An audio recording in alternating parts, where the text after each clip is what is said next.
Hello, Wolgamore. All praise is the divine holiness 4K be short in the church of short bus. See, I'm getting kind of weirded out, guys. Starting to feel like maybe there's a cult thing going on here. I got all these different greetings from people, and they all have holy and divine in them. If I ever offer you Kool-Aid, politely decline. What you reading? Are they porn comments? Should they be? Comments on what? Wait, someone will say it out loud.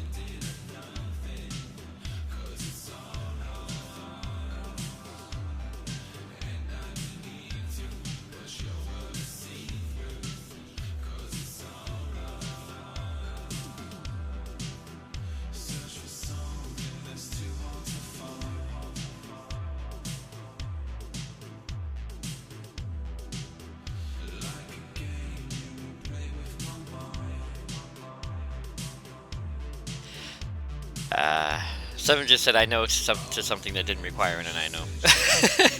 I know. Yeah, you do know. You know you mucked up. Alright guys, it's time for more Alan Wake today.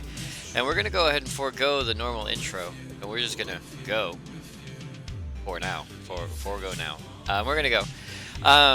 Because we only have about an hour. I'd say we have about an hour, hour and a half of gameplay left. Maybe 2 hours at the outside if I don't die too much. Or if I do die too much, I don't know. Because my memory is blurry as to where the game ended and the DLC began. And I'm going to go ahead and not play the DLC for you guys. The DLC is basically like the second Alan Wake game. It makes no sense. It has a cliffhanger ending. And it wasn't even a good intro to the second game, which it could have been. Hello, Andrew, welcome! Invuka and Zoe are now auto-hosting us. I'm going to get that set up here soon. Not the hosting thing to make it better.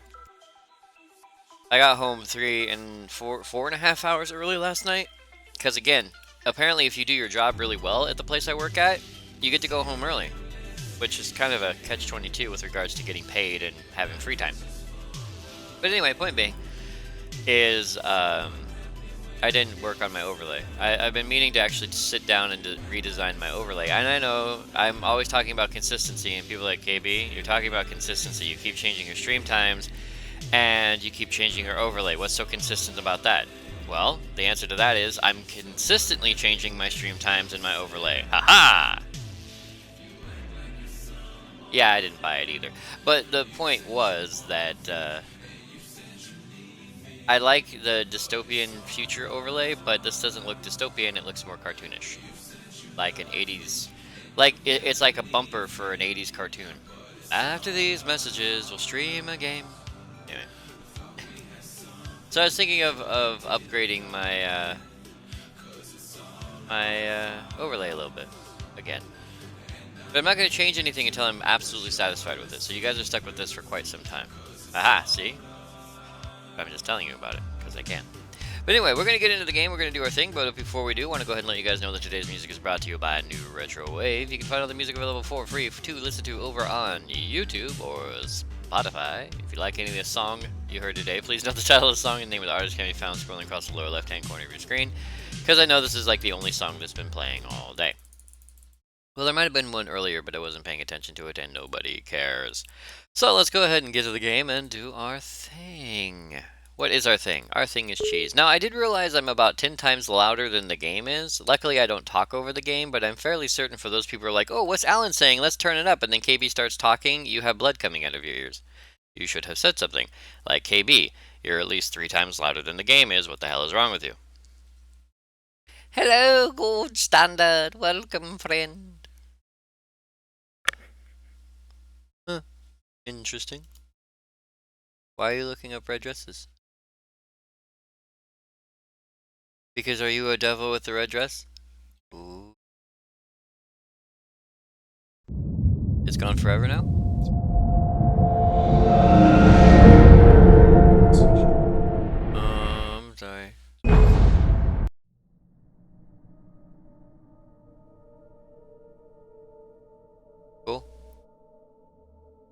course it is. Oh, see what I did there? Using that word as another word. Okay, we're gonna turn up Alan. We're gonna turn up this. We're gonna turn up this. We're gonna keep cinematics about this. We'll turn it up twice because it was super duper not loud yesterday.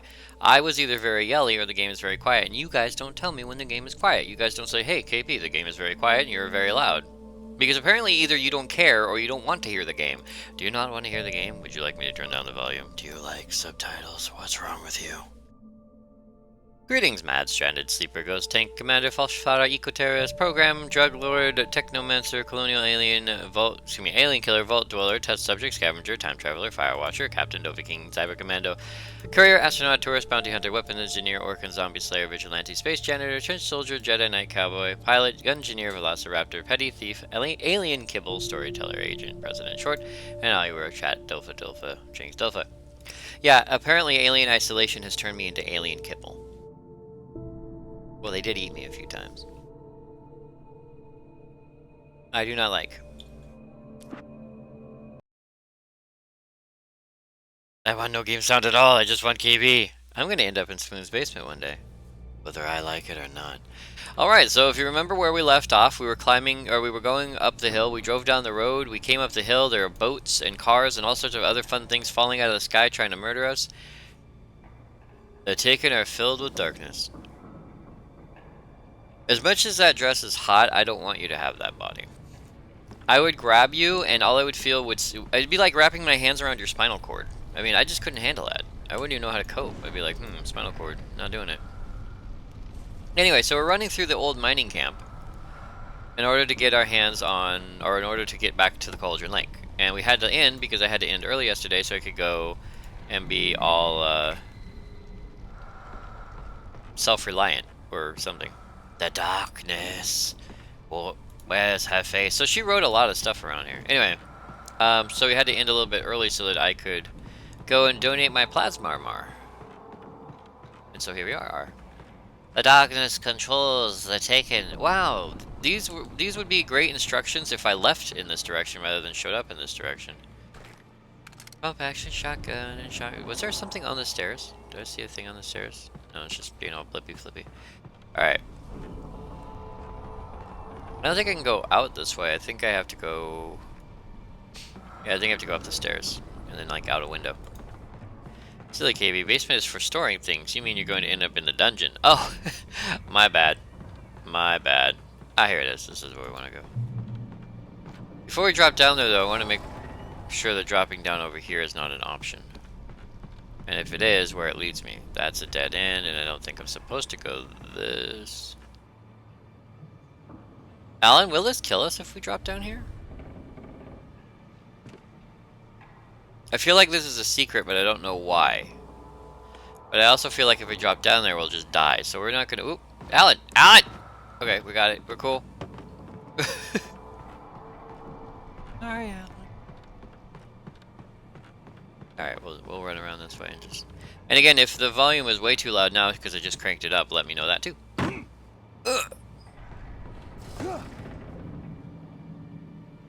I sense the darkness within me. Keep an eye out. Anything good in here? Any manuscript? Flash a bang! Flash a bang your mom. Your mama like a flash a bang. Alright.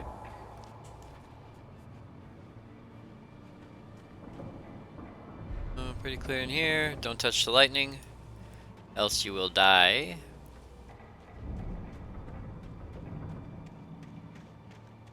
If I remember correctly, we just have to hold off for a minute. Is how this works. Need any more flare gun ammo? Yeah, this is a tarp if ever there were one. There were one. There he is. Man with a chainsaw, you came back to me.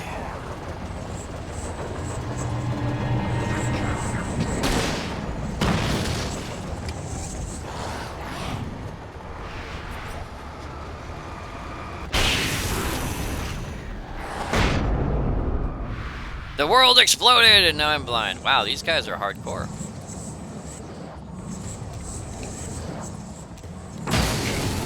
It touched the lightning. Red the walrus. Oh.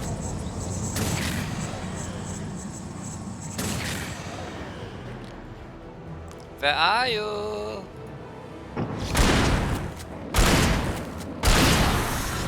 Where's your pal?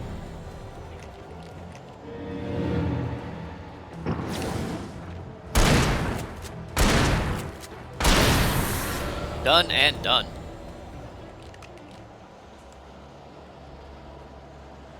Alright, so now the darkness is all mad again. They're gonna be sending people after me. You know how it is.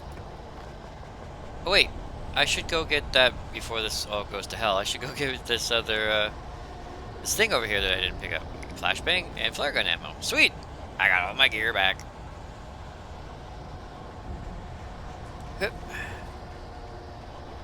Alright, now push the button and pray to God. Good combo.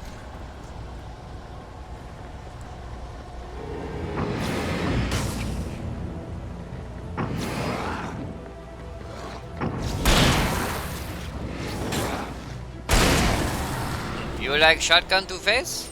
I love shotgun Two-Face. Ah, save point.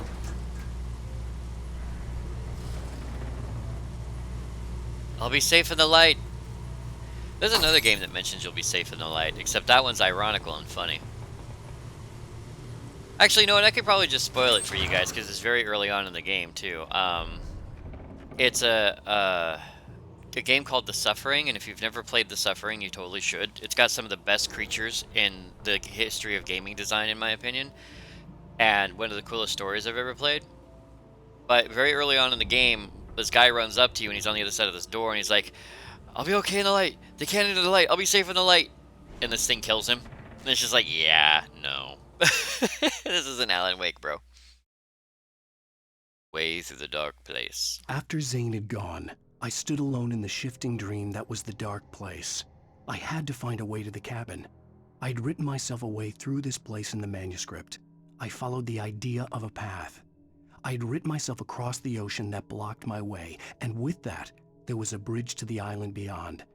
The idea of the cabin flickered in the underwater darkness. I willed the cabin to be real, and it was. And it was good. Sorry, that was a very you are a god moment right there. Blair? Blair? Where are we going? Turn back now. Okay, so yeah, this is where I gotta go. Gentlemen, come. All things will be right in the world.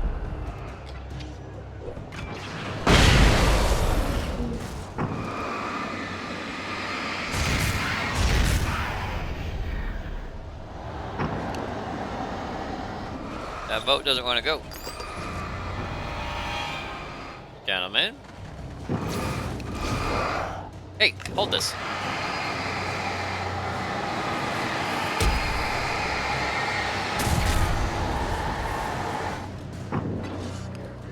Yeah. No. I have bullets.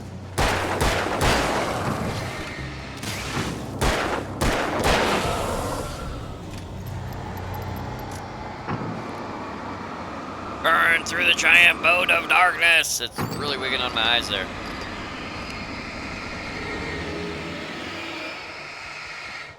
Hold that.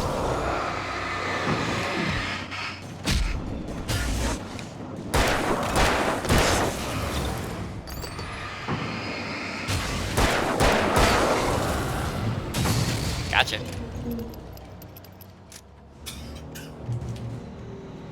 Do as you're told.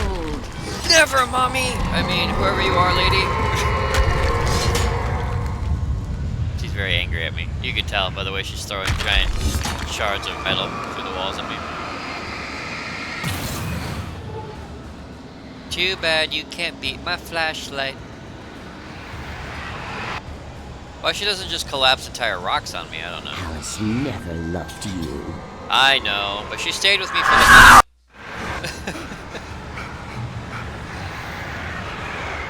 What are you giggling about? It is horrible. It's like you're walking on a cloud of death and blood. Ow. Sorry guys, Seven is showing me presents.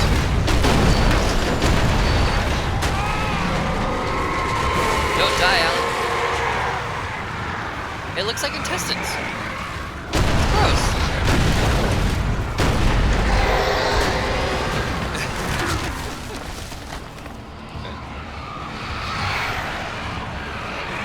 There's a lot of crap in this lake. You guys need to stop polluting our lakes with your crap. Look at that. There's a bus in this lake. Or is that a train? It doesn't matter. You shouldn't throw trains or buses into lakes. Ow. We may die here.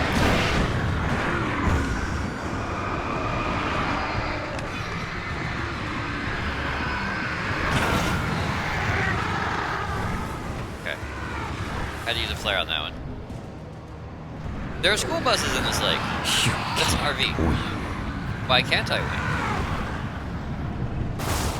I'm Alan Wake, woman. I do whatever I want. I can do whatever I... Oh my god, massive amounts of flares. Let's do this!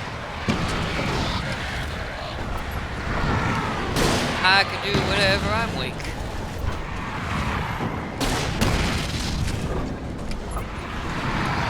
Massive amounts of flare gun ammo. I am invincible. I don't know what, if anything, that's doing to any of this crap. It doesn't seem to be destroying anything, so I'm guessing I'm okay. Alright, wait, we got this, right? You and me? Where's that train at? Oh, right there. Ah!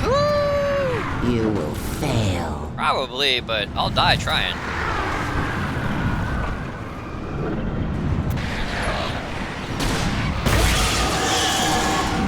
It's all in your head. You know, isn't everything technically in my head? Isn't that what Morpheus said?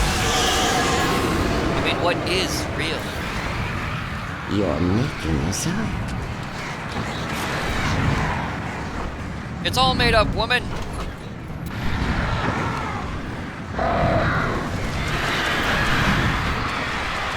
They're all made up words. Mind blown.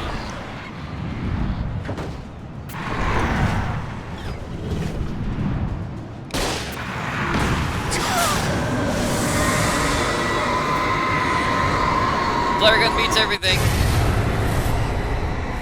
Who's Anmuga?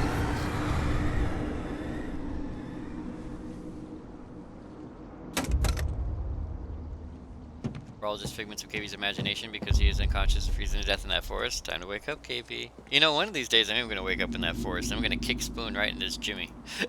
I'll be like, damn it, Spoon, I was asleep and warm. Now I'm cold.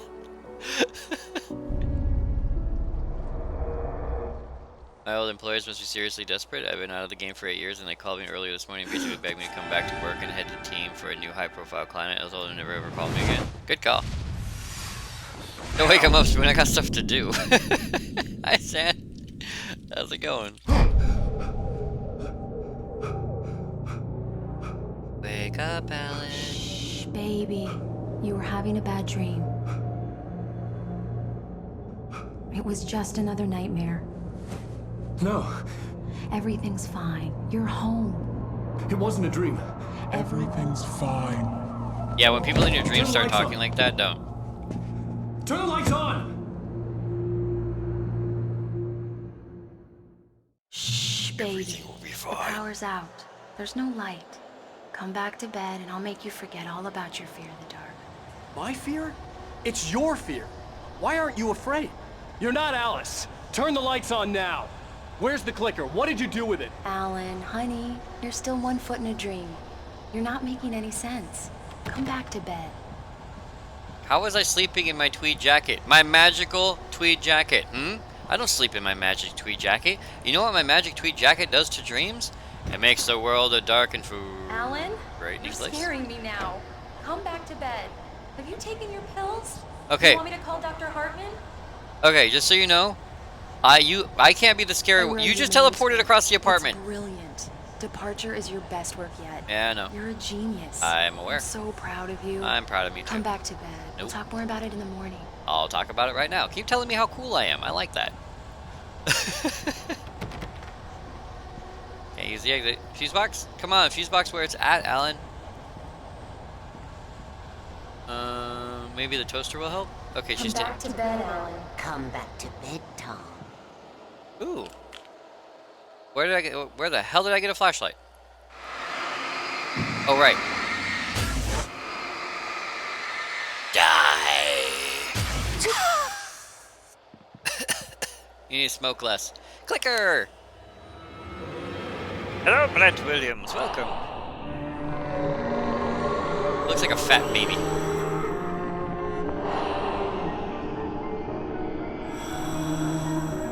You must find your way to the cabin. It stands in your way. It won't let you pass. It's Gandalf? I shall not pass. It has no heart. It's filled with darkness. You must fill its heart with light. I sense there's like a dance in here. Possibly some kind of safety dance. Don't mind him. He's Mr. Scott. Your friends will meet him when you're gone.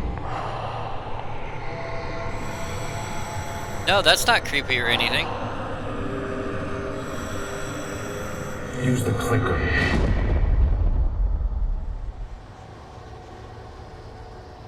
Yeah, ignore Mr. Scratch. He is a plot hole the size and shape of Texas in this thing. Worse than the FBI agent.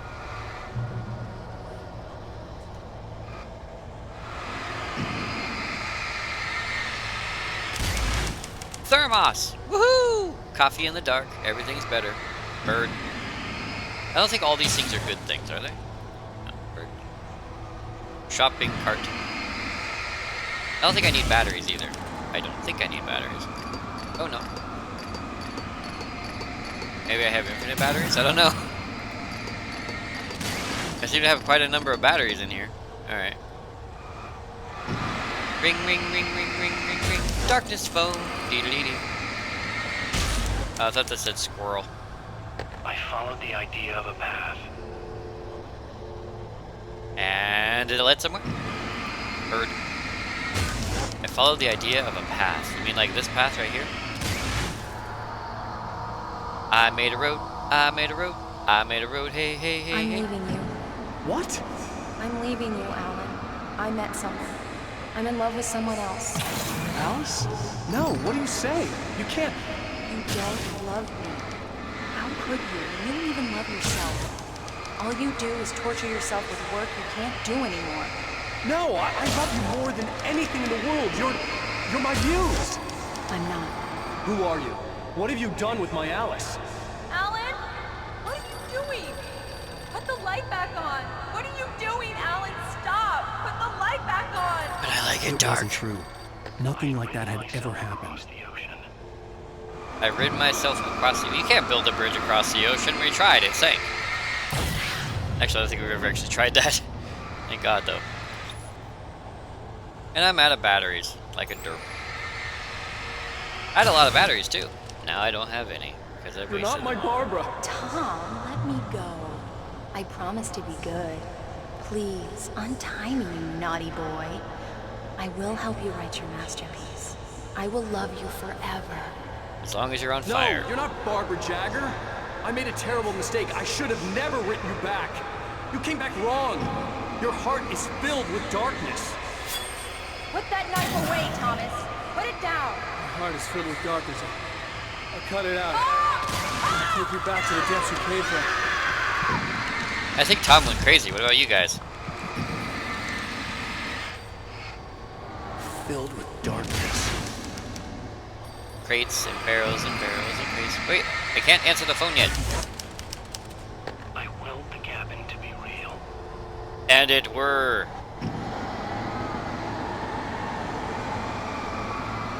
Yeah, if only you hadn't spanned them under the assumption of infinite things. Well, it's a dream. I figure he wrote himself infinite batteries. I guess you get away with things in a game you can't get away with in a book.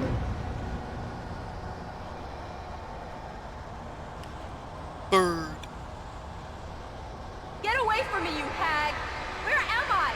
Let me go! Alice! Alice! I'm coming! Aren't we Your all? husband refused to do as he was told. All he had to do was write what I wanted him to write. Now it's too late. It's his fault. You'll stay here forever. Except on Tuesdays.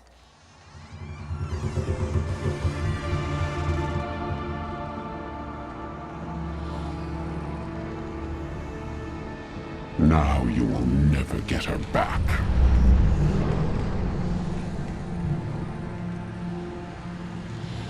I am much older than you. Older than your first work of art. I will find a new face to wear. Someone else to dream me free.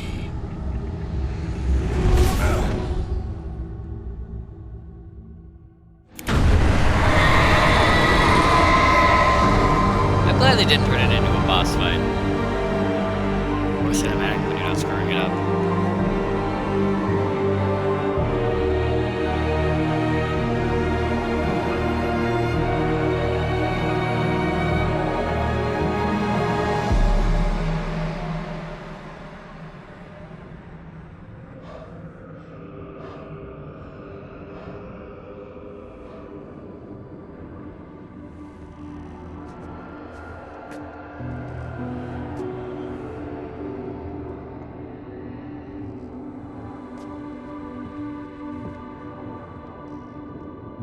I could feel Alice's presence close by. I understood what I had to do now. I knew how to write the ending to Departure. There's light and there's darkness. Cause and effect. There's guilt and there's atonement. But the scales always need to balance. Everything has a price. That's where Zane had gone wrong. There's a long journey through the night back into the light. Alice? Alice?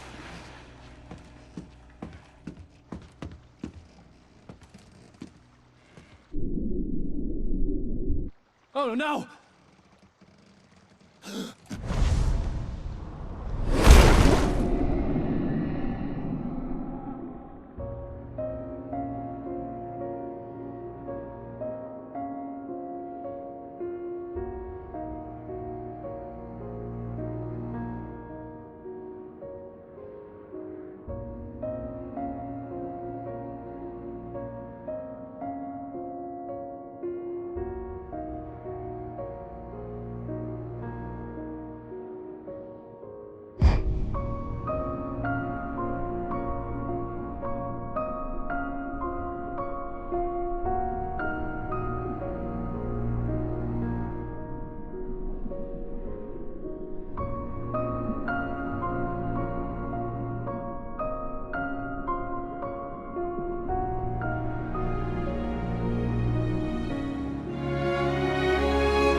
And then she died of hypothermia. Well, she doesn't have a car. No one knows she's out here. Gotta walk all the way back to town. Stucky's no good. He's the closest one by, and he's dead. This is why we can't have nice things. I know. I'm a terrible human being.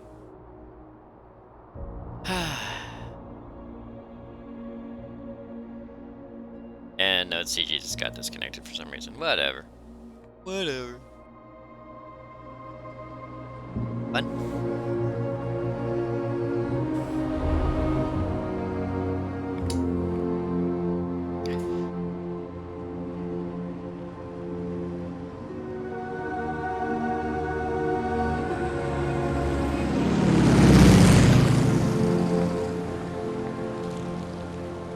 That plane just pooed all over us. through all that, trying to keep the place clean, and they just litter everywhere.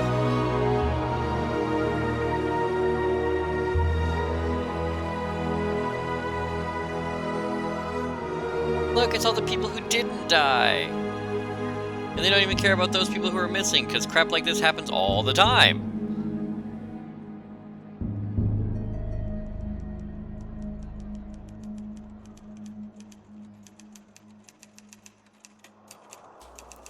Guess we found our version of the crazy lady. It's not a lake. It's an ocean.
MacGuffin? No, MacGuffin is a plot device that moves it forward. Not a red herring. I forget what it is. He uses Zane as sort of like a magical fairy. And so he writes a book with himself in it, where Zane wrote a book with him in it. And then he put the important stuff that Zane wrote, quote unquote, into shoeboxes inside his own story. And then once he got to the point where Zane could pull him out of the cabin, he ran around, you know, doing his thing. And then when he got back to the cabin, after remembering all the stuff he wrote, he gets back to the cabin and he writes the ending, which is Alice gets to get away. I have to stay here. It's confusing because instead of creating a new character, he uses Thomas Zane, which makes it seem like Zane wrote Alan into existence, but he didn't. KBS with most horror games, they wanted a franchise like Resident Evil, which is something every horror game wants. However, like so many games, it wasn't a strong enough story or gameplay-wise to show that kind of expansion. It was not. It was not. And real talk, I'm the witch. Anywho, so, I did not have anything planned after Alan Wake. Go me! So, who's up for some boring flying through Elite Dangerous? Anybody? I think Seven is. Totally up for it. Look at her. You can see the excitement in her face. It's there somewhere. Give me a second. Ah! There it is. It got all over me again. Rub, rub, rub, rub, rub, rub, rub. Cheek touchies! Wait. Head scratches. Someone loves them head scratches. Brain shut down. Happiness. Yeah. Woohoo!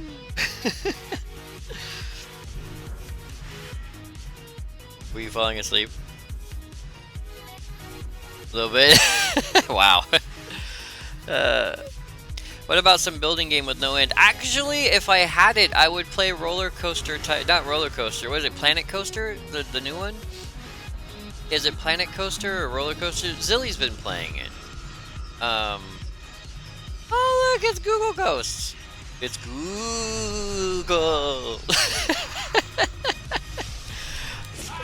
Oh, what? Yeah, Planet Coaster, I think is what it is.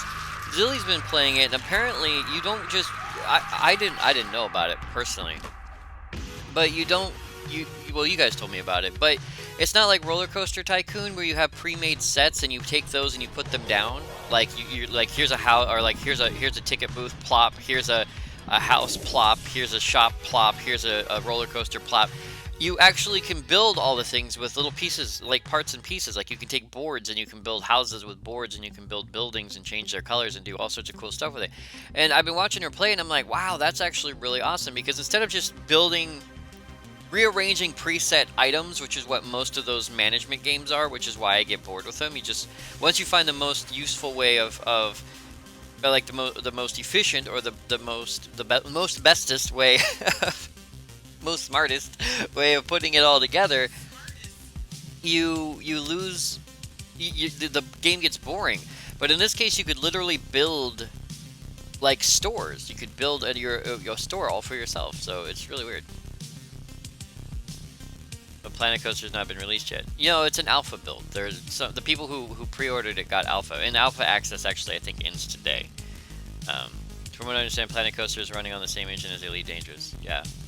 It's really interesting. If you haven't seen Zilly play it, you should totally watch her stream from last night. She was building a Halloween-themed park, and she was building a graveyard, and she was able to make like little graves and everything. It was really cool. She was doing a really cool job. Yeah, she was really proud of herself. She made a pumpkin. It wasn't shaped like a pumpkin, but it was a pumpkin coffee shop where you could get pumpkin spice lattes, and she was giggling at herself because she thought it was funny. So. Anyway, yeah, the alpha build. So anyway, that would be one that I wouldn't mind playing, I think. If you're watching Das Valdez stream it. Okay, so I don't know why I did that. We are going to go play a game, but I think we're going to go play some Elite, because I have 2 weeks to finish.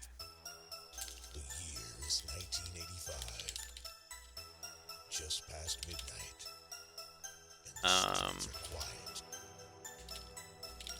young man walks home from a night out on the town. One moment. Accidentally stumbles upon Anyway, as I was saying, to hell. I actually took a job last time we were playing. I took a mission to fly 30,000 light years across the galaxy To another town, and back back from the dead. to take to get $79 million from a guy. Past. Or the guy is willing to pay me $79 million to fly him 30,000 light years and back again. So I took the job as sort of a haha, who cares? And I started heading towards Jacques Station. Well, I finally actually looked at the destination he wanted me to go to, and it's a supernova remnant. It's actually a supernova remnant cloud, and I'm like super stoked about that because I've never seen one, and I don't think anyone else has. The Moon Silver, that was a very good horror game without those dumb jump scares, if I remember right. Well, I wasn't going to jump into another horror game today. This would be the today would be the equivalent of Tales from the Dark. What's up?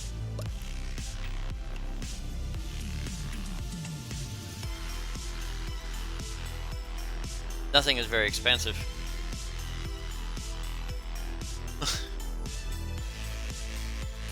Okay. I pushed play, but that thing that you just said is happening. No, nothing.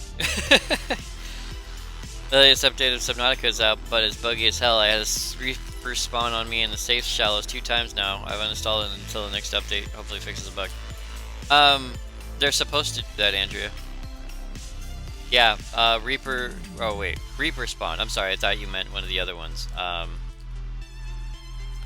There are those flyers, the ones that can teleport. Actually, I'm fairly certain that might be what's going on, Andrea. There's this new creature that can teleport other creatures to you. There's a chance that one of those is teleporting Reapers on top of you. What about 35mm? Yeah, no. I will play it again though, but not today. If you got, yeah, Warpers. Warpers can teleport other things on top of you. I don't know if they can teleport something as big as a Reaper on top of you, but... No, connect me! Okay. I actually want to do this. I know everyone's like, well, play more horror games, KB, but one, I'm not really in the mood for actual horror right now. I don't actually want to be scared right now. And yes, 35mm scared me. I'm sorry. Something was chasing me, and it scared me stupid, and I can't help myself.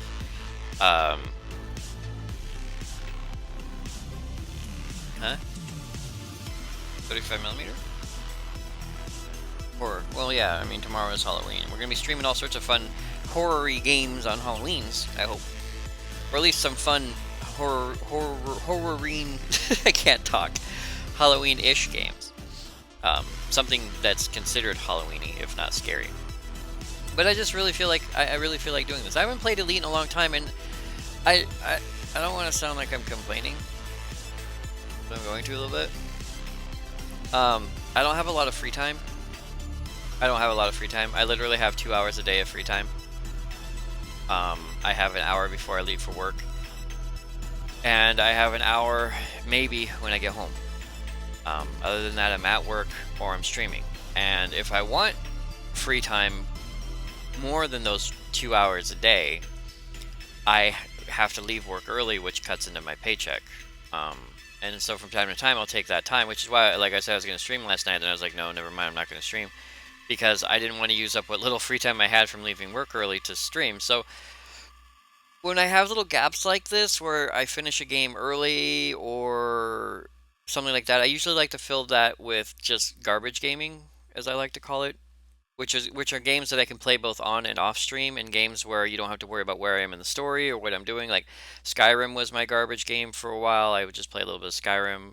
Elite Dangerous makes for a good garbage game because I can just play it for a little bit and not have to worry about being in a certain place at a certain time. And so because of that, I know you guys are like, well, finish playing like 35mm. And there's a few games that were garbage games but aren't, like Halfway and Interstellaria and 35mm games that I started to play but haven't finished yet. And those ones, I am aware. And I do want to finish those games, but right now I feel really super massively pressed for time. Oop, I forgot I muted the audio on this. And so I don't want to be like there are times when I have that little itty bitty extra space where I'm like, well, let's play this instead. You know, something that I actually kind of want to play for myself. And I just want to invite you guys along. You're welcome to come hang out. You're not required to stay. And, you know, I think the Warpers are locked into the Grand Reef biome and the Lost River biome, I think. Well, as far as I understood, the Reapers, this is how I read it. The Reapers will follow once you get to the third base, the base that's out on the big island. Once you get to that base and you follow the story out to that point, Warpers will begin to follow you or track you or appear or become a viable threat. And at that point, you have to worry about them doing things like jumping in behind you and bringing in Reapers and other such things. And again, I forgot to do the audio. By the way, speaking of audio on here, you guys didn't tell me this was mega loud either. So I'm actually going to turn this down a little bit. Actually, I think I already had at one point. Oop. No, I'm just going to play. There you go. Yeah, I think that's really loud. Is it? Frameshift drive charging. Yeah, it's still kind of loud.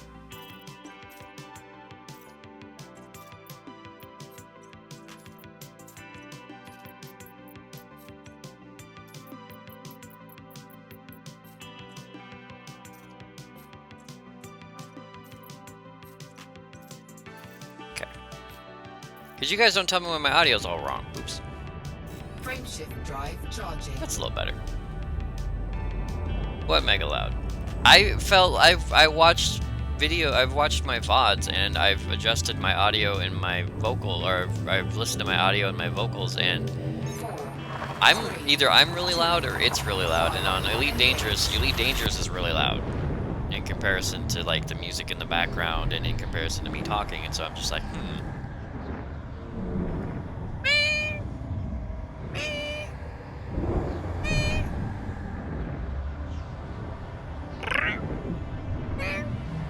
What?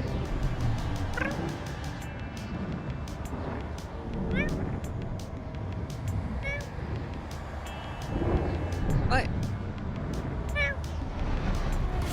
Wait, what in the world could you possibly want right now, cat? Sorry. I hope you guys don't find my meowing at my cat annoying. I have actually found some people's meows when they try to meow at animals, I find them annoying. I'm like, shut up, stop doing that. You sound like you're trying to eat your own face. I don't know if I sound that way. I have to assume that I do. And so I apologize if that was really irritating to you, but Lily is yelling at me, and so I'm yelling back. Hi, Lily.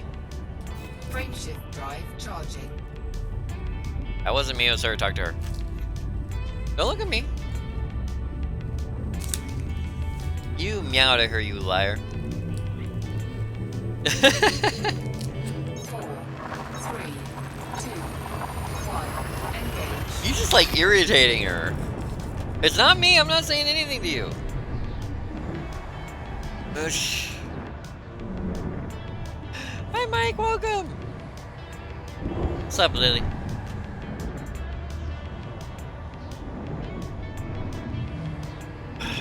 Now I'm gonna have to eventually clean that up, you know that, right?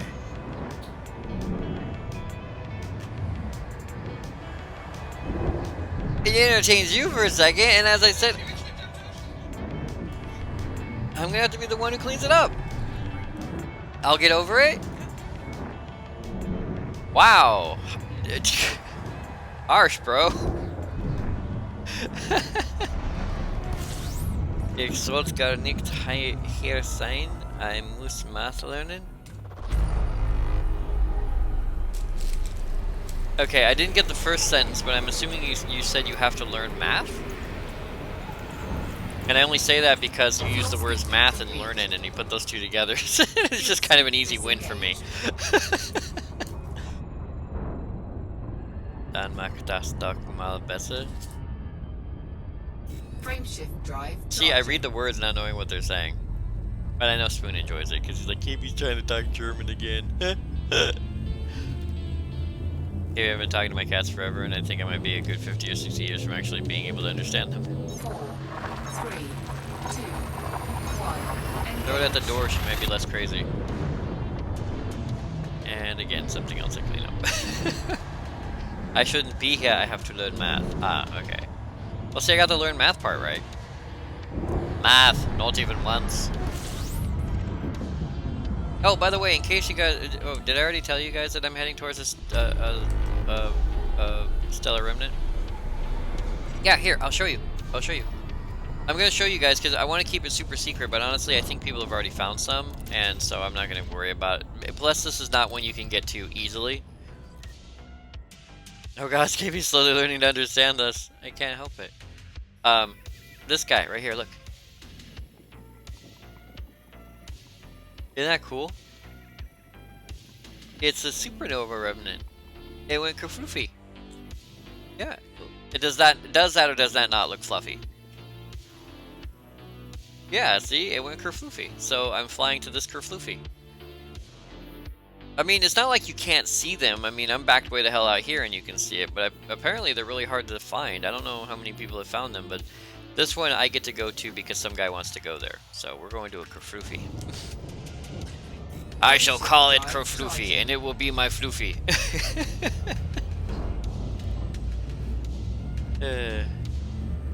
You can reduce the time to understand your cats by getting more cats. That's true. I understand that if you absorb yourself in a culture, you're more likely to learn the language quickly.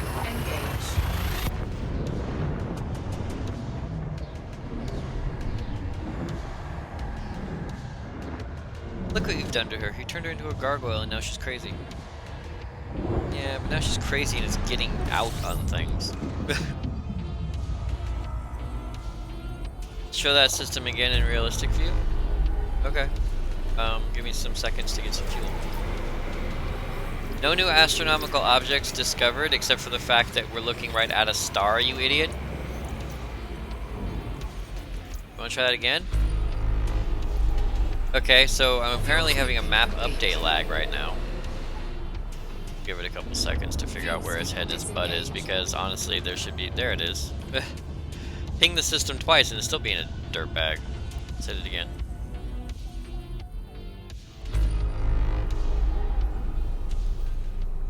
Ah, see, there it is. Lag.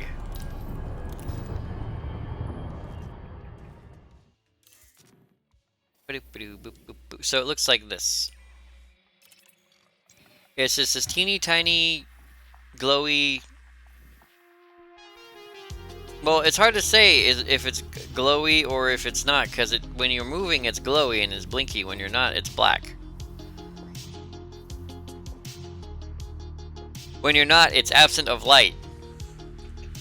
Try me now, woman. Anti-scientist? I'm anti-knowledge. And apparently it hides things behind it. And they turn black too. Because once you go there, you never come back. Super racist. Neutron star hype! Exactly. So it's blinky. I don't know how many neutron stars have been found though. Does anyone know how many neutron stars have been found? Frameshift drive charging. A neutrino is a particle. A neutron star is a star that has crushed itself down into something about the size of a basketball and spins around in so many moments per second that, well, we found one that literally rotates once every 5 seconds. I think that's the fastest neutron star. Maybe not the size of a basketball, but it goes from the size of a star to about the size of a planet. They have all the mass of a star, but it's the size is much smaller, and it spins on its axis super fast, and it emits beams of light in very specific, like basically out its poles, and so you can basically set your watch to a neutron star because it'll blink. They blink like big old lighthouses in the sky. I can tell you how many I have found after EDD has booted up. Well, I don't know how many people have found. I haven't gone looking for them. I know it has something to do with the FSD boost, but I don't know A, how to use it, or B, how big a boost it gets you. All I know is some guy's paying me $79 million to fly him to one, so. Frameshift drive charging. Yeah, it's a supernova remnant, exactly. If it's a neutron star, when you get there, be very, very careful. It's possible to jump into the jets from them, and it will literally burn you up, and you will overheat in seconds and explode. On the plus side, flying through the jets will supercharge your FST by 300%. Oh. So at a 30 light year jump range, that'll be... that's only 120 light years. That seems like kind of a waste. You know?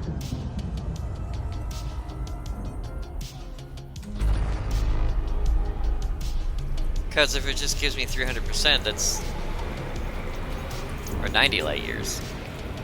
I mean, that's not really that big. If you're gonna supercharge my FSD, fling me across the damn galaxy. Especially if I have to get lit on fire to do it. Frameshift drive charging. My 20,000th visited system has actually been a neutron star. 50% boost for a white dwarf, neutron star 300%. So do you have to manually calculate that? Because that seems kind of like a pain in the butt to have to manually calculate that.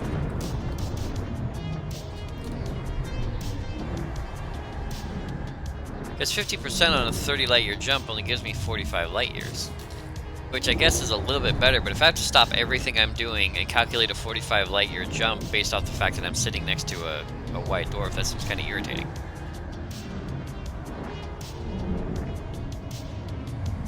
Yeah, apparently bedroom space on these ships take up a lot of weight. I went from like a 40 light year jump range to 30 with one bedroom on this stupid thing for the guy I'm carrying out here.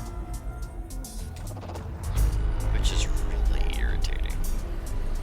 Maybe it's an efficiency thing though. It's more efficient to put a bedroom on a luxury cruiser than it is to put it on an industrial ship. But I don't see how that would be a thing. Fuel scoop disengaged. The FSD boost will not stack with Jumponium? Well, I wouldn't think so. I mean, with Jumponium you can get upwards of like 60, 70 light years. And then you top that with a 300% boost, you can fling yourself pretty damn far. You know what I mean? 4, 3, 2. KB, after it has charged, the charge stays till you have made a system jump, so you don't need to keep sitting in the jet after it has charged. No. The entire more weight means less range thing is crap. Not if it requires momentum. Not if there's a momentum aspect in the jump, and that's reality versus gameplay, of course. In gameplay wise, it's like the heavier you make your ship, the less distance you can jump. You know, good gameplay mechanic. But in real life, the idea is you have to impart energy to the mass in the ship, and the more mass requires more energy. And if your FSD isn't able to impart as much energy as you require, you can't jump as far. In the books, the idea was that when you did do a light jump, if you weren't very, very, very, very careful, you could end up doing some really stupid things. So, this is their way of fixing that, I guess.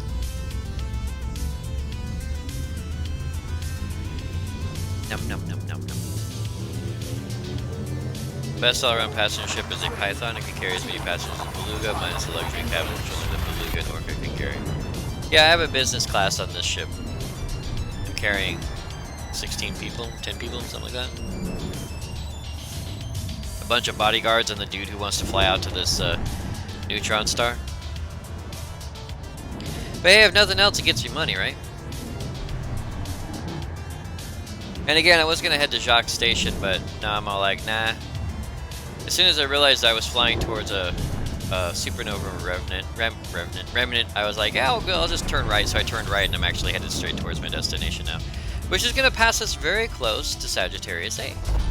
We may even take a short detour and check it out. Short detour, of course, in this case being a couple thousand light years. Fuel scooping complete. But hey, 30 light years per jump, we can make it pretty far in a few hours. I mean, look at this. We've already made it most of the way through our jumps, so I'm pretty good. I think I don't know what I have boosted on this. I think I have my range boosted, but I'm not sure if I have the jump time boosted at all either. I don't think I do. The charge time for my for my jump.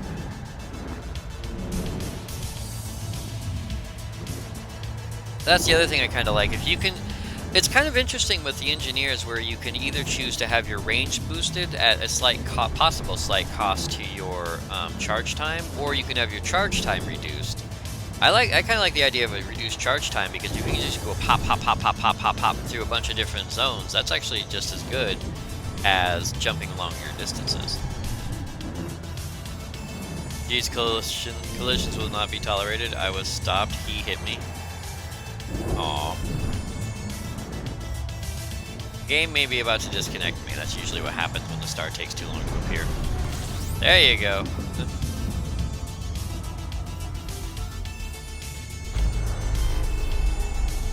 No new astronomical objects detected. Well, that's because you're lagging, game, because I'm streaming. Game, come on. Do Pat Benatar. Because in the end, that's who we all want to do. There you go. Fuel scoop disengaged. Considering the payout nerf that hit Sothis and Seos, the only large payout I'm aware of are the long-range passenger missions. The largest payout I saw on the Sothis was 2.25 million credits for 120-ton delivery, 490 light years away. Wait. Well, this gig pays $79 million. And I'm okay with that. Because I'm thinking with the... okay, I've pinged the system 3 times now. If there's anything here, it's... yeah, I'm not going to see it. There's a little bit of lag, so pinging the system's causing me some issues. But I'm thinking that I may have to get myself a ship equipped specifically for combat. I have a runner. That's my Cobra 4. I have a couple of passengers. I have my Orca for the passenger ship. I was thinking about getting a Beluga just to have it because I like it. It's pretty and big. I have my Clipper, but if I want to get the Cutter, I'm going to have to work really, really hard to get a larger rank in Fed space. I'm not even sure I want a Cutter because I don't have the money to rebuild it if someone blows holes in it. So I'm thinking I may become a jerkbag. I may buy an FDL for that number 4 gun slot on there, just so I have something in case the Thargoids show up. You know? Because right now I don't really have anything that's equipped solely for combat. The closest thing I have is my Cobra, and all it's really good at is slightly defending myself while I run away. Yep. I told my girlfriend I was gay and I ran away. Isn't the Cutter an Imperial ship? Yes, the Cutter is an Imperial ship. Did I say Fed rank? Imp rank, sorry.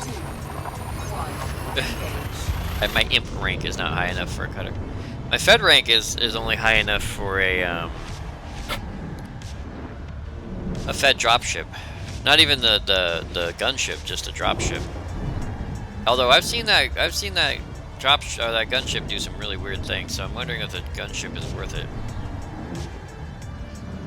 But I like being an Imperial. A dirty, stinking, rotten, slave-loving Imperial.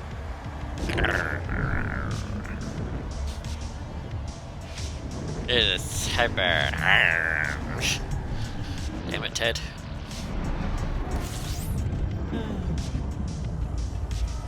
I can't do it on stream, you know it. Why do you tempt me? Why do you tempt me with the berry?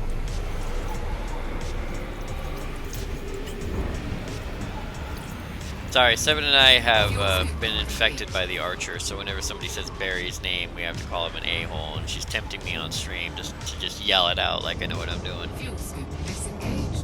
Okay, if I didn't miscount, I have come across at least 122 neutron stars. Oh, okay. I think I found a few neutron stars. I don't know if they blink now. Do they blink now? I don't have the logs to prove it or anything, unlike Spoon, who has countless logs from countless trips across countless galaxies. What's wrong with you, man? Countlessly.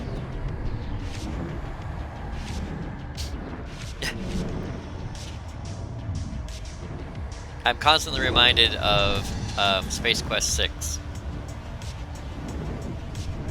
The label on this chip says churlish. Perhaps you should look up the definition of churlish before you do something stupid. And what's funny is the way that the narrator said it is I honestly thought the word churlish meant stupid. So I gave it to this guy who put it in his head and then proceeded to break my neck. Churlish doesn't mean stupid, churlish means angry. And had I followed the narrator's advice and actually looked it up, I would have known that before I gave it to the guy who then killed me. Fuel scoop disengaged. What you're supposed to do is you're supposed to take the Churlish label off the Churlish chip and then put it on the Ballet Dancer's chip. Best combat ships are the Corvette, Anaconda, and Python if you have them outfitted with multi-cannons, and those engineered with at least 2 incendiaries and the rest with corrosive rounds. They eat ships in seconds. I've seen a Corvette outfitted so turn a Federal assault ship into slag in under 10 seconds. I use my Python as a mining rig. It's sort of like turning a Ferrari into a U-Haul truck, honestly, I think. Sometimes. That'd be more like an Anaconda. There are people who mine in Anacondas, but only because once you buy an Anaconda, you have to use it for everything, or you feel like you're getting screwed out of millions of dollars. Which is probably more true than it's not.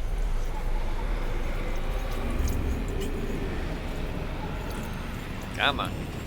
Discovered 4 objects, okay. A little bit of server lag going on, probably because of the stream. Take the system again. Fuel scoop disengaged. 38 new objects, yeah, that's what I'm talking Frameshift about. Drive charging. You gotta keep pinging until you find everything. 42 new objects, Jesus God, man. Figure your crap out. Hit it again, just in case there's another 268 objects out here. Alright. You silly people with your more than one ship. I like to collect things, and when I played Lord of the Rings online, I collected horses. I'm a mount collector, and since basically playing this game is flying your mount everywhere, I tend to collect a lot of ships. I like unique things. I like things that you can only get specific ways. I don't like buying paint jobs for my ships because that's just pointless waste of money, but like, you know.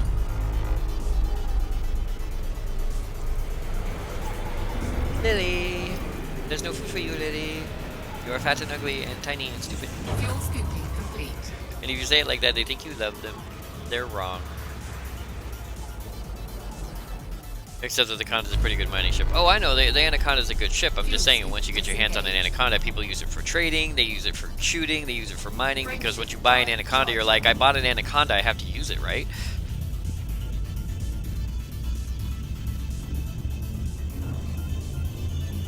I'm working at a systems, working my way up to long-distance missions. Wish there was an option in their gal map to see what systems you're friendly at.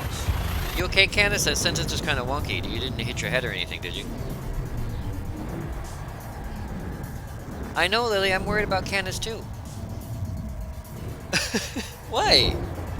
That was a very pathetic meow. I'm assuming she was saying, oh, I hope Candace hasn't struck his head and is okay, rather than, please, for the love of God, feed me more food because I feel like I'm empty when really I'm not. I'm just going to puke it back up all over the floor and you're going to have to clean it up. Ha ha, I'm a dick. It's like translating a Chinese soap opera.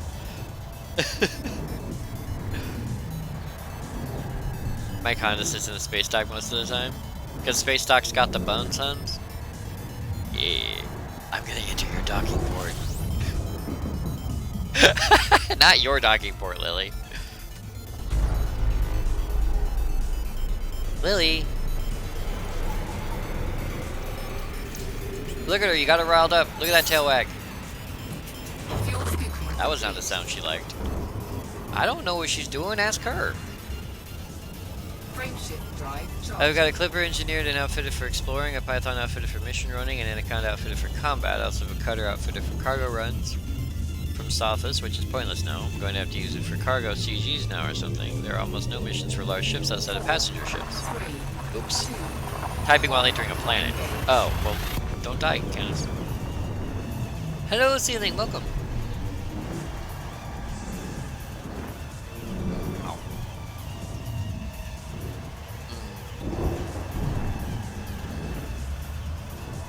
Those moans were brought to you by yesterday's coffee. Yesterday's coffee, bringing you the memories of a time well spent.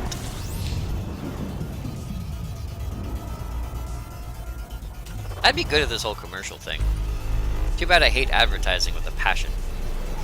A passion, damn you. Fuel scooping complete.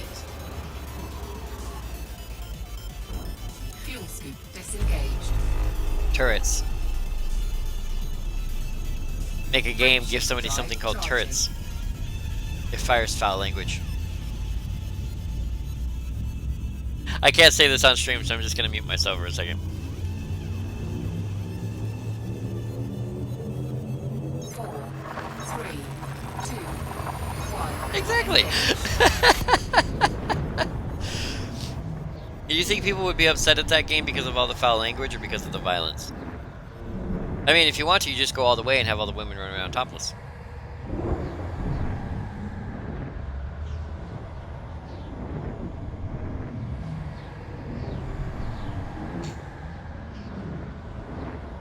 Seven's looking at an imager. Why did you do that, Ceiling? Hair trembles with emotion.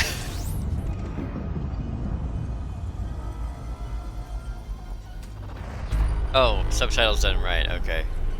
Sobbing mathematically. I can't read these, I'm flying! Rise in Spanish? Fuel scooping complete. Low, half-hearted bitching, okay. Loud, full-hearted bitching. Wong, wong, wong, wong, wong, wong, wong. What the hell? Woodhouse, heroin-induced snoring. Okay, I can't read these. You're a terrible person. Mike, you're a terrible person.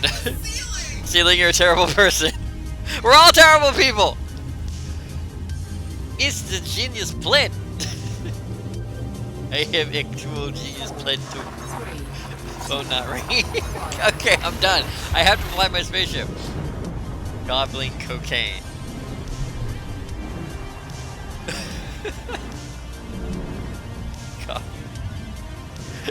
Goblin cocaine. It's like Pac-Man on a bender. Muffled, wait, urinating forcefully.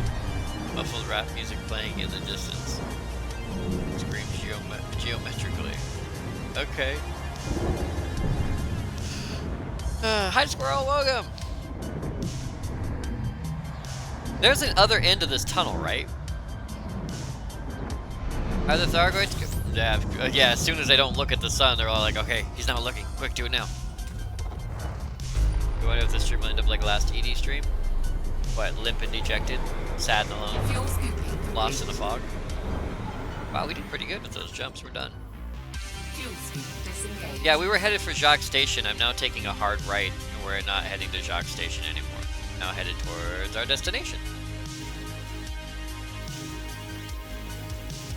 How many light years is that? 954, not bad. Can you see the forest through the trees? Golden Autumn in Boardman, Oregon. Mr. Wells would either have a field day there or he'd kill himself. I'm not sure which. Frameshift drive charging. Hey, pretty. You want to go there and hang out? And hug a tree? Ah. I died when watching the last one. How long have I been playing? We've been playing this for about wow, we've been playing this for about an hour. No, about a half hour. Somebody leaves to wake up. I know, right? See, Seven doesn't like the idea of you raking up those leaves. So you have to leave him there. Man dead world.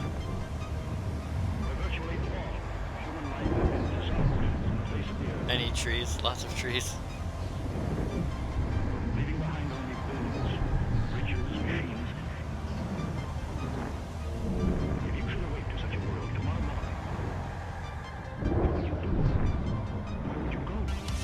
I don't know. I couldn't do your mom. She'd be gone.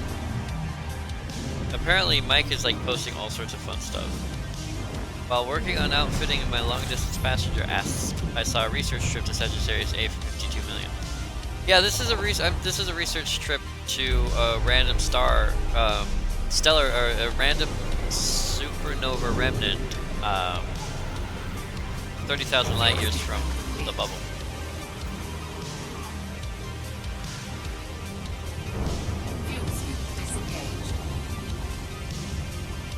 I think it's a random number generator, and the idea is like, is this your phone number, and you just keep clicking no forever. That one's funny. Yeah, but the idea that you have to use a digital rotary phone. 4, 3, 2, 1. You gotta make it fun, right?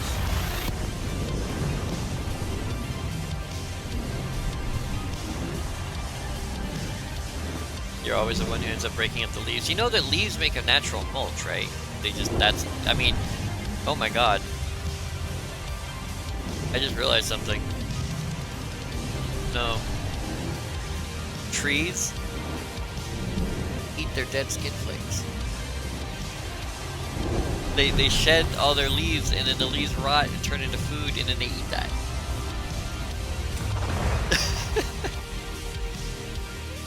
Why? They do!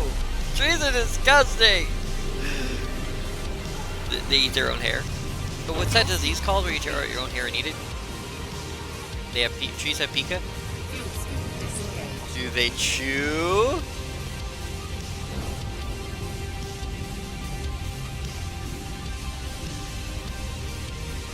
Please tell me I don't have to explain this to you. Okay.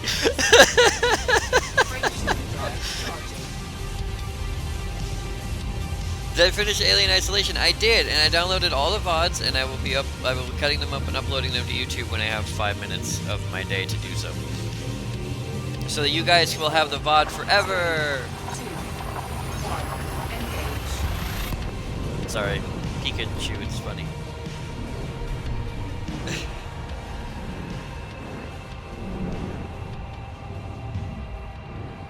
If I did nothing, there would be 2 feet of leaves at the base of each tree.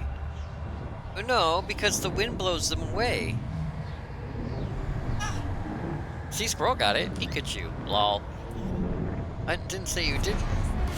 I know, but it doesn't matter. It tastes like hair. Who cares?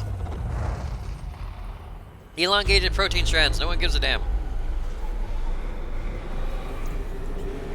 I like that phrase. It is a fun phrase. Fuel scooping complete.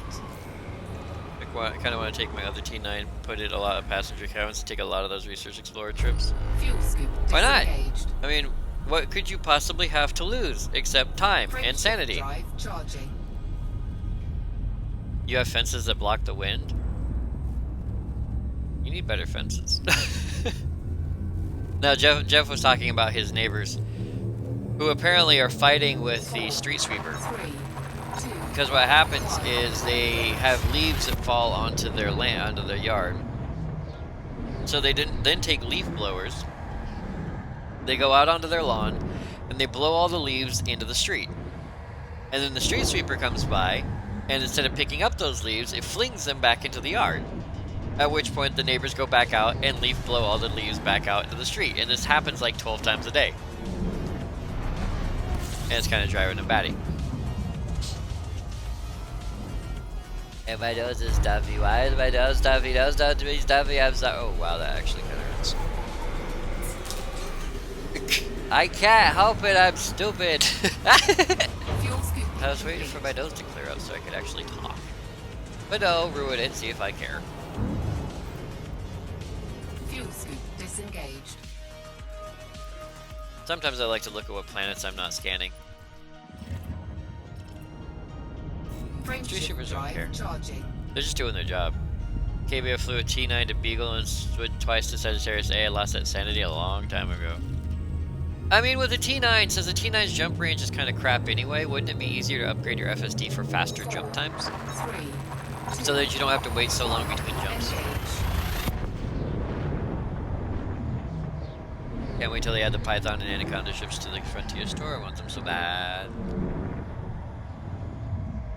I don't know, if I wanted a kit, I think I'd go with the classic Cobra and the Sidewinder, because the Sidewinder was the first ship I had, and then the classic Cobra was the classic Cobra. Pardon my sniffles, my left sinus cavity has just clogged itself up with space dust. Now I'm gonna get space herpes and space die in space. No, I hope they have a good space coffin so they can space bury me. It's the future, everything's in space. Made of space. Everything's made of space? I am the best Fuel at it. scooping complete. Like the ones for the Eagle and the Sidewinder, they added kits for Vulture and Asp Explorer last Fuel week. scoop disengaged. Cool. Yeah, ship kits so you can bolt on space spoilers to your spaceships in space! Shift drive charging. Now if you want a really crappy use of a spoiler, there you go. What? You put a spoiler on your spaceship. Spoilers are designed to break up airflow in space. Spoiler alert. Spoiler alert.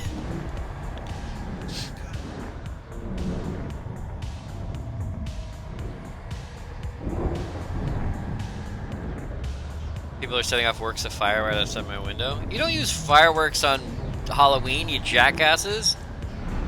You use pretty lights and scary sounds. And half-naked ladies who dress all slutty because they feel prudish the rest of the year and want to show you their boobies.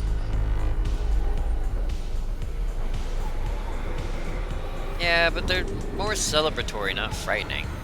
You say yay when a firework goes kaboom. Well, I don't know, the ones from The Hobbit would make me say yay. Giant dragon firework, man, that'd be awesome. Frameshift drive Bye-bye, charging. stiffos. You can't upgrade jump charge time, only the boot up time of the modules. I thought you could upgrade the the charge time, or how something like that, like how long it takes you to get to the next place. 3, 2, 1, engage. You mean like the Imperial Eagle comes with by default? Oh yeah, the Imperial Eagle has a spoiler on it. The Imperial Eagle is a sexy boat. Too bad it's a pile of crap when it comes to actually flying. Because it's a softer target than the Courier, but has a less maneuverability. So the Courier can actually take a better beating than the Eagle can. So, depends, some cultures use fireworks. Well, I don't like the idea of fireworks at Halloween. But that's me. But then again, I was thinking about it, and back in the day, I remember when I was younger, and I'd be like, Mom, Dad, can we go out and go trick-or-treating? And they're like, no, it's not dark yet. I'm like, okay, and I hated waiting for the sun to go down because I'm like, come on, go down so we can go trick-or-treating. Nowadays, you see kids and their parents outside going, let's get inside, quick, the sun's going down. It's like, wow, when the hell did we start becoming cavemen hiding in caves again?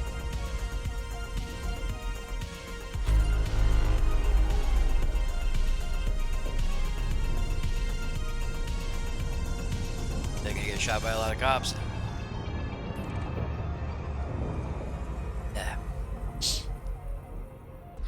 The Imperial Eagle is a fun canyon runner. Oh, don't get me wrong, I love the Eagle. I love flying it, I do not love fighting in it.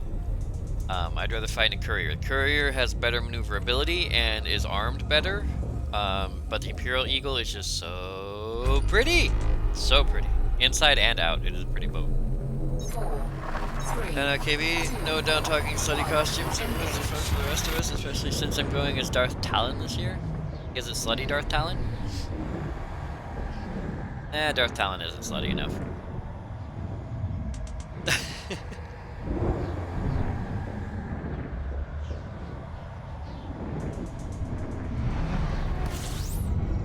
When clowns took over? Ah, screw clowns.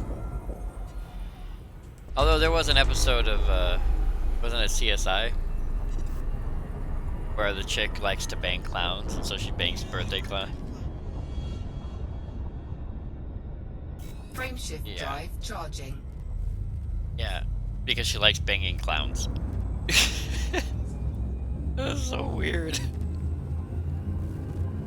KB, perfect game for background noise. I'm about to cook some food. Iceland, welcome. 2, Don't burn anything. 1, engage. Somewhere in the world, someone is laying awake at night wondering if there is a dog. Is a dog white? But I know, but no. Somewhere in the world, someone is laying awake at night wondering if there is a dog. There is a dog what? There's no period at the end of that sentence. I need to know. I'm laying awake right now wondering what the hell the dog's got to do with anything.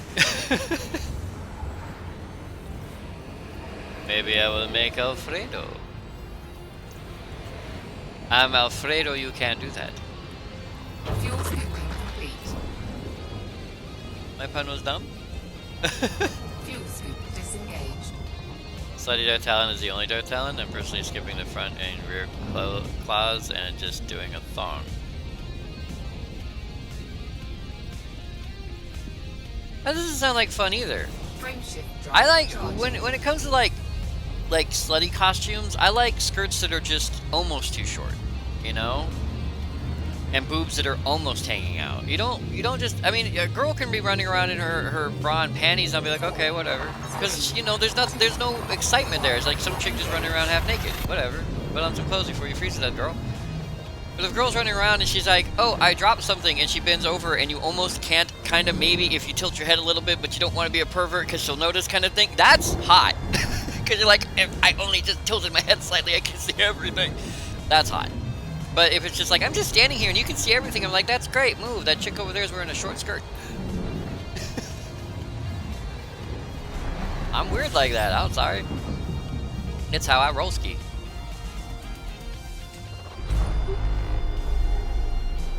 That's just me. Woo! That pun killed me, KB, and not in a good way.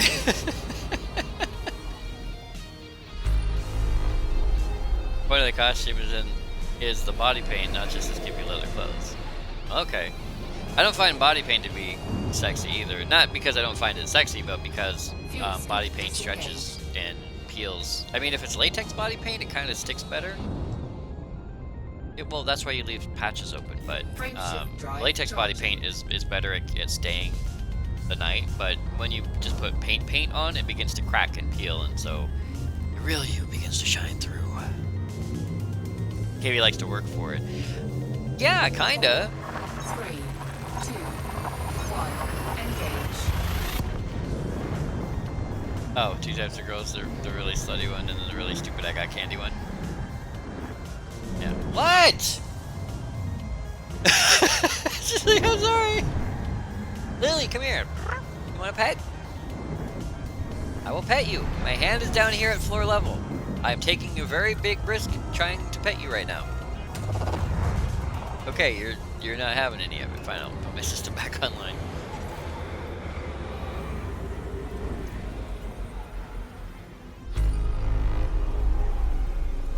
There it is. Fuel scooping complete. Fuel scoop disengaged. Black Hide doesn't have contacts anymore. How am I supposed to pay back the fine now? Oops. Frameshift Run, Spoon, drive before they arrest you.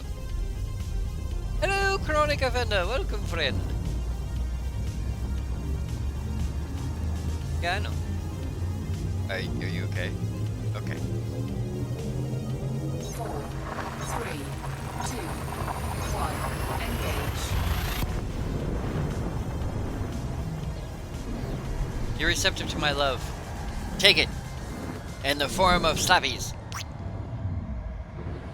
I will slap my love into you. That sounds like a less of ow. Okay, now my face hurts and my headset is off kilter, but I do. You touched me. Oh God, what will I do with myself?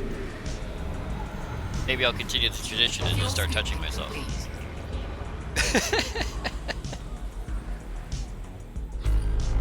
Thinking, oh, meaty fingers to sneak my teeth into. No, she wants food because I feed her. See, here's the thing. When I used to just fill up the bowl, every time she decided that she was just bored or there was food in the bowl or I stood up to walk around, it doesn't matter. If you fill up the bowl with food and she would run into the kitchen and inhale it like a vacuum cleaner. And then when she couldn't eat anymore, she'd walk away. And then within 5 minutes, she'd run back and inhale it like a vacuum cleaner. She'd just keep doing that and doing that and doing that. And then she'd run to some side of some part of the apartment and vomit up all the food. And then she'd run back to the kitchen and inhale more food. And she'd do that over and over and over again.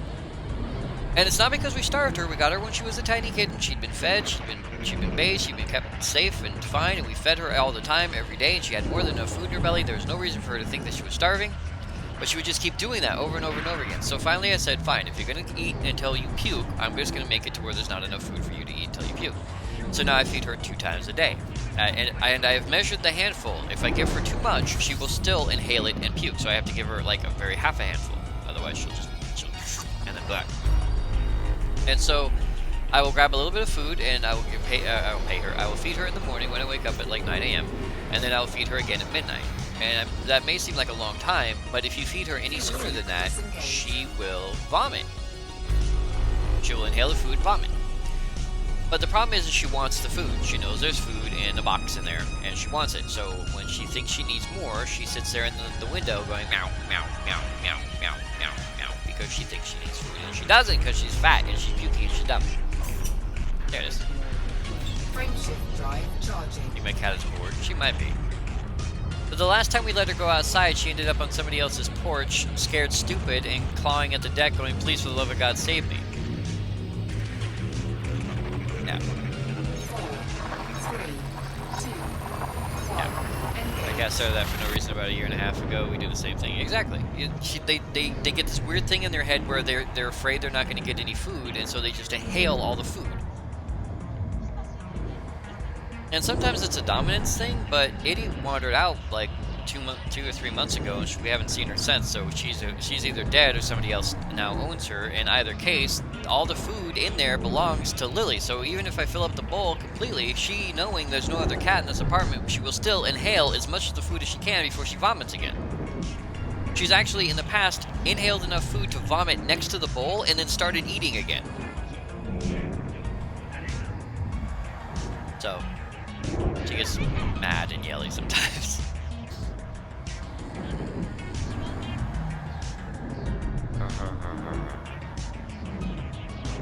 Come on, I want to get to this other sun. Fine, I'll look away. La la la, I'm not going towards that star or anything. Why does it feel like we're rotating? Oh, that's ominous. We are rotating. Oh, I think we're rotating. It's really weird, it feels like we're rotating, but I don't think we are. Oh, just disconnect me for the love of God. Like when you look out this side, it looks a lot like you're rotating.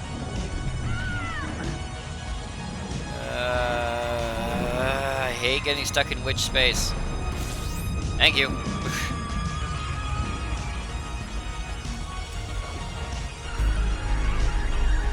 I mean, that has to probably be a real fear for pilots, is getting stuck in witch space. Fuel scooping complete. Woo. Fuel scoop disengaged. Fuel scoop disengaged. Frameshift drive. I'm gonna take a look at this map and see why it took so damn long to load. No, it wasn't because of you. This is a very basic system. Why did you have to take so long to load? Game. 4, 3, 2, 1. Engage. We're getting closer to our destination with every jump. Or with every yump. I like to say J's like I'm German, because they're funnier that way. Maybe it's more like I'm Swedish. Yumping about. Björn! Björn. You know, the nuns were just trying to help. They're like, yay, Björn saved us from the giant. Let's bury him Christian style. And Björn's like, why? Poor Björn.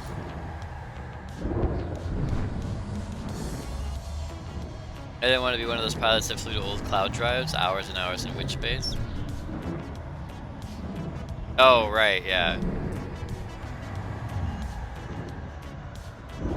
My girlfriend's reaction when I have the remote to her Vive. Just kidding, I don't have a girlfriend. Mike.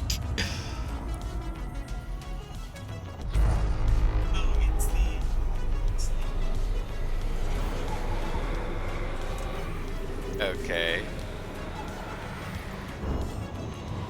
Fuel scooping complete. Yeah, that's called damaging your eardrums at a low decibel level. Fuel scoop disengaged.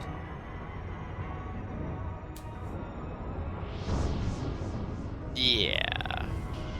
Frameshift drive. Well, that's what makes it hot, is people are listening to me moan to bass. Euromini? Yeah, Euromini! It's okay, Mike. I'll be your girlfriend. I'd be a good girlfriend. 3, 2, 1, engage. This is a sexy beard. I've seen Mike. Mike is sexy. I'd tie Mike up and stick him in my basement. That's a good thing. Gives Mike a trout for comfort. To eat or other things? Wait, I don't want to know.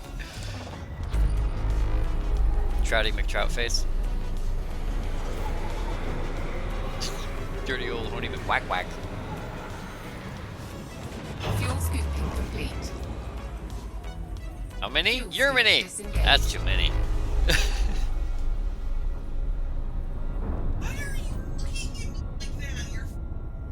Wait, if you have a German Terminator, would that be a Germinator?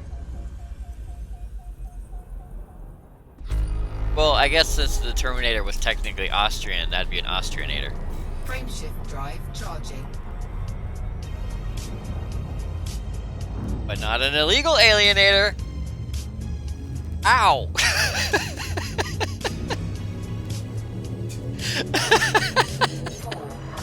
2, 1, engage.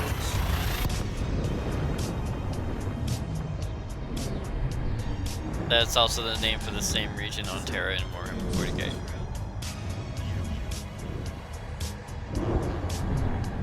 I think he's happy with all the love he's getting. I offered to be his girlfriend and hide him in my basement. That's like a double threat right there. He got free food from Spoon, and you touched him. I mean, come on. That's like a win-win. That's a whole week worth of happy in one 5-minute period. That's overload right there. Fuel scooping complete. Why are you looking at me like I'm a jackass? Well, it's to look like I'm feeling. Fuel scoop disengaged. Speaking of Yermini, what happened to the Yalapi? I haven't been able to play it because I've been doing Halloween stuff. Usually Sunday's my day to play stupid games when we're done playing the good games, or like when we're done reading. But I've been doing a Halloween stream stuff for the last couple of weeks where we play a horror game, or a horror Halloween themed. I'll say Halloween themed game, not a horror game per se, but a Halloween themed game. A Halloween themed game. Yay! And each week until Halloween. Askazeknet? Zeichnet, excuse me. Askazeichnet. I can barely pronounce English. How do I do German well? Oh wait, I don't! But no, they added Hungernorwen Sweden Day into Jalopy, and I should totally play it. I'm kind of upset though, because Uncle Dad Bro Guy won't go with you anymore. And I like taking trips with Uncle Bro Dad Guy. That seems awesome. What? He's Uncle Bro Dad Guy. Fuel scooping complete. Well, if I'm a weirdo, blame Uncle Bro Dad Guy. Fuel scoop disengaged. I learned it from him! Yeah, streaming while you're playing Elite causes you to have to ping a system 2 or 3 times. I don't know why that is. So I have to play Yalapi, the update to Subnautica, the rest of 35mm, halfway, because we're halfway there. And then I have to play Interstellaria. There's a lot of little games that I have to play. Channeling Bon Jovi. 4, 3, John's not dead, is he? 1, engage. You know, I think John Bon Jovi will live the longest.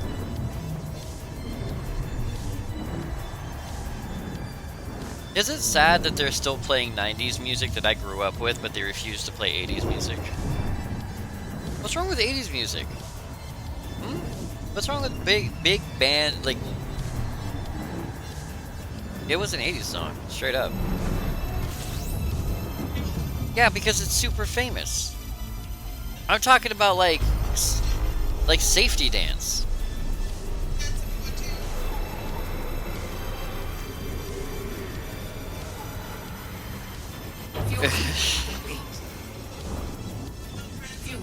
And then anything by Peter Gabriel, of course, because he wants to be your Sledgehammer. Or Weird Science.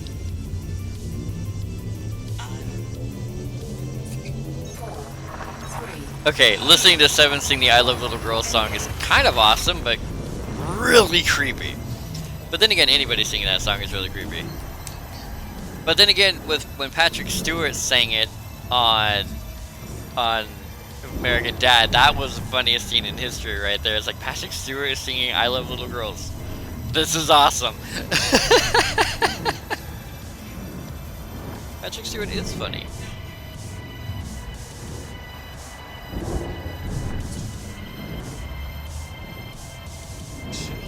British actor. I know.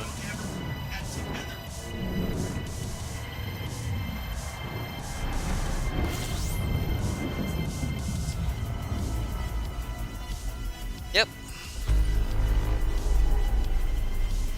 You know, I was thinking about it the other day while I was once again passing by the weed stores. Oh my god! Oh my god! Oh my god! Oh my god!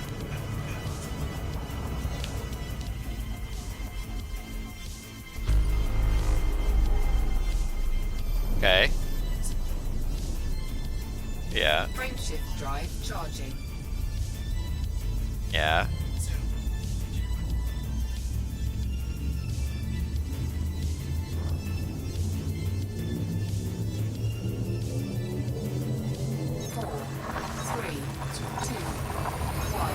Well, you have to think that although that's funny, you have to think that I don't believe the potheads will be high when they're going to buy more weed. But I get where you're coming from. I get it.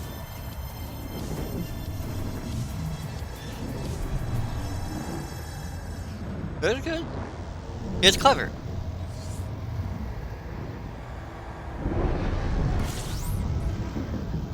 Okay. Anyway, I was gonna share my thought. It was a thought about pop culture, really. So, right now, weed is legal in like 2 states, and a bunch of 3 states now. Oh, Oregon made it legal. Cool. Okay, so 3 states now. And then, well, Alaska was going to vote on it. I understand California's going to vote on it. There's like 5 other states going to vote on it. So it's getting to the point where the federal government's going to have to say, okay, weed's legal now, because when all 50 states finally say, hey, weed's legal, the federal government can no longer have a law that states that weed's illegal, because then they're going to have to do something about it. Because if all 50 states say weed is legal, that means you can trade weed between states legally, because we don't have trade restrictions between states. However, any crime that is committed across state lines becomes a federal offense, and if the feds state that the consumption, growing, or possession of marijuana is illegal, and you cross state lines while carrying weed, and a state trooper stops you, they're required by law to arrest you until the feds come and get you. So, you know, point being is, at some point in the future, because this ball is rolling downhill, the weed's probably going to be illegal, or be legal across the board. Hooray. But I was thinking about it. What about all these pop culture references that we have about weed being illegal and the cops busting down your door and all this other stuff? Like all the stuff in Futurama about, oh yeah, we need to legalize, when they're doing the whole robots, the robosexual marriage, and Hermes is like, we need to legalize. He's like, we're talking about marriage. He's like, we're talking about a lot of things. And he's talking about how he has to go flush some stuff, or how the cigarette's not a cigarette. You know, all the little weed jokes. How those are going to go out the window because they're not going to be funny, because you're not supposed to do them anymore. There's just going to be a thing in life. And I say that because I was listening to the radio for like half a minute, because sometimes I actually get bored listening to my engine, and I turn on the radio if there's no commercial. And I was listening to a rap song from the 90s. And the guy was talking about how the cops were trying to burn his crops and bust down his door. And I'm like, by talking about burning his crops, he's talking literally about them burning down, they're like burning all of his marijuana plants. And it's just like, when weed's legal, they're not going to be able to do that anymore. So what about all these songs about the cops busting your ass and taking all your weed, and you getting caught for smoking a joint? Those aren't going to be things anymore. So all these pop culture references we have about how, you know, all these things are going to fall apart because, or how all these things are bad because of weed, they're just going to be gone. And then I was sitting there, it'll be retro music. Remember back in the day, man. XCOM 2 because Halloween and aliens. How's your Halloweeny hanging? It's long and tangy, I guess. Like any good Halloween candy should be. Make my Twizzler. Got a red vine? You have red vines. Red vines! Red vine! What are we talking about? Okay. Seaweed is always legal because it's from the ocean and fish pee on it. Okay. Well, at least we got that covered. Today's news, fish pee on seaweed. Film at 11. Fuel scoop disengaged. Yep. Frame shift drive charging. Gonna hit one more ping on our way out of the system. Lupenspiele.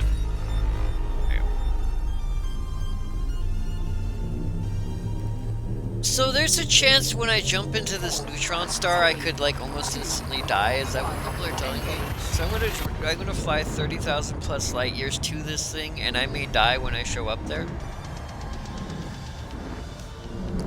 I feel like I'm getting a raw into this deal. Like I should have been told that before I left. Like the guy should have said, "Hey, by the way, you could totally die because it's a neutron star."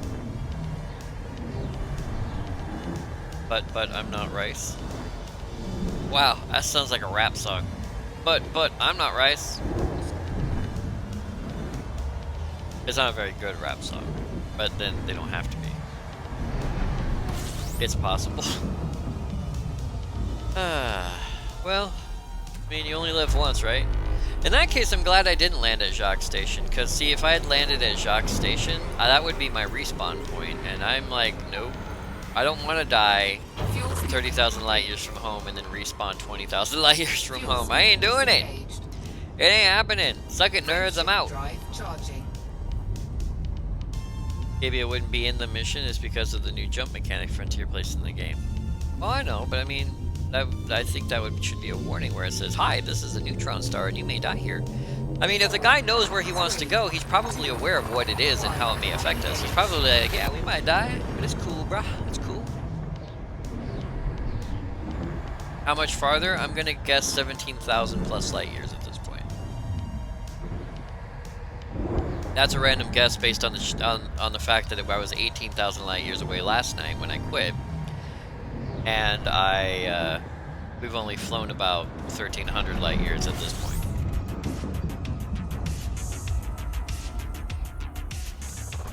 Lupenspiel. So far, though, I've only stopped and scanned one star. I don't know why I decided to scan one star. I guess every trip I go out, I want a souvenir, so I scanned one star. Oh my god, the Thargoids are coming for me! I know, right? Whenever you get stuck in witch space, you're like, are the Thargoids here? Let's find out. We're looking at roughly... I can't click on it while I'm in this view.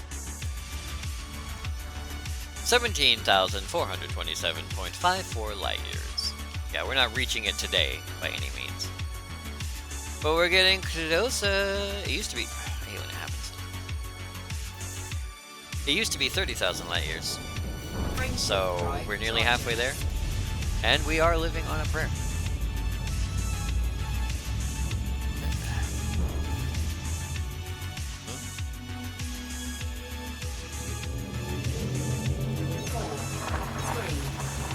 Pastor Stewart, Jesus Christ will take care of his wife.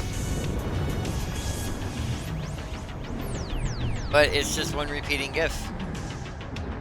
Oh, single take. Double take. Triple take. Quadruple take. Nice. There was an Imager GIF which was linked to a YouTube video, and I'm pretty sure I linked the YouTube video over on Discord. It was the scene from the original Star Wars, where Obi-Wan is...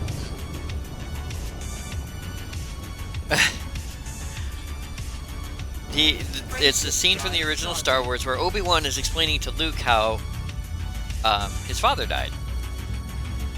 And it's cut with scenes from the new movies where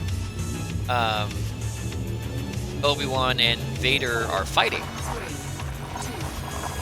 And what's funny is I saw Star Wars a lot. I saw Star Wars, the original films, tons of times. I watched them over and over and over again, from being a little kid to being in my teenage years before I finally said, you know what, I have to stop doing that. I watch Star Wars like crazy. I could have been that guy wearing the AT-AT shirt in the basement with a big fat guy with Star Wars crap all over the place. I could have been that guy. I could have been a contender, but I wasn't that guy. I decided not to be that guy. I decided I'm gonna be that fat guy wearing a plain t-shirt, playing video games all day. Yeah, we're up in the world. Anyway, point being,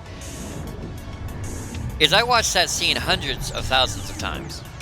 Okay? Hundreds of thousands. Not hundreds or thousands. And I never realized how good he got that 1,000-yard stare down until they cut the scenes in from the other movie. And I'm just like, my God. When you can see him remembering, it's just really weird because he's just talking about a scene that doesn't actually exist. He never played a character who's in those scenes. He's just told, you're telling Luke about how his father died. You're just telling him the story about how Vader killed his father, and that's it. There was no scenes, there was no writing for it, there was no nothing in New Hope, the first one. Okay? And he got that look of that complete and utter just out there look on his face, so pure. And then when you watch them cut the two films together, and it switches from him saying it to the scene where they show it in the new movies, and then back to him just staring into the distance, you're like, whoa. Because it adds that power to it. I linked it in Discord a while back. Let's see if I can find it while we're jumping around in space here. 1 second. I have to find this for Seven so she can see it. Great, googly moogly. 4, 3, Googly moogly. 2, Of course, it wants to go to the second one. engage. Internet it be slow.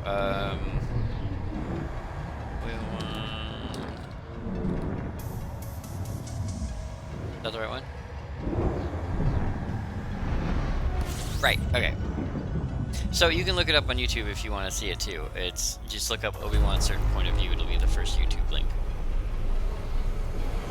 Unless you watch all sorts of Star Wars more, and then it'll probably be like the third or fourth, but it'll be in there. Fuel scooping complete. KB, the way jumps work now is depending on where you're jumping from. You will exit the jump in the exact same place. If you jump from the same system to a specific star over and over, you would exit the jump in the same spot. So if you jump into the neutron star from the wrong place, it's possible you will jump right into the star's polar emissions. There's just no way to know from which direction is going to be a deadly one. Okay. Drive charging.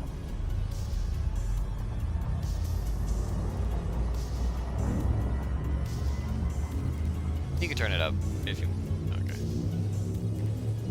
Someone turned it into an imagery GIF, so it's just like... 3, 2, 1, engage.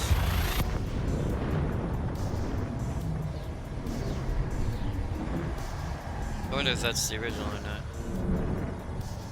There's a shorthand version, I think.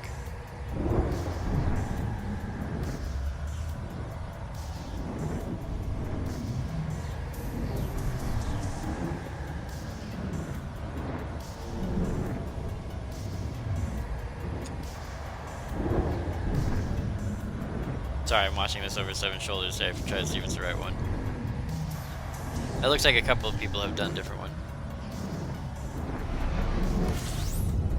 Yeah, I don't believe this is the right one.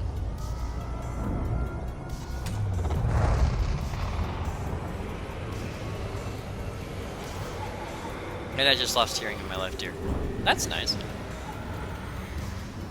Fuel scooping complete. Yeah, that should be the right one. Frameshift drive charging.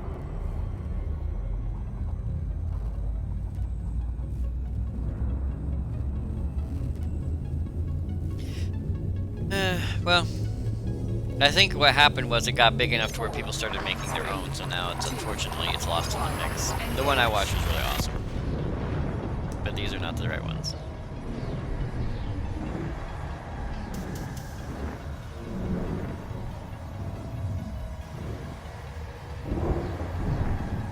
Oh well. That makes me sad though.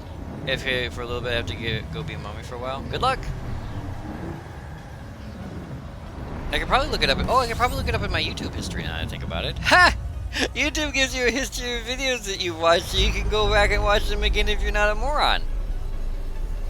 I'm glad I thought of that. It would be really stupid if we had to click through a bunch of videos to find something that may or may not be there. I'm a darn genius. Round dwarf. 1 second before we jump to the next jump. It was a while ago though, so I don't know where the video might be. Let me go ahead and see what I can find. Wow, internets, you are slow. I love how my YouTube is full of half-naked kissing chicks, but I'm not watching porn. Almost like I failed somehow. It's all music videos. Be the mommy you can be. Alright. So I have to go way back because I have a lot of music running through here. Lots of Let's Plays by Jeff. Load more! Load more! Internet is slow. Slow internet is slow. Let's just jump. Yep. Power play is interesting to look at right now. Lee Young-ri has this one spot well out of the bubble. That's probably the one space station way out of the bubble that who's it dedicated to? The guy who wrote the Discworld? I forget who that is. You know, load more. Load more. Sorry, I just wanted to load a bunch so I could do a quick page search. Being able to multitask. Seven's falling asleep next to me. Are you still tired? You should sleep more. Can sleep more.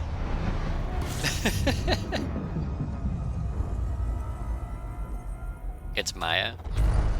Oh, it has to do with the CG. It's Maya. Oh, it's Maya. Okay. Well, that's what happens, man. Fuel scooping complete. She looked like Gladys. Nice. Terry Pratchett, thank you. Yeah, Pratchett Station is what it's called, I think. Alright, this is back when I was watching those Let's Plays. So let's see if we can find this. I want Star Wars. Oh no. Let's try.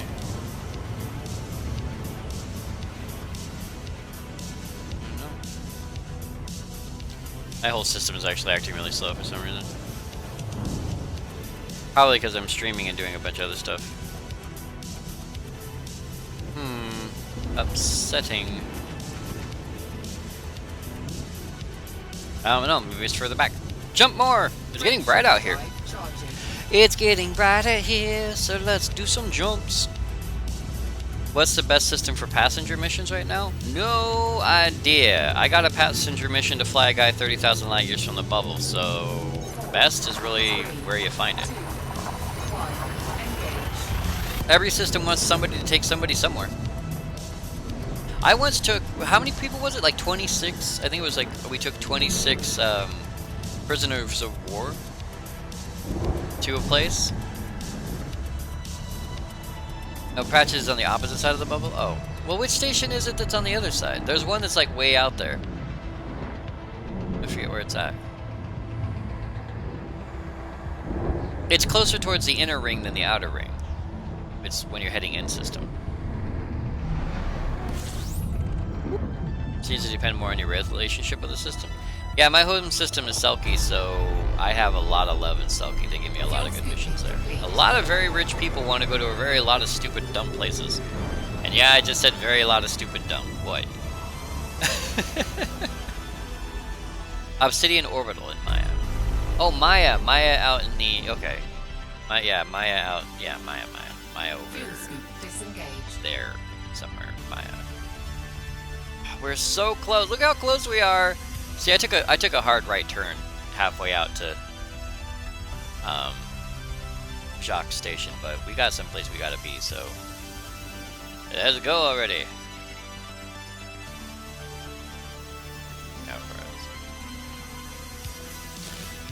All these stars go by, you think you've actually traversed a large distance, when in fact you haven't. Lots of Thirsty stars around here. I'm sure they've all been explored before. Can I get a hold of something, please? Anything? Be nice. Give me what I need, please. I need. Damn it.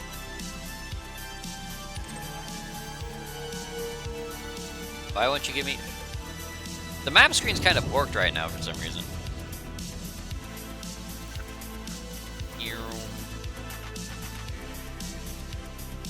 Not straight enough for Jazz. Alright, that should be far enough, right? Just...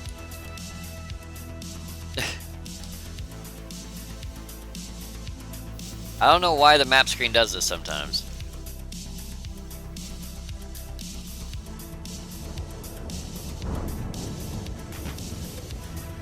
If I have to, I'm just gonna pick a star roughly in that direction and go.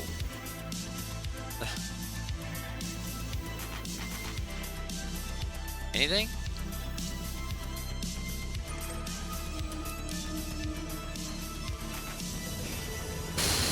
It may just be lag, I don't know.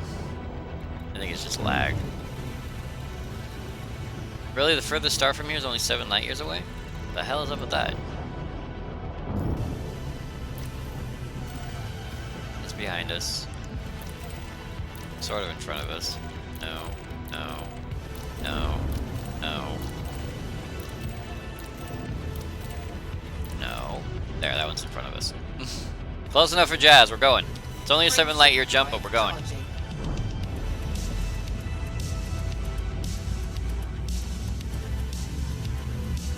Saw this had a lot of research missions that are closest to the bubble for something around 2 to 10 million, but no bulk missions. Huh.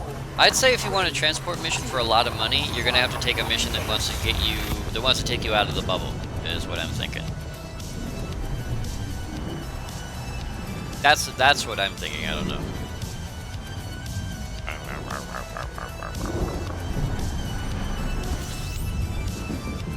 Dang, I just found another mission in Sagittarius A and I can't get it because I'm not friendly with the faction. Aww. Fuel scooping complete. Yeah, there's a lot of server lag right now. That's why I'm not pinging the system properly. I think I'll fill my condo with Sag A missions and take it out there. Good luck with that. There you go. Now, please, for the love of God, let me ping my map. We lag. There we go. That's a little bit better. Yeah, I just, for whatever reason, that system was screwing with me. Here. How close are we? 1400 light years. Oops. A little bit far. 1200 light years. No.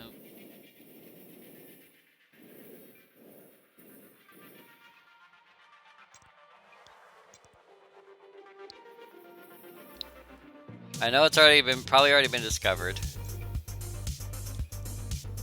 but I don't care.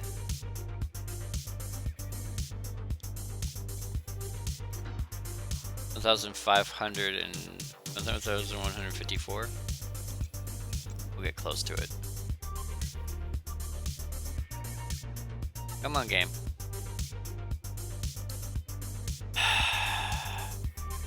It's server lag is what's doing it, and that's starting to drive me nuts.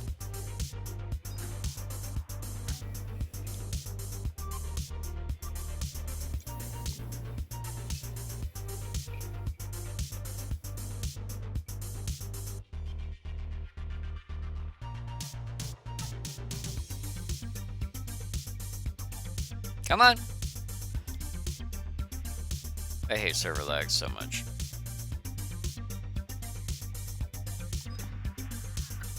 Okay.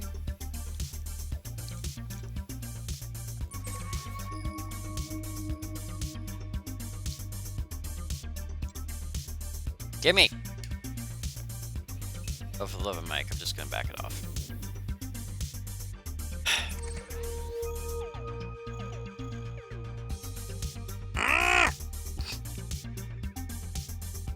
Server lag drives me up a damn wall every time. Come on. Let me in. Please, for the love of God, let me in. Let me touch you. Let me see your tasty treats. Show me what you've got, baby. Ah. No, yes, no, yes, no, yes. Come on. For the love of Mike, exactly.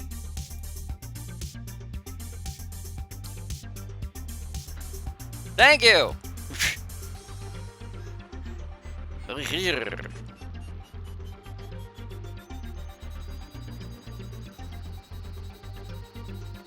Unable to calculate jump. Thank you. Alright. Never thought the longest time for calculating my jumps would be actually getting the game to tell me how far away things are.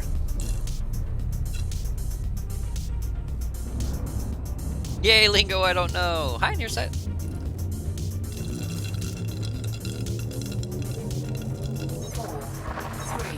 And that annoying sound you just heard is the last of yesterday's coffee. Hey, if I'm going to be annoying to people, I'm going to explain why. Oh yeah, and I highlighted the tin can incident yesterday, guys, so that you're aware. Embarrassing as that was. Shotgun at point blank range can't hit a pile of immovable tin cans, because I'm a damn dirty genius. I am good. Thanks, KB Coffee. Aw, now I'm coffee. Makes me hot in Australia. Frameshift drive charging.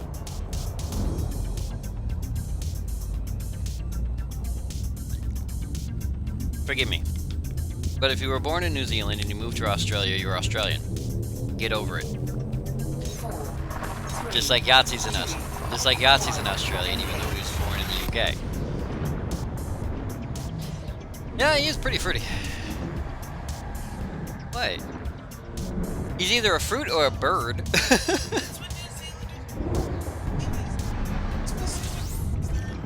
I get that. So are Americans just guns? That's all we got over here? The Russians is his bear, so you can punch them like good Russian. Vodka. Much vodka punch bear. Alaska has moose. Alaska is more Canadian. Damn, the universe looks good and exciting. Want to go space exploring now. I know, right, Xena? Triple check, hit it again, because there's a lot of lag. Streaming plus heavy server usage equals sometimes you don't see the planets that are actually there. KB, would that make you a redneck? It might. I might be a redneck. Let me check.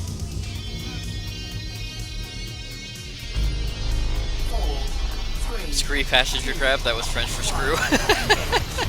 Space, Italian for space. See, I'm gonna make an Italian noodle shop. I'm gonna call it Space. Because he spelled like space, and people are gonna be like, "This isn't a space store." I'll be like, "It's Space! Get out, you plebeians!" Then I wouldn't let them get out because they need their money. They might be stupid, but they have cash. Said every mugger ever.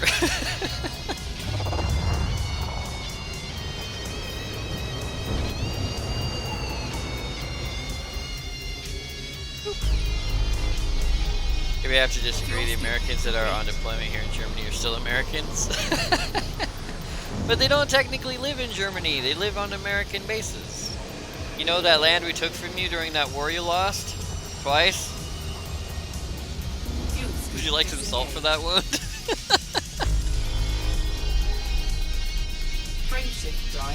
I do feel sorry for Germany though. They started 2 worldwide conflicts and they lost both of them. I mean, that's gotta be some bad roll there, right? Like, you figure if you start 2 world wars, there's a 50-50 chance you're gonna win one of them, but nope. One day you guys will get it right. Keep trying. Someone's giving me that look like, what are you talking about? What? I'm not laughing. I'm just saying, Germany started 2 wars that became global. Well, okay. I forgive it. Germany didn't start World War I. The Austrians did. We just blame Germany for it. So, I guess Germany started 1 World War?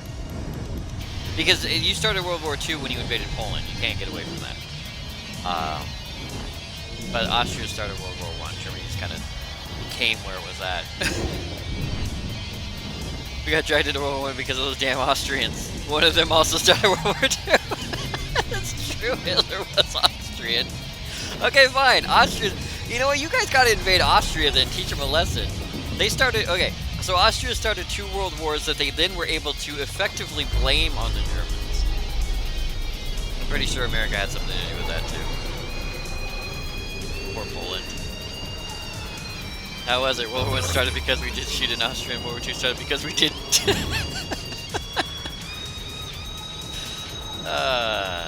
Silly Austrians. I need to learn more history. If Trump gets in, USA will start World War III. The war to end all. Hey, where'd everybody go? World War III will be the war to end all wars because once everybody's dead, there won't be anybody left to fight. Ooh, a blue planet. No, the better quote from Einstein is, I don't know how they'll fight World War III, but actually, that wasn't Einstein. He literally... No, nobody said that as far as I'm aware. War III, but I don't know how they'll fight World War IV with sticks and stones. But I thought you were talking about what I said before. Well, I hadn't said that quote yet. You were in the future. You were in the future! You proved Einstein!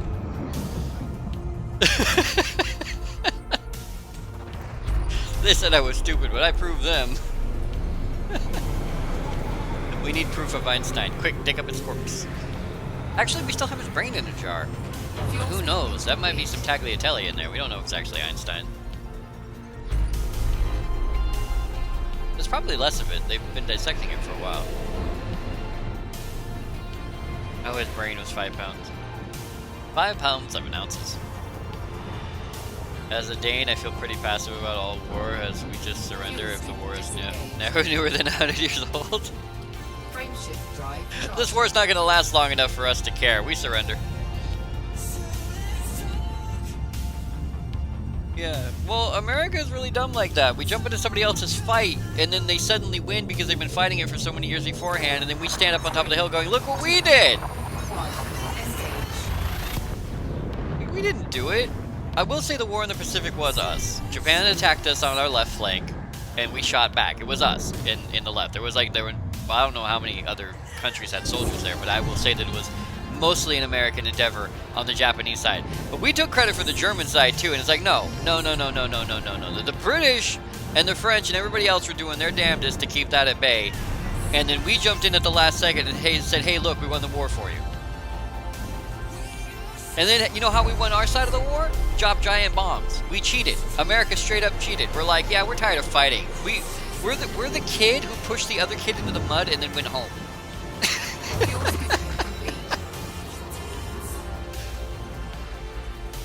Yeah, I know, the nuclear bomb saved lots of lives by, making island hopping fighting, and the fact that the Japanese nation would have defended its borders to such high hills that millions of Americans would have died trying to take it back, and it would have become a stalemate. I get that. I'm just saying, in the equivalent of history, where most wars are fought until one side or the other says, you know what, okay, we're done, we literally walked over and threw a rock through their window. Zerg rushing cheaters, exactly. We were like, literally, we were fighting, and then one day, we were just like, you know what, we're done. And we just dropped a bomb, and we were like, there, see, we're going to do that again if you don't quit. And Japan's like, okay, we'd rather not be obliterated, we'll back down. Well, the Japanese are owning our country for business. Way to go, Japan, and your Nintendo DS. What's funny about that is you can take over any country with money. I don't know why people still haven't figured that out. Let's throw bombs at them. No, throw money at them.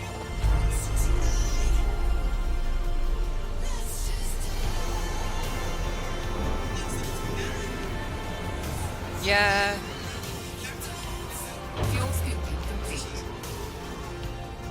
Well, you're blah blah blahing a lot.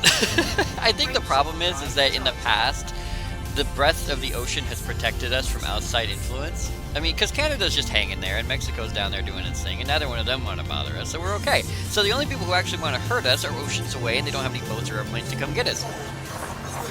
So Yeah, but that was back in the day when we were fighting everybody. But nowadays, when the bombs are big and the booms hurt. But my point is, we've always had those oceans between us and them, and that's really it. We're protected, but our ego and our eccentricity and our ability to puff up and say we're impossible to beat literally comes from the fact that you can't bring a submarine on land. See, if they had Red Alert 3 and they had those Japanese submarine tanks, we'd be screwed. Because they just, like, you know, swim up to our borders and then pop out of the ocean and boom, we're done. So if North Korea wants to kill us, they need to be building themselves some of those submarine tanks. Wouldn't know what hit us. One day submarine, next day tank.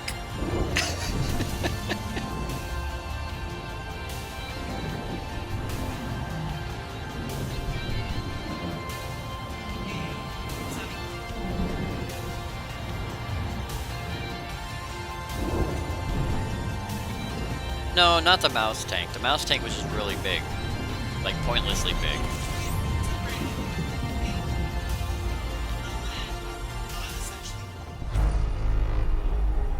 Yeah, I'm assuming you mean a super weapon? Well, yeah, because it's two weapons stuck together. No, because Japanese are tiny. They can fit into a smaller tank. Don't give me that look! That's not racism! Japanese people are smaller! They can get bigger, they just don't naturally do so. Drive charging. On average, are Japanese people smaller than Americans? Okay, now you're just being a dick. You're being racist because I know tall people. What? North Korea defeating, yeah, right. 3, 2, 1, engage. That does not smack you around at this point. Now you're just being mean. You're calling me racist in front of everybody, and then you're like, but I'm racist against other people.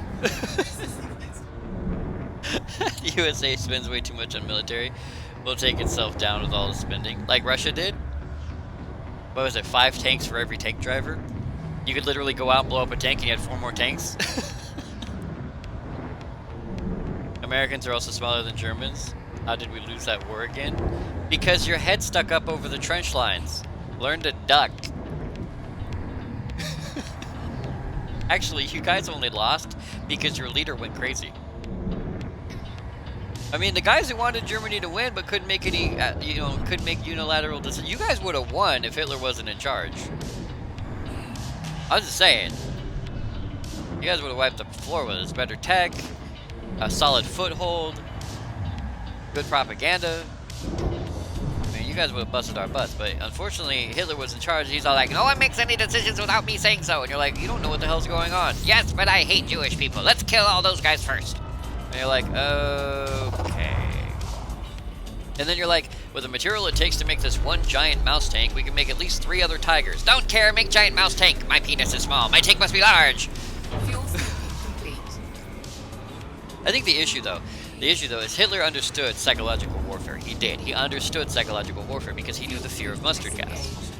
But because he had been infected with mustard gas, I think he had a little bit of crazy going on. So he understood the idea of scaring people into not fighting. You know, you see one of these giant mouse tanks roll over a hill and you're like, okay, we're done. You know, you throw up your arms and you're like, we're done, take us in. You know, we're clear, we're clean. But he didn't understand that fear doesn't have to come with a big gun. The idea of a tank is good enough, right? Or the Me-262s were very scary. Was it the 262s? Which ones were the jets? I keep getting I don't think the 262 was a jet. I think the 262 was just a fighter.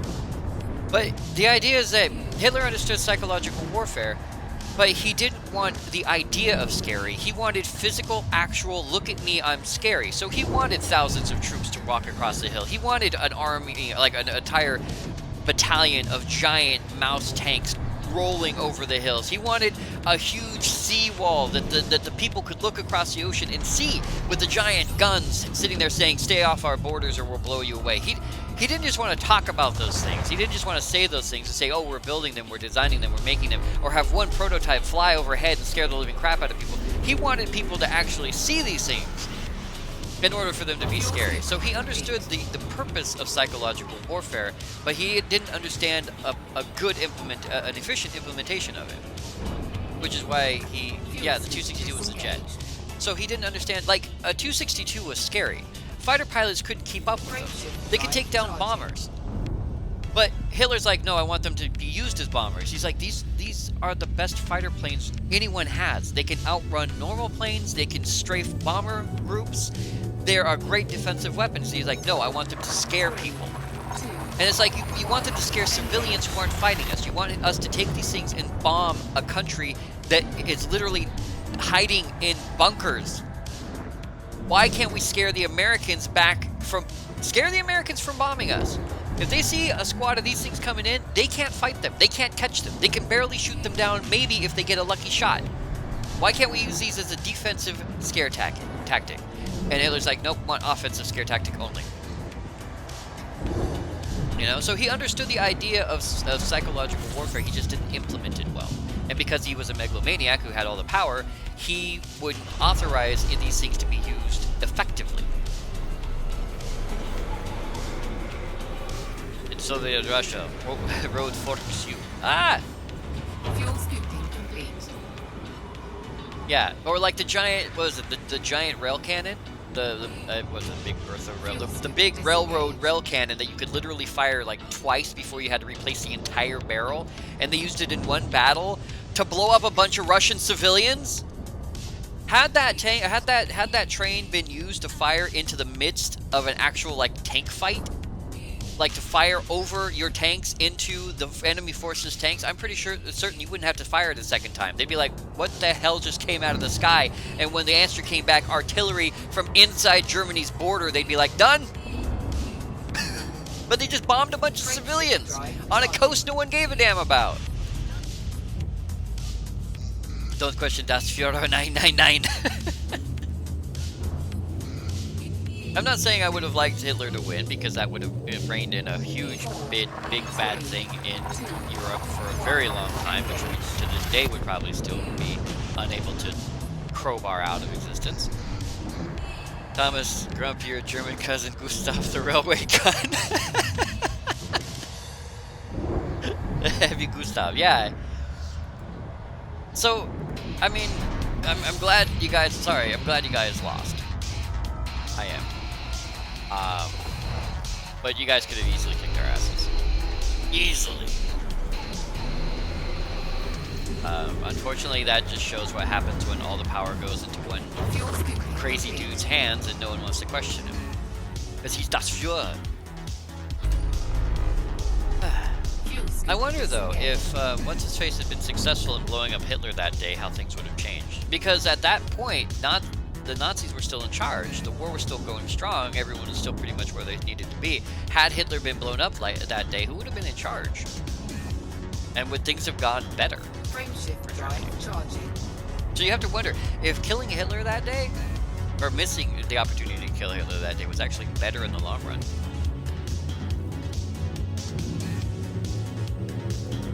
There's an idea for you. People be like, would you kill Hitler when he was a child?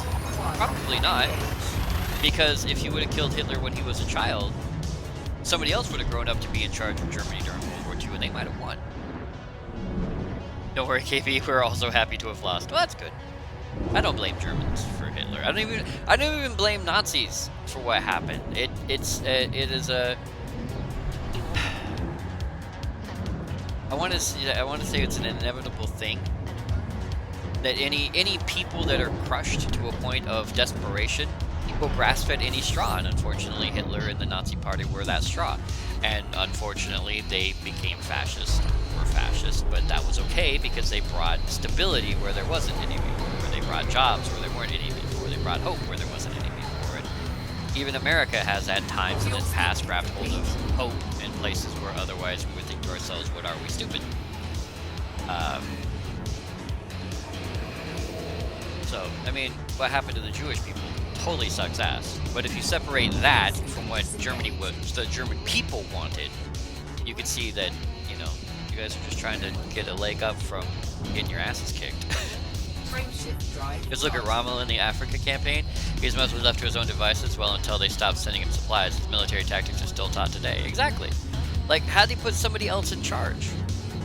Like, had someone other than Hitler been in charge during that point in the war, that would have been insane. But you have to hope that what would happen is they would look at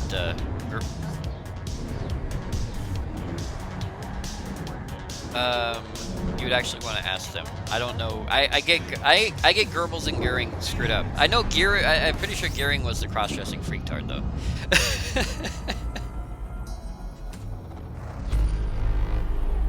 Well, in history's past, we have labeled him as such. Because we're more manly if they dress up as little girls. Okay. Personally, I think we're more manly if we kick the crap out of some guy who's also manly, but I'm more of a bar brawl kind of guy rather than a stage fight kind of dude. Fuel scoop disengaged. I think Goering was second in line in his first assassination attempt. Maybe. As I wanted you to take a planetary tourist spot. Huh? Oh wait, Frontier passenger mission shows up as a planetary landing, but endpoint is a station. Okay. Luftwaffe. Ah.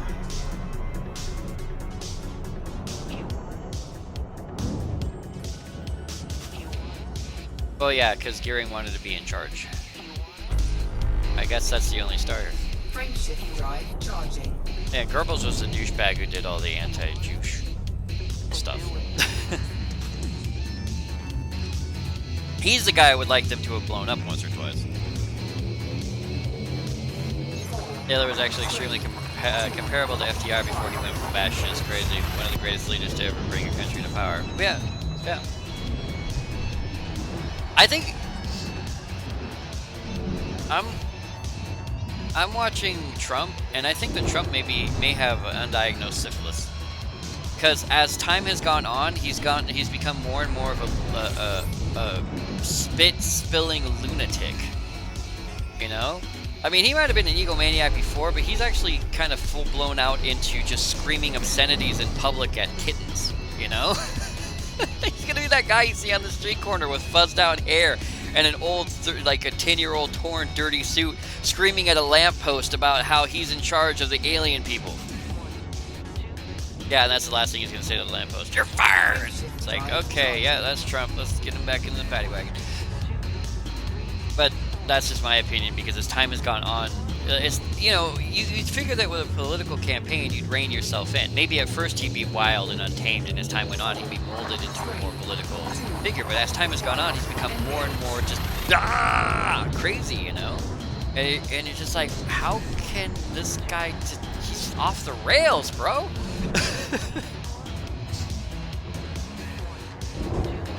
He's had too many people stroke his ego because he has money. Is ego what he calls his penis? I'd call my ego penis if people would stroke it. Or is it the other way around? I'd call my penis ego if people would stroke it.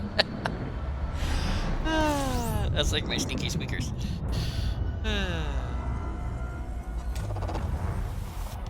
Oh, by the way, for those of you who've joined in, you're like, what is this idiot talking about, and why are we flying through space and not doing anything functional?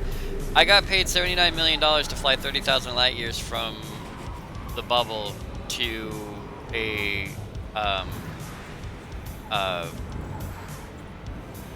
supernova remnant and a neutron star, basically, and then turn around and fly all the way back home. So since I don't have a lot of free time to do that, and we finished Alan Wake today, we're flying 30,000 light years, or as many light years as we possibly can, until I have to go, which will be in about an hour and 20 minutes.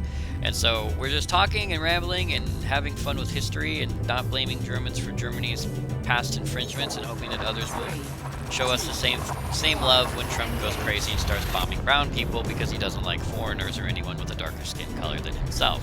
How that's possible, I don't know, considering he's orange and I've never met another human being on this planet who's that color.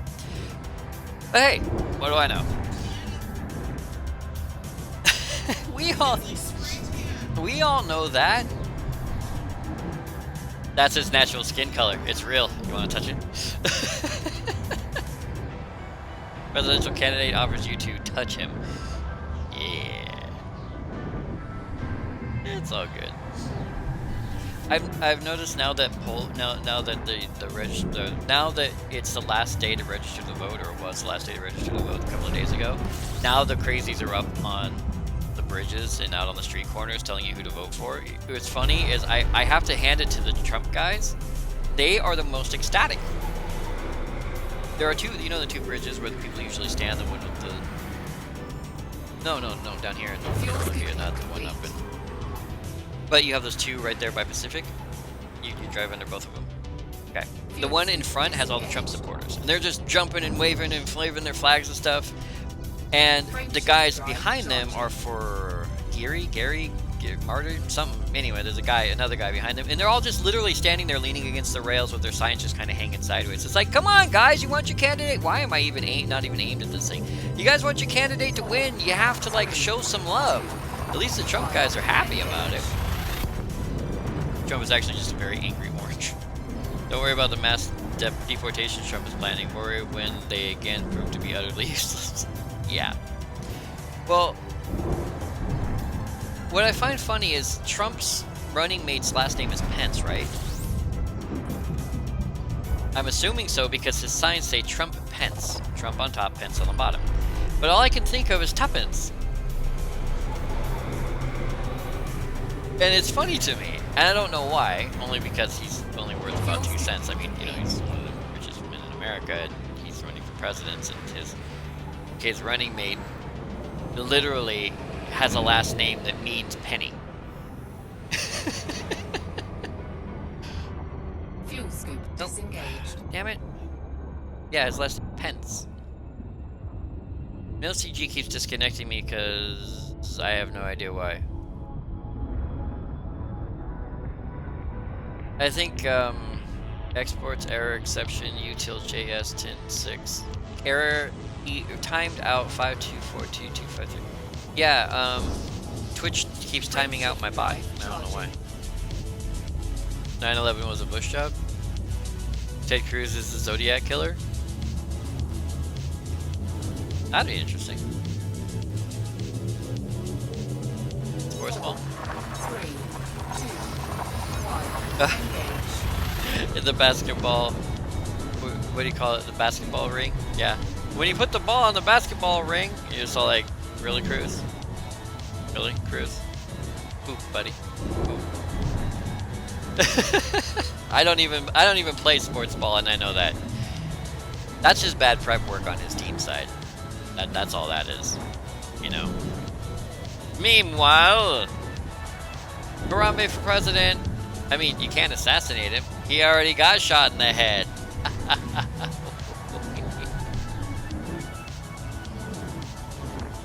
Actually, I don't think Harambe can be president. He wasn't born in the United States.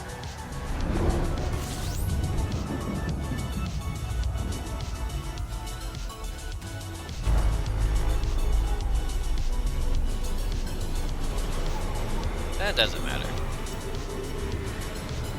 The US government knows about a lot of things. The US government knew about the attack on Pearl Harbor. They just didn't know what the attack on Pearl Harbor was going to consist of, or the exact time or a day it was going to be, which is why they pulled all their ships out of harbor. Duh. They didn't pull all their ships out of harbor and then leave the ones in there they wanted to be damaged because they thought, hey, it'd be a good idea if Americans got killed so that we had an excuse to go to war. Europe was begging us to go to war. 4, 3, 2. Japan got overzealous? Yeah.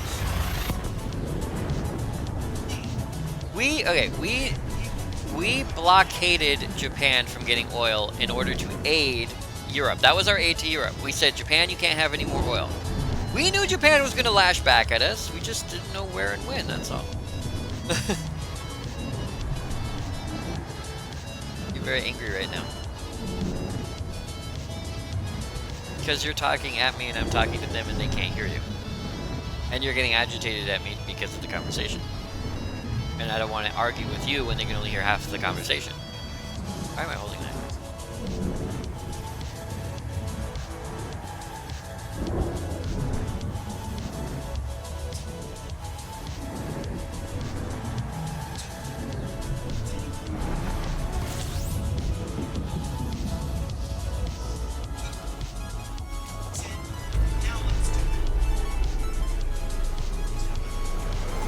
Yeah, no.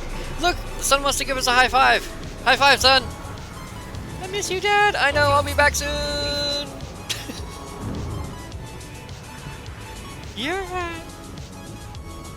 Harambe was already President KB. Haven't you seen the picture you asked for? I did. I was hoping it'd get to the front page, but it looks like it did not. I guess only Harambe on soap bottles, like, get to the front page. We conveniently moved the aircraft carriers out of the harbor to go on a routine training exercise the day of Pearl Harbor. Yeah, I don't care. People can talk conspiracy theories all they want. Crap happened, it sucked. But you know what? Crap happens, it sucks. And if anybody is to blame, and you'll forgive me because a lot of people died on those airplanes, if anybody is to blame, it's the 100 and so other non-terrorist individuals on those airplanes who didn't rally together and say, we're dying one way or the other, let's save some folk on the ground. Which, of course, only one airplane that did do that. That did actually do that. Out of all the planes that crashed into stuff, only one airplane had people on it who said, well, we're going to die anyway, let's save some folk on the ground. Self-sacrifice for a better cause. Only one plane! Everybody else sat there in their chairs going, well, I hope we make it out of this alive so I can Facebook it.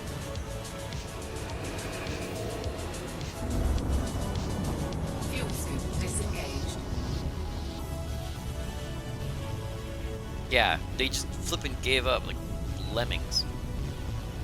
And for anybody who had family in the buildings and the planes, my apologies for your loss. But if you find yourself in a situation where you're going to die one way or the other, stand the hell up and punch someone in the throat. Yeah. Frameshift drive charging. I mean, they may kill you, but they're going to be wounded and hurt and confused. Ah! That's what I'm talking about. Nut the hell up. I mean, you're gonna die anyway. At least try. Even if you don't make it through the cockpit door, at least try!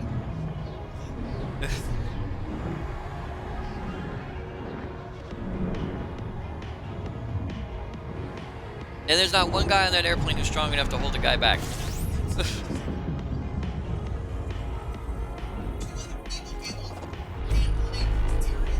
Seriously. And there have been emergencies where they've talked them down, talked people down from aircraft that has no pilots. So, you know, forgive me. I'm very angry about that.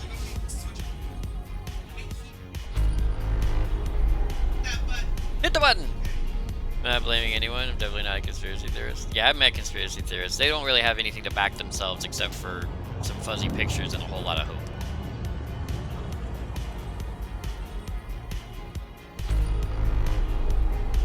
Fear is powerful and irrational. Yeah, you just have to use it. Frameshift drive charging.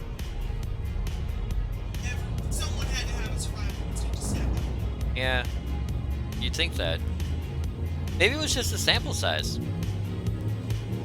I'm proud of Bruteclaw. I know if he was on an airplane and terrorists tried to take over, he'd like straight up nut punch somebody with his laptop. Formed a plan and then probably gotten ourselves killed, but at least I'd be bleeding out on the floor knowing full damn well I was dying for a good cause. And if nothing else, maybe my sacrifice and martyrdom would allow other people to realize, got people together to get up and start doing stuff.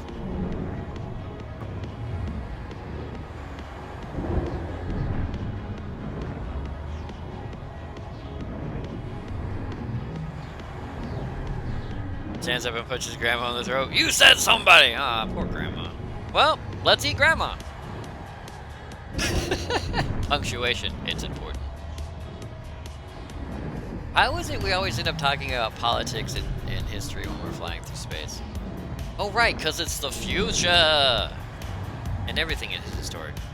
It's the same with school shooting. Most police officers will say the same, that you all should attack at the same time. Yeah, if one guy has a gun, people are going to die. People are going to die, okay? In a situation like that, people are going to die. But you have to realize that the guy came in with a gun knowing full well he was going to kill somebody.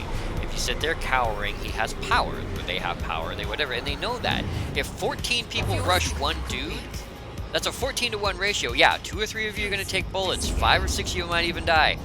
But he's going down. And I hate to quote Zap Brannigan, then everybody in the room dying? Yeah, and here's the thing. I hate to quote Zap Brannigan on this one, but you have to send wave after wave of men against the killbots until they reach their kill quota, or run out of ammo. Frameshift drive charging. It's gonna happen one way or the other, you might as well nut up. But the problem is that you're right. People will cower because of fear, and they don't understand how to use that fear. The fear overrides the fact that there are 14 of us. The other problem is that they don't feel like there's a leader. So if one guy stands up and says, "Look, this is done," and then he gets shot, everyone else cowers even more. Because like, well, that guy tried to stop him and he died. Yeah, that one guy tried to stop him and he died. But if all of you stood up and rushed his ass, he's going down. It was a kid, and I think his name is Hobbin. I cannot remember. It starts with an H. In the Middle East, a 15-year-old kid tackled a suicide bomber who was walking into a school. He died, but he saved an entire school full of people because he decided that taking this guy down was more important than seeing tomorrow. I don't remember his name. They put him up on Imager. Which actually kind of pisses me off about Imager when all the guys on Imager are just constantly complaining about reposts. Oh my god, this is a repost! It's like, yeah, but I'd never seen it before. Now I know about this kid because somebody decided to repost this thing that you guys saw 3 years ago because you live on this damn website. Which is really upsetting when they do that, because I like Imager because some of the good stuff gets floated to the surface. What's going on? Sorry.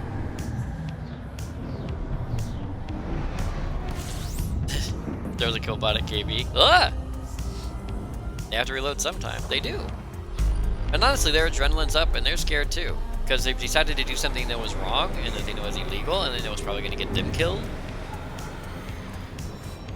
Tackles the kill bug. Logically, yes, but are you sure you would change the gun?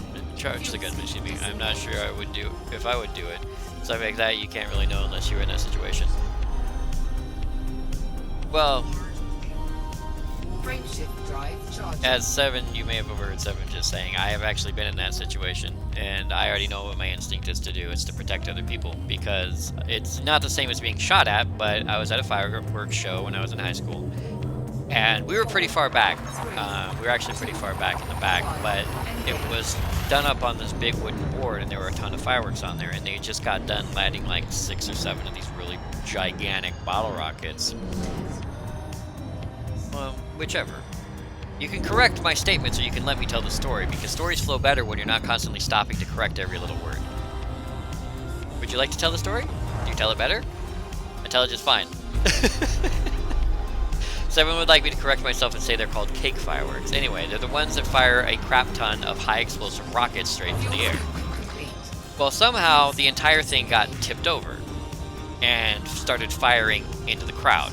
And instead of running for my life or ducking, I stood up and I had a jacket on, and I opened my jacket and ducked my head to take a hit from any of the fireworks so they wouldn't hit my cousin and his girlfriend who were sitting in lawn chairs in front of me.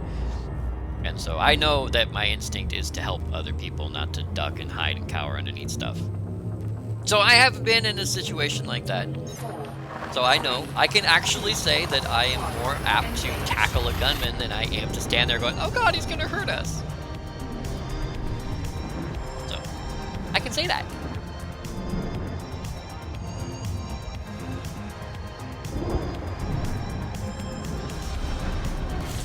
Yeah, but I'm pretty sure you'd do it. You're that kind of guy.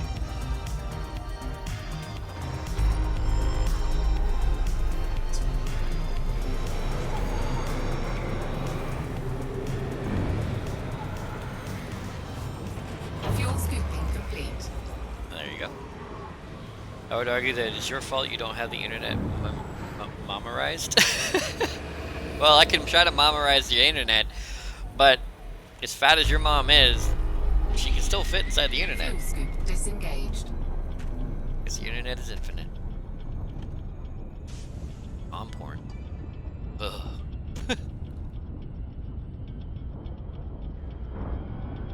Hello, Brookla! We were just discussing how you'd nut punch people with your laptop if they tried to hijack your airplane. We're very proud of you. And now he's confused. That's impressive. I feel like my instinct is to do it as well, but I don't really know if that would be at that time. Hope I would. See? And that's actually an okay attitude to have. I like people who have that attitude, who have the I don't know what I'd do attitude. And you know what? If you cower underneath a table, that's okay. That's okay. Not everyone's cut out to be a hero. I don't even think I'm cut out to be a hero. I don't think I am a hero. I try to avoid danger whenever I can. But if you say to yourself, you know what, I don't know how I'd react, that's good. It's those people who boast, oh, I'd totally be a hero all the time, every day. Those are the guys who are more likely than not to duck out while everybody else is screaming and crying and dying. and then come back later and be like, oh, I was super brave and I helped, and you're just all like, yeah, no. Yeah, so...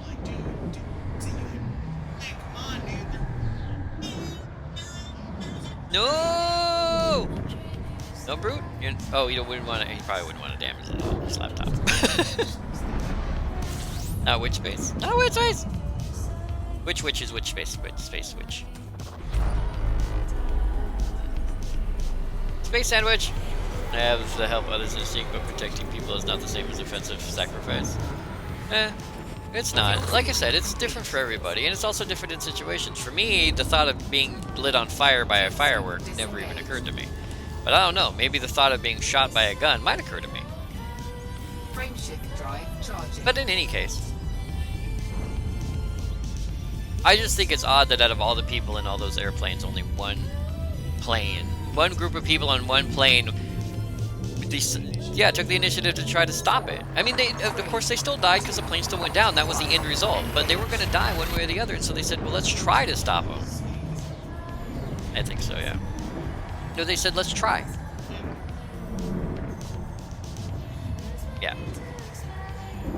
But it's like all the other planes, everyone just kind of stood there. It's like, we're all going to die. It's like, they have box cutters. Yeah, it's going to hurt. Yeah, they might cut an artery. Yeah, you might die.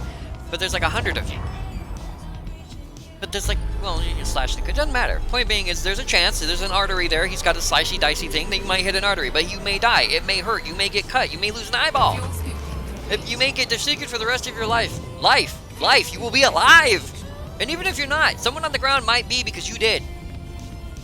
That's the important thing. Frameshift drive charging. That's why I like Elon Musk. Not because I think he'd sacrifice his life to save people on the ground, but because he's doing things that we as a world have forgotten how to do, which is to say, screw what I get out of it today. Let's make tomorrow better for people. I don't think Elon, I don't know, you may want to ask him, I haven't seen any of his interviews, so forgive me if I'm wrong, but I'm pretty sure Elon doesn't want to be the first man on Mars. That's not his goal. He wants people to be on Mars. Because if Elon was like, well, I want to be the first man on Mars, it'd be like, you're an egotistical bastard and you need to shut your hole. I'd be all good for him to pay to get us into space, but it would be all just for him. He'd build a spaceship for him, he'd get himself up into space for him, he'd fly all the way to Mars to him, he'd say, hey, look at me, I'm the first man on Mars, and that would be the end of it. He'd come home and he'd be like, I was on Mars, screw the rest of you. But he's not saying that. He's saying, I want us as a world, as a planet, as a people to be on Mars. We need to go, and someone's got to get us there, and that's going to be me. So he's taking his fortune and his brains and his people and his connections, and he's trying to get us as a world to another planet. And that's a huge self-sacrifice. He's giving up. Well, he's probably not giving up. He's probably making more money now than he ever was before. But he took the chance, and he's giving up the opportunity to be just this rich guy who's taking taxes, like, who's getting money off his taxes by dumping money into charities and crap and going around blowing coke and driving really fast cars to say, let's try to get our world to the next step. And that's so self-sacrifice is important. And this is coming from a guy who's very selfish. Can we not take Belgium with us to Mars? Just to Mars, except Belgium, stay home. Well, they need to make all of their cheeses. No, wait. Chocolate and waffles. Yeah, see? So we will let Belgium stay home, and when we come back, they'll have chocolate and waffles for us. You want to go Belgium? So you can eat their chocolate and waffles? You can just have their chocolate and waffles sent to us, you know. No, it's better if you go there. Go to the source. Gotta get it from the source, right? Okay.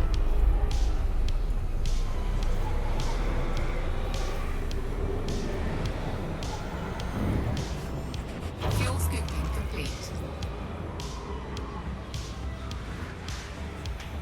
How? Okay. Now change the word chocolate to alcohol. Fuel scoop disengaged. No. I'm saying, what you're saying now is you can go into this room and just completely gorge yourself on chocolate, right? Now change the word chocolate to alcohol. Now imagine going into a room and just completely gorging yourself on alcohol. How would you feel the next day? How would you feel the next day? This is a theoretical situation. You would be hungover, and you would say things like, and oh God, and I'm never doing that again. Now imagine for a moment that you stuff your face.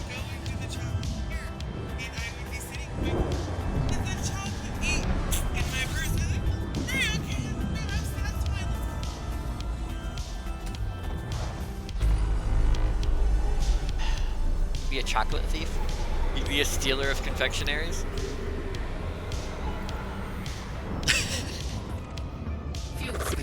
Simon has a plan to steal Belgium chocolate.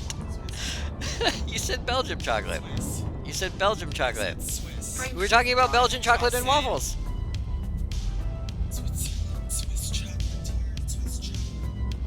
Nah, it's all the same country anyway, who cares? It's Norwegian. 4, 3, 2, What? 1. They speak Norwegian. It sounds like German, but it's more Britishy. Let's see how many people we can offend! You know, Australians are just British people from the south, right?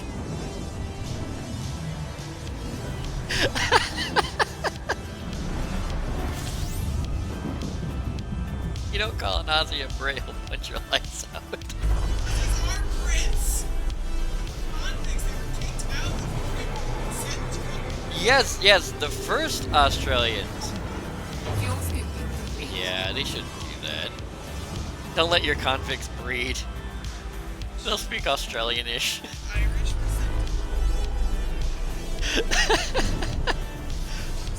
From what I've seen from Elon Musk, you are correct. Exactly, he wants to make the world a better place for everyone tomorrow. Not just make it a better place for himself today. He's not trying to make a better place for his kids' trust fund. Why is that star only 3.94 light years away? We should be skipping and jump. Oh, because that's the end of our run. Okay. Okay, he's still working on that well-playing yet tragically long contract? Yes! Yes, I am doing that. Bad KB.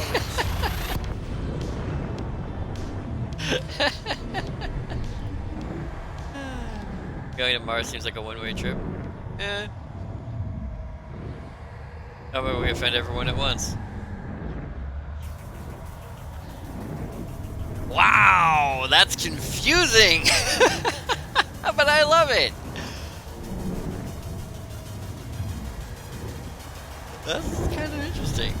Although, the biggest problem I have with this is the fact that the spacing between this cross and this Star of David are not... That's not even all the way around. That's like the one thing that's offending me in that whole picture, is that the cross and the Star of David aren't evenly spaced.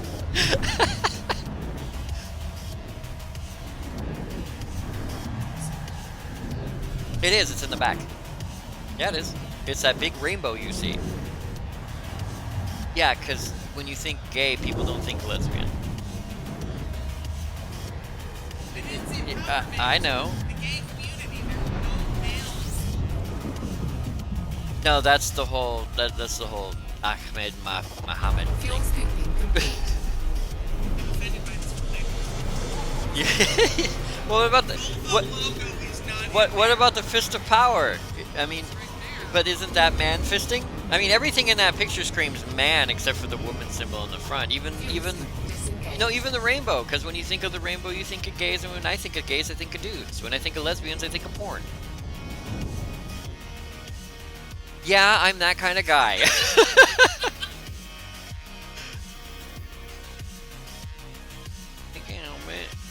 Oh wait, we were supposed to go to that one star, weren't we? And it's really super. It's only like 150 light years away now, so of course I can't find it. Ah, hell, I lost that star. It's grammatically incorrect, damn it! Yeah, that's true. I'm offended that this doesn't include this thing. Oh, is that it? No, that's just a fuzzy spot on my... No, you can't, because the screen's really hard to clean. I was only like 150 light years from, wait, am I like right underneath it? Am I like right underneath the neutron star? Am I that really?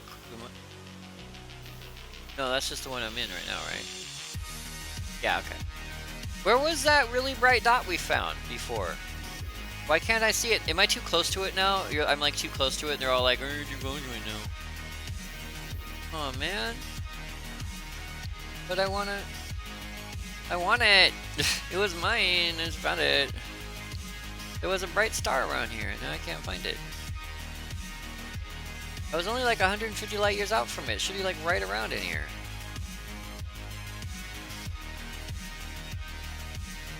I guess I should have marked its name, huh? That would have been a smart thing to do. Can someone go back in the VOD and tell me what the name of the stupid star was? The jump was a bit long there. Yeah, it's a little laggy. Fist all the Nazis? Yum.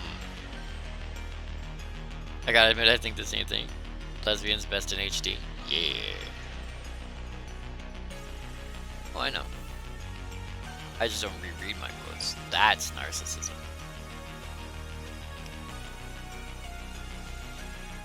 Well, when I spell check it, yeah, because I don't want to be duped.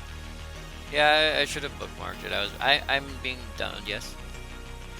You just wait, pulling up a shirt. You want my attentions? Want my attentions? The Wicked Witch, the mean old witch, ding dong, the Wicked Witch is dead. Witch is dead. I know, I'm sorry.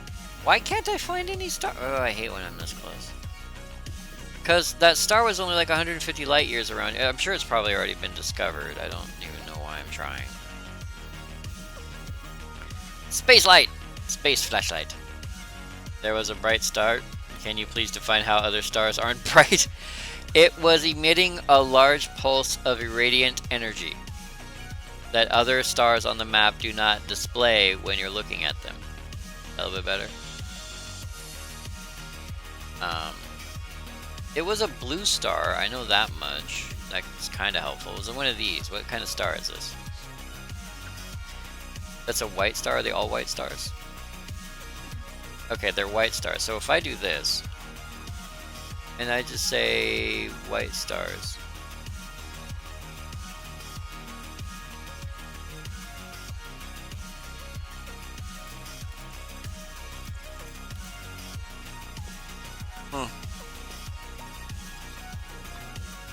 Well, he is kind of like a bull. He does tend to rush towards things that are an off color. He wants it to be more orange. Yeah, there's no way I'm going to find that star. I'm now mad at myself for that. Change map to realistic. Will that find it for me? KGB foam, so no else type stars. Alright. Ah! No, that was really not helpful. No, it was a blue star. It was one that I could see on the map, and it was bright. And now I can't... I mean... Oh well. I mean, it was around here somewhere. I'll probably pass right near it. I was only literally... I backed straight out. I was only literally like 150 light years, but where's straight from here, right? When you think about it? I should just keep jumping. But it doesn't matter, because we're not going to make it to our destination right now, so if I don't... You know, I should... something. White star triggered! White stars can also be non-sequence, white dwarfs and wolf riot stars. Oh. Can you imagine how annoying it would be if the sun were blue? I don't know, if the sun were always blue, you'd never know it is in any other color, so in an alternate reality, your question would therefore be, you know how annoying it would be? Or can you imagine how annoying it would be if the sun were yellow? And then people would be like, oh my god, I couldn't stand it if the sun were yellow. And now we're back where we started from.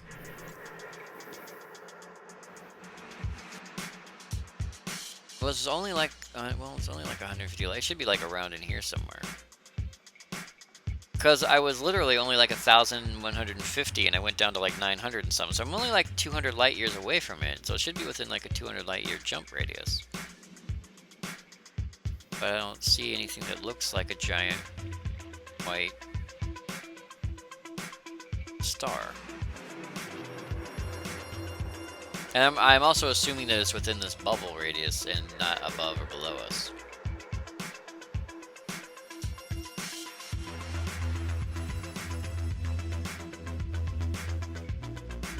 None of the stars can look brighter than any of the other ones, and others. They can have a white outline. Like if I go this way, where is it? Can I zoom in a little bit? It's not realistic that does it. I don't think. No, because realistic is too clumpy. What you can do is you can see stars. You can see like, how does it work exactly? Give me a second. You gotta go pretty far out for it to work. It might be too thick in here for it. I might have actually gone to a point where it's too thick, but what you can do is you can see white stars like really bright stars are bright on the map. And by bright on the map, I mean they're actually bright. Like, they appear as bright white dots. Like that guy, right there. See him? See this guy? He's blue. See this blue guy? So I can back up, and I can go up like this. And I can see him, and I can zoom in. See? Fault, whatever. Or is that a gas thing? It doesn't. I think it's... Oh, is that a remnant? Oh, it's a remnant! So yeah, look, it's a remnant. So then I go realistic. And I try to zoom in on this guy.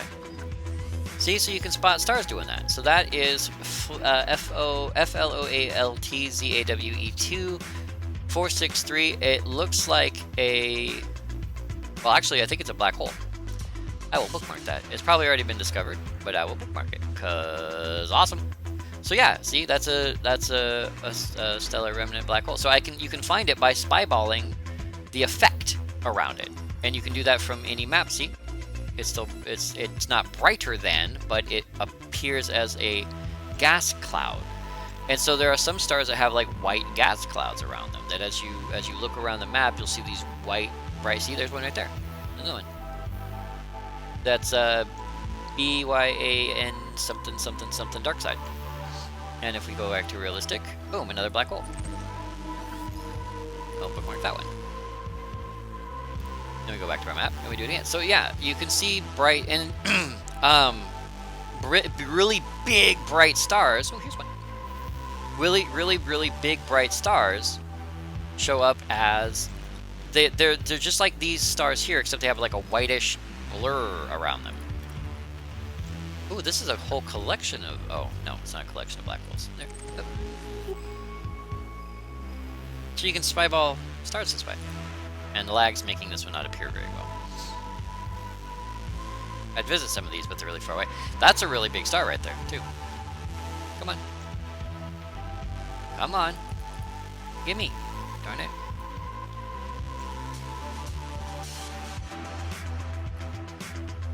There you go. Hey, we can fly to that one if we want to. Ooh, you guys want to fly backwards 800 light years to this one? Nah, we don't have enough time. We passed it. We actually probably passed right under this one. I want to... What is this? I don't know what that one is, but I'm bookmarking it too. I have a lot of bookmarks. Bookmark, please. There. So yeah, you can do it without all these ugly stars in your face. The problem is as you approach said stars, you tend to lose that ability to see the bright ones without distancing, you know. So you kind of have to spyball a little bit. That's problematic, really. Because as you come in here, I think it becomes less prevalent.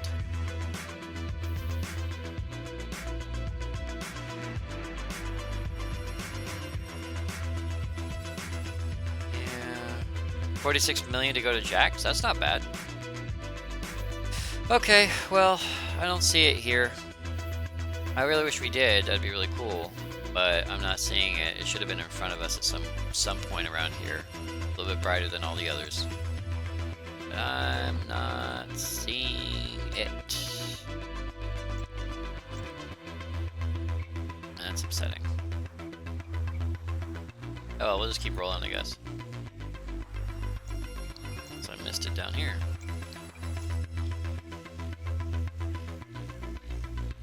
We don't have everything except non-sequence stars.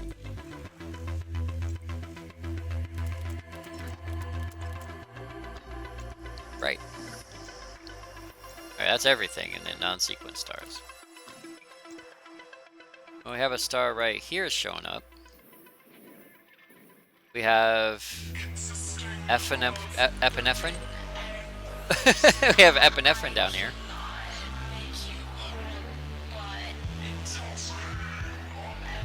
Neutron star. Ooh, cool. There appears to be one below it. At least I think there is. There's another one. Although it's having a hard time seeing it. There you go.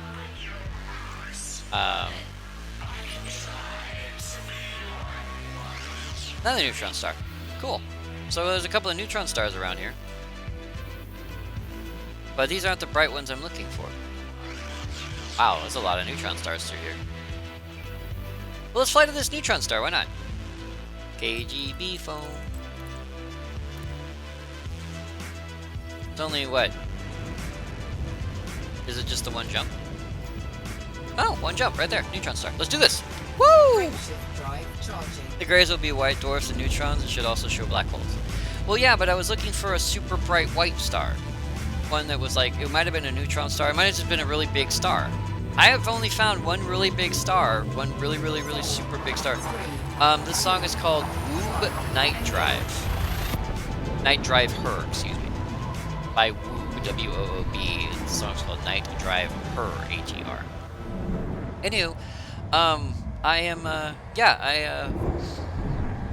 was looking at a really, really, really big, or I found one really big star out on the outer rim that no one had detected or discovered yet. And ever since then, every big star I've ever found has been already found, and so I like to look for stars I haven't been on. Why are your stars so vibrant? Because they're in love.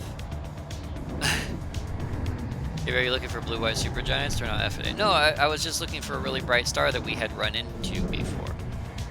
It was on the map. It was on our way to our destination, and I saw a really okay. Ow, ow, ow, ow, ow, ow, ow, ow, ow. That happened. Okay, game. That's pretty though. Look, neutron star. Hull integrity compromised. Whenever you want to pull me out of space, that'd be great. The game is, I'm literally stuck, but the game won't let me do anything because it hasn't pulled me out of, okay. Thank you! Yeah, the game wouldn't pull me out of warp space because of lag. It's so pretty! Oh my god, it's so pretty! Yeah, it's a neutron star. It's probably about the size of a normal planet. It used to be an actual star, but it has collapsed down to a very, very tiny point, and it rotates. It rotates super fast, and that's its energy beams being basically flowing out into space. Took a little bit of damage on that one, which sucks because of lag, but it's so pretty! I accidentally ran into it because I wasn't sure how big its gravitational lens was, but that's okay, it happens. This is so pretty. So now I gotta jump out of here, so I need to put it directly behind me. So let's tag it. And let's scan while we're here. Fly into the jet for super fun times. I don't want to die or be lit on fire. I got a $79 million payday that needs to be run out. Alright, so we're gonna put it directly behind us. Hey look, there's a sun over there. Good morning, starshine. I bid you hello. Alright. Frameshift drive charging. Don't cook. Let's roll. 4, 3, 2, 76, 78, 81, 85. Come on, game. Don't lag me, bro. Don't lag me, bro. If I burn up because of lag, I'm going to be so mad right now. Yeah, my heat's still growing even though the game doesn't know what to do with me. Come on. Thank you!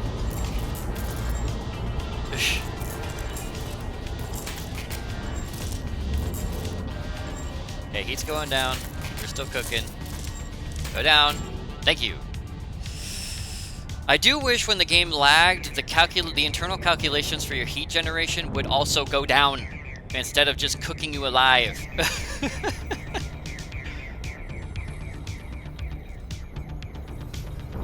Jets ain't that bad if you don't act stupid, KB. Yeah, I've got too much lag. If I fly into the jets, I will die at this lagginess. They need to make the boosting not take any damage. But I have to teach you a lesson for trying too hard. There's another star out there. Alright, so we'll turn back around and look at the neutron star.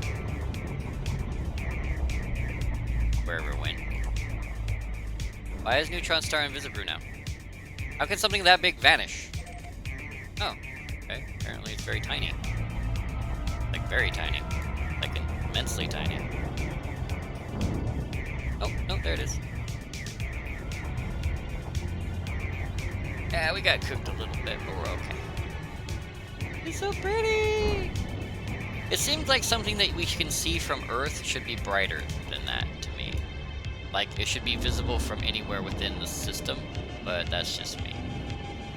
Okay, I'm trying to be careful here so I don't get into this thing because it'll make me lag out again.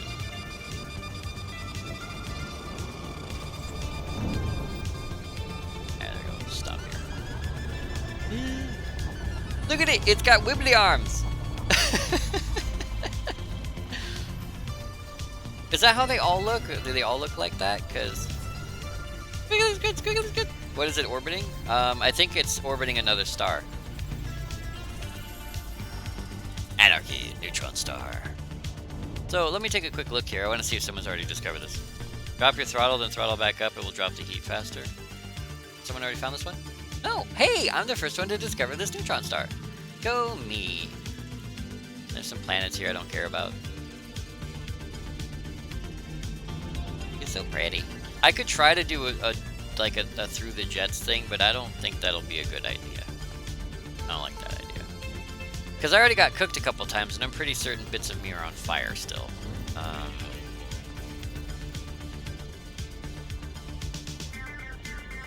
99, 97, 95, 95, 91, cargo hatch, of course, 98. Okay, we're okay, but we cooked a little bit, and I'm not in the mood to cook again. You're supposed to fly into the part of the jet outside of the drop orbit, so lag doesn't affect it. Well, yeah, but, like, will I cook? I mean, how long do I have to stay there, or can I just fly through it? I don't know how this works, and I'm pretty far out here and getting paid a lot of money for this.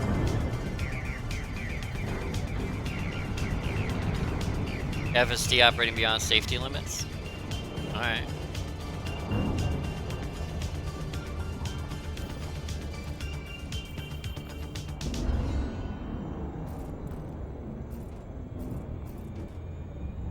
Well, 32.98 is all I can do right now. That's my max. So do I have to stay in there and jump? Is that how that works?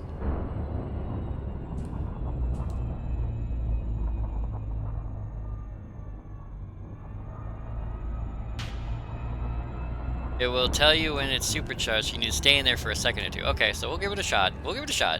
This is pretty, though. This is pretty enough to actually try. Because if this is the kind of effects they're going to be having on new stellar like objects, I'm going to be super stoked about that. Alright. Let's give it a shot.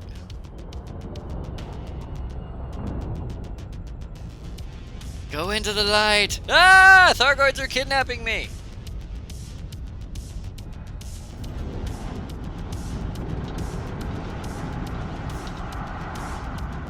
Oh, it sucks you in. Frameshift drive supercharged. Alright. That was quick. Don't like how it wants to suck me in, though. 131.91 light years? Okay. Let's try it. KB, nice thing about this Jacques shift, 40 light year jumps with 6-8 fuel scoop. Nice. And I lost Node CG again because Twitch keeps disconnecting me. Stop it. So is that my maximum jump? Wow, my bubble big. 131 light years I can jump on. So like, is that? So I can do a 131 light year jump. Ah, here we go. See, that's what I'm talking about right over here. This little guy. I think that's the guy I was looking for originally. He's only 162 light years away. Look at that. So we're gonna bookmark him. I can do a 131 light year jump, which I can bring back to like here. Alright. I don't know how long the supercharge. You guys said the supercharge lasts until your next jump, right? Come on, game. Hit me. Come on! This lag is really irritating me. Sorry, I'm looking at your clock. You have a very conveniently placed clock. Alright, there you go. 127. I can do 131, it said, right? 130. No? Select. So I should just be able to jump that, right? Just hit J and go to town with it?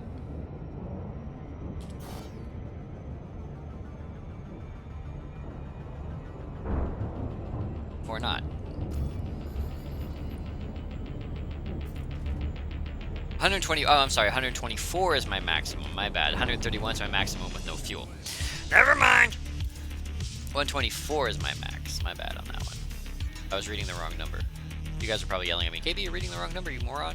I know, I'm sorry.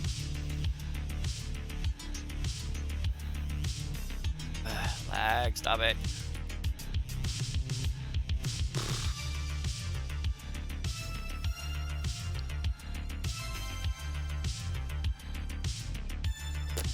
No, I'll just patiently wait for you to figure your crap out. Okay, there's 100 there.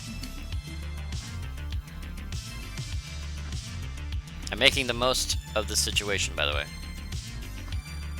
119. 123. There you go. That should do it. Frameshift drive charging. Let's do this. This is gonna be the longest jump I've ever done. I hope I don't die of Thargoid.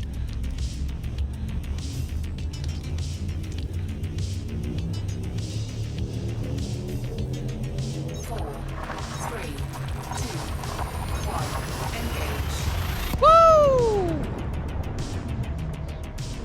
Kinda worth it, I guess. Jumping into a neutron star for that.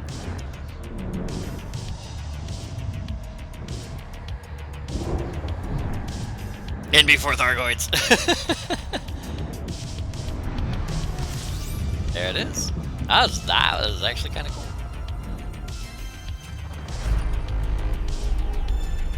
I mean, it's nothing different than our normal jump, except we just jumped 121 light years versus our normal 30. Pretty good. Pretty girl. So if we take a look at our map, we can now, we're now much closer to our original destination of this shiny guy right here, who's only now 40 light years away, which is 2 jumps. Nice! I like it. Makes you feel tinkly. Frameshift drive. And now we should be back to normal light jump, right? After the first jump, yeah. Well, I got to see my first neutron star. I'm pretty stoked about that. Got to crash into my first neutron star. Not so stoked about that. So far, the only Thargoid item found to be confirmed as Thargoid has been the wrecked ship. The alien ruins are supposedly created by the Guardians, or whatever they are. Well, I'm assuming that we're building up to a war of some kind between... It's either going to be between us and the Guardians, and the Thargoids are going to help, or it's going to be between us and the Thargoids and the Guardians are going to help. Or they might just go War of the 5 Armies on our butts, and it's free-for-all, last man standing wins. Hard to say. Anyone already calculated an optimized Buckyball route? Last I heard, no one has done that yet. They haven't even calculated an optimized route to Sagittarius A yet. Because you have to calculate where all the neutron stars are, and then the optimization is based solely on how far you can fling your current ship, and where the next neutron star in that line is. So optimization is really on a per ship basis. Most stars can be like because before the quickest way was based on refueling, and as long as you had enough refueling stars, that was your quickest route. You can skip some, but still have fuel. With neutron stars, you have to find your way to a neutron star that's within that line, and also be able to fling yourself into a refuel star or something similar. Only for Bubble to Jacques, as far as I know. Yeah, it'll be a free for all.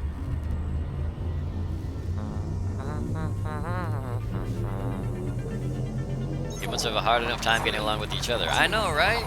Nah, we humans would be smart about it. We'd be like, hey, these Guardian guys just showed up. Thargoids, you want to help us kick their butts? Thargoids like, yeah, we be kicking their butts, bro. And then we turn around and be like, alright, Guardians, we dead. Thargoids, you next. Because that's how we do. You can usually tell how big a star is based on how fast you're going around it, and we're doing 2 times the speed of light. 2.5 times the speed of light. Ooh, here a big chunky sucker eat you. And who has discovered you before me? Because I know that someone has. Gozaku has 18 solar masses and 6.8 solar radii. It's big, but it ain't big enough. Oh well, it was worth a shot. Alright, so from here we want to see where we can go. Most fuckers are probably pissed about the whole genocide thing. Maybe. Yeah, see all those little white dots now that you can see again because screw you lag? All those little white dots you see are really big stars. And the problem with that is because they're really big, easy to spot stars, and they give you a lot of money for scanning them, most of the stars that are within or around a path will have already been pre-scanned. So all these white dots you see, most likely someone has flown directly to them and has scanned them. It just happens, so we just have to cope with that. But if we go down here, we do this again. Up, up, up, up, up. We can see what kind of stars we can find. Maybe we get lucky. Like one of these.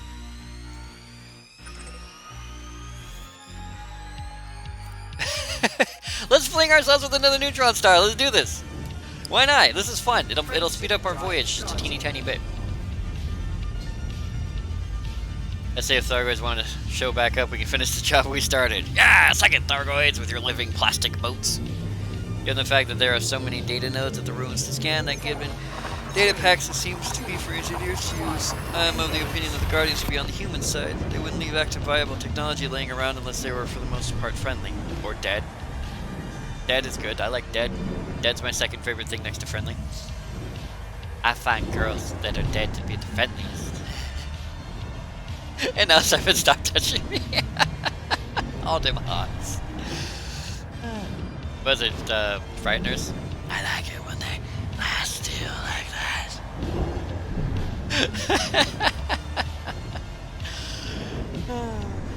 Remember to cut the throttle as soon as you jump in. Good call. This is not the neutron star we're looking for. This is just a really laggy sun that won't pop into existence for us. This is not the neutron star we're looking for. I can go about my business. Jump along. Thargoids. Come on.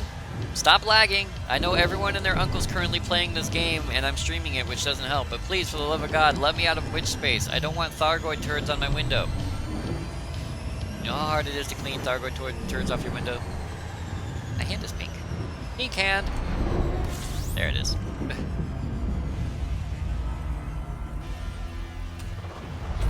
Just drop the throttle when countdown starts. I can't do that for some reason. I know they say to do it, but I can't do it. Tabbing out works now, though. The game, if the game knows you're tabbed out when you jump in, it'll automatically zero your throttle now. Because so many people were tabbing out to go do whatever the hell they were doing when they were jumping between stations, and they would instantly die because their ship would drop out of warp or out of witch space, and then they'd still be tabbed out looking at Imager or watching a YouTube video or something, and then they'd come back and they're like, "You're on fire!" and crashing into a sun, and they're like, "Oh, I was playing Elite Dangerous, my bad. ADD, you did it again." 3, 2, 1, engage. Wow, I am just super offensive. I am not really apologetic for that. Deal with it. We all have problems. But in the end, our problems make us.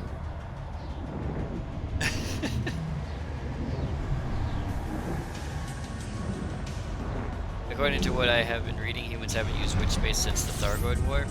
They use a new version of hyperdrive that takes them into hyperspace. Oh, so that's not actual witch space? Oh, I was hoping I'd get sideswiped by a Thargoid and be able to sue him for whiplash. Or ass whiplash. Oh, I think I have whiplash. You don't have a neck. I mean ass whiplash. Ooh, dinglies. I can't believe how stimulus-starved some people are that they would be alt-tab during a jump to look for stuff. I know, right? I mean, I alt-tab sometimes when I'm jumping, because it's a good time to switch out, to look at something really quick, but I keep the window up on my screen so I can watch it. You know, it's like 4, 3, 2, 1, and then I see the jump happen. I'm like, okay. And then what'll happen is I'll tab back in, but other people literally will tab out to an entirely new window that overrides their old window, and like sit there and just, they're listening to the game, but they're like they're looking at Imager, or they're reading Reddit, or they're reading Rainbow, or something, and then they come back and they're on fire. 3, 2, I'm actually surprised that Earth hasn't been replaced by a hyperspace highway yet. Uh-oh, Broodclaw, what are you doing? Goes to load ED while watching the stream. Don't die, Brood. FSD don't use switch space, at least according to the manual. Oh, okay. Well, then what the hell is this crap? Alright, we're jumping in on a neutron star, guys. I got my finger on the slowdown button, and I'm going to pull back as soon as we hit, so... Okay, we slowed. We're good. Woo! That was a good one. Scary stuff, that. But it's so pretty! It's so pretty! Oh, I haven't read the description of a neutron star, have I? I should do that for you guys, because I know how much you love it when I read to you. Yes. Listen to the words I speak when I say. What's better, Elite or Star Citizen? Well, that's like asking what's better, a video game or a picture on a piece of paper. I mean, if you like looking at pretty things and hoping that one day it'll be something cool, Star Citizen's the way to go. If you like looking at pretty things and actually interacting with them, you're better off with Elite Dangerous. If you like looking at pretty things and wondering why you wasted all your money, No Man's Sky is where it's at. Star Citizen is by definition not a game yet. All right, I'm gonna read this definition for you guys. Ooh. All right. Ooh, funky. Neutron stars are the stellar remnants of massive stars that have reached the end of their lives. Once nuclear fusion was exhausted, the star collapsed into a tiny volume. Because of its high mass, the matter has collapsed into an extreme high-density state made up entirely of neutrons, though with insufficient mass to become a black hole. It's 0.7 solar masses, 0 solar radii, so it's all light, no substance, and its surface temperature is 5 million Kelvin. That's hot. Like, literally. Alright, let's do this. Star Citizen is playable, but Elite is dangerous. Yes, it's playable, but it's playable like a tech demo is playable. It's pretty to look at, and you can move around, but there's no game there.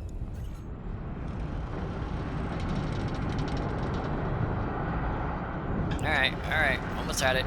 There it is. Frame shifts supercharged. Done. Is that close enough to scan? Ish. How about you? Well, that one's almost close enough to scan. Alright, well, we planned our next route. We're going to go ahead and fly towards this little guy. What's our current... Is our current jump range still the same? 130... 124. Okay, we can do that. So I'm gonna try something really stupid here. Maybe it's time for a space tour. Oh, really? But... Ow! Blind! How far away are you? Like 20 light years? 19.2 light years. Well, I could scan another neutron star if I felt like it. I don't feel like it, so I'm going to try to find a neutron star that's about 120 light years out if I can. Or not. I guess I just have to find a star that's 120 light years out. How far are you away? 69.31. That'd be a waste of a jump. See, this is why I don't like the whole neutron star thing, though, because this is what you end up doing, is you end up, like, skipping jumps so that you don't have to, you know? How far are you out? How far are you out? 198 light years. Well, we can do this. It's gonna be a waste, but we can do this. 151. Ooh. Okay. Where is it? The hell are those?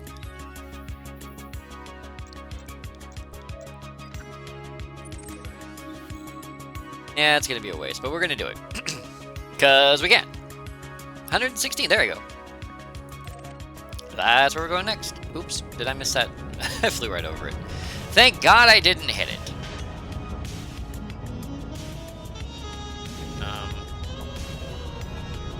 Actually, that might not work, because, one second, I have to actually do this.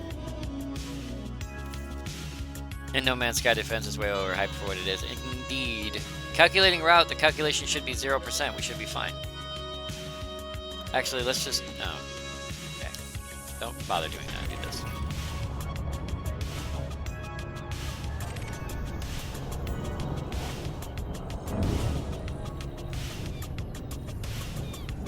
All other complaints about it are 100% valid. Hey, I was not part of the hype machine for No Man's Sky. I did not pay for it. It was bought for me. So because of that, I consider myself able to correctly state my feelings of No Man's Sky without screaming things like I was duped, the hype wasn't real, those guys lied to me, I hate pigeons. I can actually state that I didn't pay for it. It was bought for me, and I wasn't part of the hype.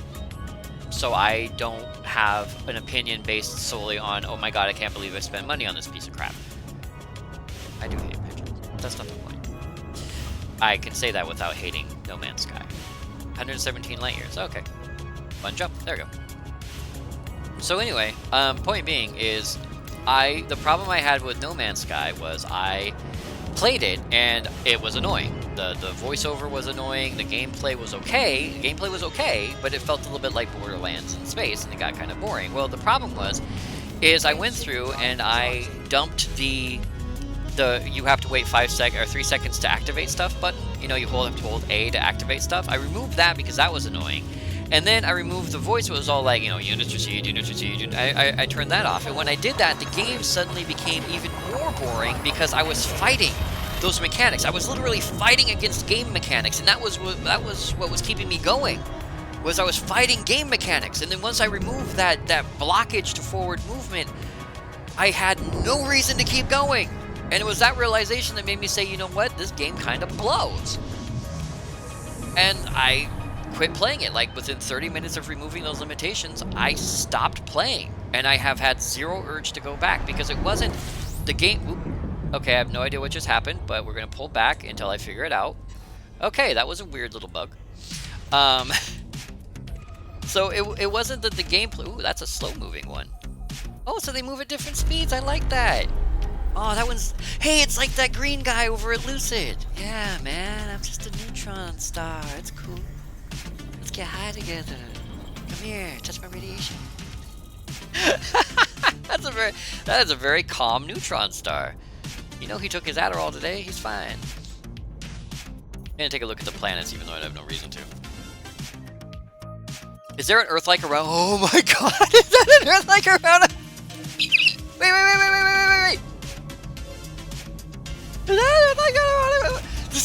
Wait! Please tell me I found an Earth-like around a neutron star. Please tell me I found an Earth-like around a neutron star. We're going to check. We are going to check. Screw you guys. We're going to go look. I probably should wait. We will look, but I'm going to supercharge my drive first. Because once you get outside the range of a neutron star, it's hard to see them, and I don't want to have to come back and win at full speed and hope to God I don't die. So, I think we found an Earth-like around a neutron star, guys. He's a running! Note the name! Ephium XPV D35003. How is that a thing? You could also put some of that on testing team. They never stated anything they didn't like. Yeah, the fact that the shops all look like Wheatley.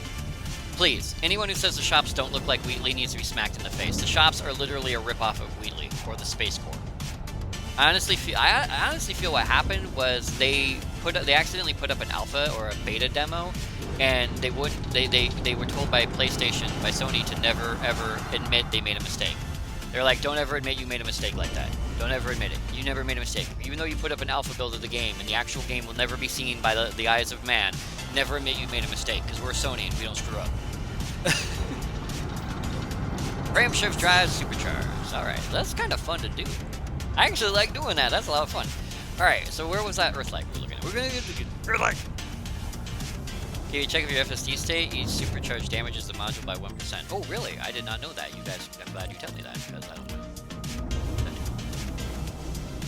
See, I don't know enough. I didn't do my research. I can blow my FSD drive without realizing it. 95%. Okay. I will... Thank you for that, Andrew. I will be more cautious in the future. But if someone jumped in the system and scanned the planet before you, I don't think they did. But neutron stars are new, though. Is the stream supercharging its FFT? Yeah, Mercor. The stream's on there. Yeah. No scan. No scan. Let go. No scan. So these have not yet been scanned. Please tell me it's an Earth-like, because it's impossible for an Earth-like to exist around a neutron star because the radiation's too high, and that means the game is screwed. I want to find Earth-likes where you're not supposed to find Earth-likes. I want to find Earth-likes around neutron stars. I want to find Earth-likes. I found 2 gas giants, one with water-based life and one with ammonia-based life, both around a black hole near the galactic core. You know how near impossible that is? I was very happy about that, by the way. I don't know WTF it was, and I got a warning and ran away like a small child. Oh, you found one of these in the bubble. Yeah, it's a neutron star. And stop disconnecting me, Twitch. Oh, that's right, I forgot. Elite Dangerous disconnects my Node CG because of lag sometimes. That's right. Okay, never mind. It's not Twitch's fault technically. It's that this game takes a lot of my system resources. They might have been scammed and not have been cashed in yet. Well, yeah, they might have been scammed and not cashed in yet. I get it. So as of yet, no one has scanned it, but that's not my point. My point is I want to, because you guys know that I'm the first to discover this. No one else's name on it. I have proof. I just started the game like literally 5 minutes ago. Any tips? Yeah, don't back into a landing stanchion and then run with silent running until your ship catches on fire. That's what I did the first time I took off. You can see the highlight of it on video.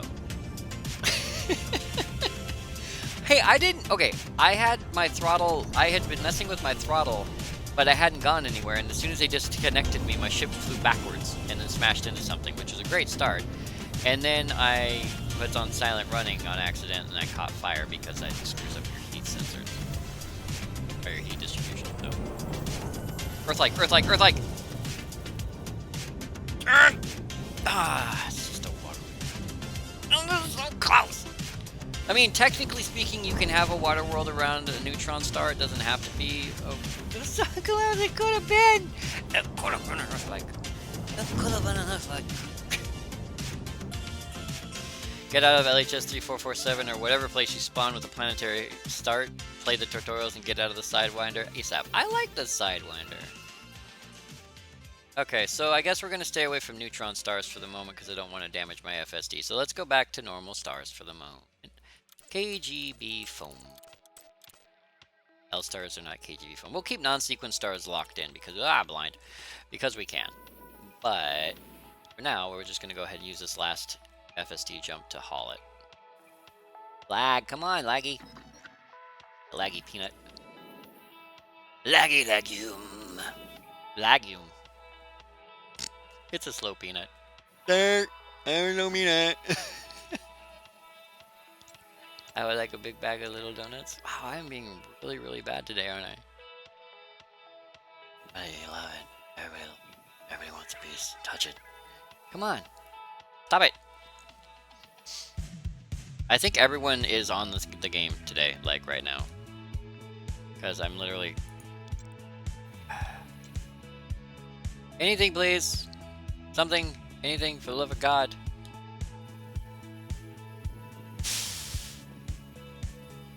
I have to wait patiently to find out if I'm over 1,000 light. Why can't I plot maximum distance exceeded? Oh, I can only make one jump? Okay, so apparently it can't calculate for a jump change. Oh, okay. I see how that is. So I can make one jump within my jump range, and then I have to jump short distances for the rest. Okay. That was irritating, but okay. So let's just do a jump that's about 125 light years out. 120-ish, somewhere around there. We'll do the rest manually. 70.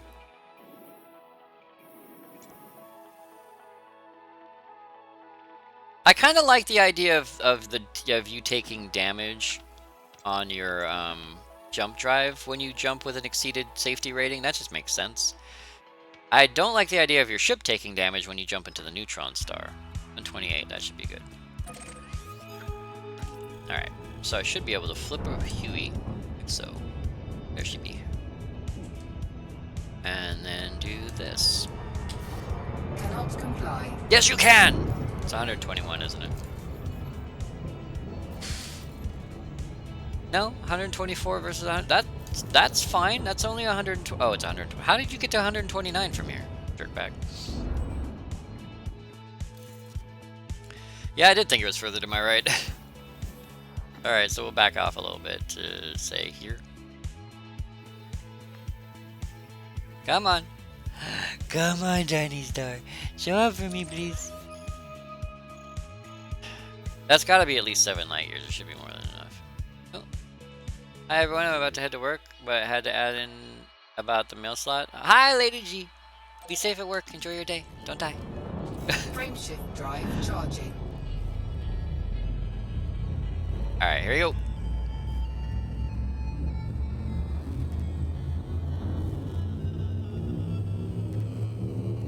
Gonna head out now. Bye, KB. Bye, Fog. Thanks for stopping by. Engage. The Zoidberg drive has been activated. But you have to fly sideways or it doesn't work.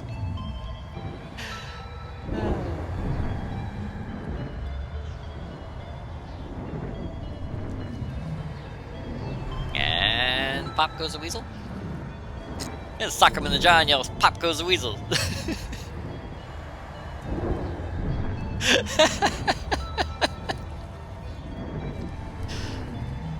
Come on, laggy game, you can do it, I love you. You can do it, I love you. The problem is if I get disconnected, do I lose my super jump? Because it'll put me back in the system I started from. Come on, laggy game. Come on. You can do it. I know Timmy fell down in the well, but nobody cares about Timmy because he's clumsy and stupid and just let him drown, who cares? Let me oust. Thank you.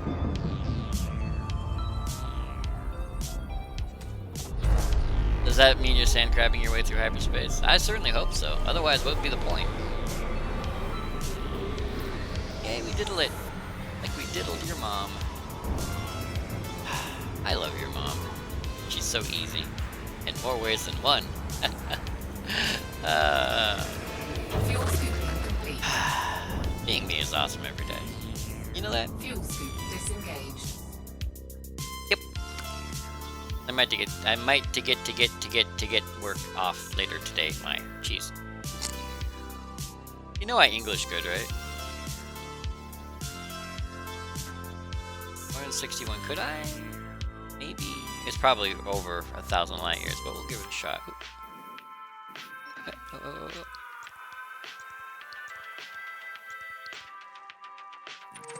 How far are you? Tell me your secrets! Show me! Ooh, 595 light years. Done. Okay, so I'm gonna start taking a more meandering course towards the center of the universe, galaxy thing. Because it's fun to do that. Plus I got 2 weeks to get to that 30,000 light year away thingy, and I don't need to, so we're just gonna go. By the way, again, for those of you who are new who don't know, I took a contract to take a guy to 30,000 light years out into space and then bring him back, and he will pay me $79 million to do it. And I have 2 weeks, 2 days, 0 hours, and 48 minutes to complete the task, which means I have to get out there, turn around, and come back in 14 days. Hello, Lady Chris, welcome. I'm doing okay, hope you guys are doing okay.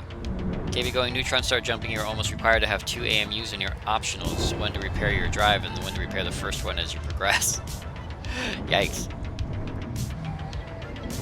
Well, the system I jumped into was discovered by Ender Wiggin. Yeah, so I'm getting paid $79 million to do something stupid. I mean, I've been to Sagittarius A. I spent about a week just chugging around the center of the galaxy scanning neutron stars and black holes. Back before neutron stars could do what they can do now. And so he's paying me $79 million to take him 30,000 light years out. So I'm actually going to cross the terminus line for the furthest I've ever been from the bubble. But, and I ran into my first actual neutron star a few minutes ago. And by ran into it, I mean I actually ran into it. Took a little bit of damage on that one, but we're fine. Fine. Everything's fine. Everything's fine. Drive charging. Let's do this. We're not too far away though. We're only like 18,000 light years away at this world. We were 17,000 when we started this, so we're more like, probably with the last couple of jumps we did, I'd say we're more like 16,000 light years away, so we're almost halfway there. What's my max jump? 30 light years. It was 40 something, but for whatever reason, the luxury class, or the business class passenger cabin that's currently full of 8 bodyguards, or 6 bodyguards and 4 dudes, took me down by 10 light years per jump, so it's kind of been kicking my tail a little bit. Considering this is my exploration vessel and I pumped up the volume for its FSD drive to as far to maximum as possible, got it up to 44 light years per jump, which means I can make it out to Maya and back in like 5 jumps, which is awesome. Making it, or cutting me down to 30 light years per jump kind of Well, it put me back a little bit, I think. Pre-engineer days, I think is what it would be called. Fuel scooping complete. Uh-oh, even chat's disconnecting me. Twitch is collapsing! The world is nigh! Or the end is world! Or the end is nigh! Or your mom is nigh! Bill Nye the Science Guy. Well, thank God I don't have to read chat. I'd hate to have to pay attention to, you know, things. Wouldn't it be cool if Thargoids attacked on Halloween?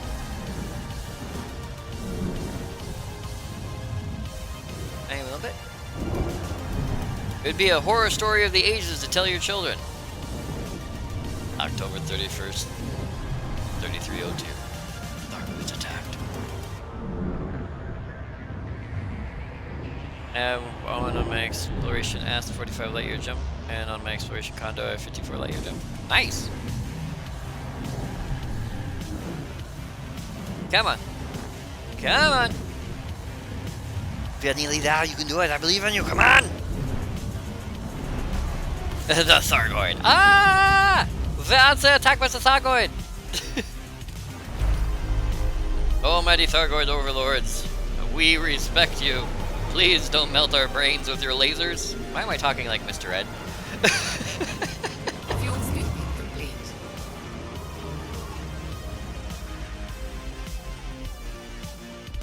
Ever or just right now? Fuel scoop disengaged. Just puttering on your phone? Frameshift drive charging. Is it fun?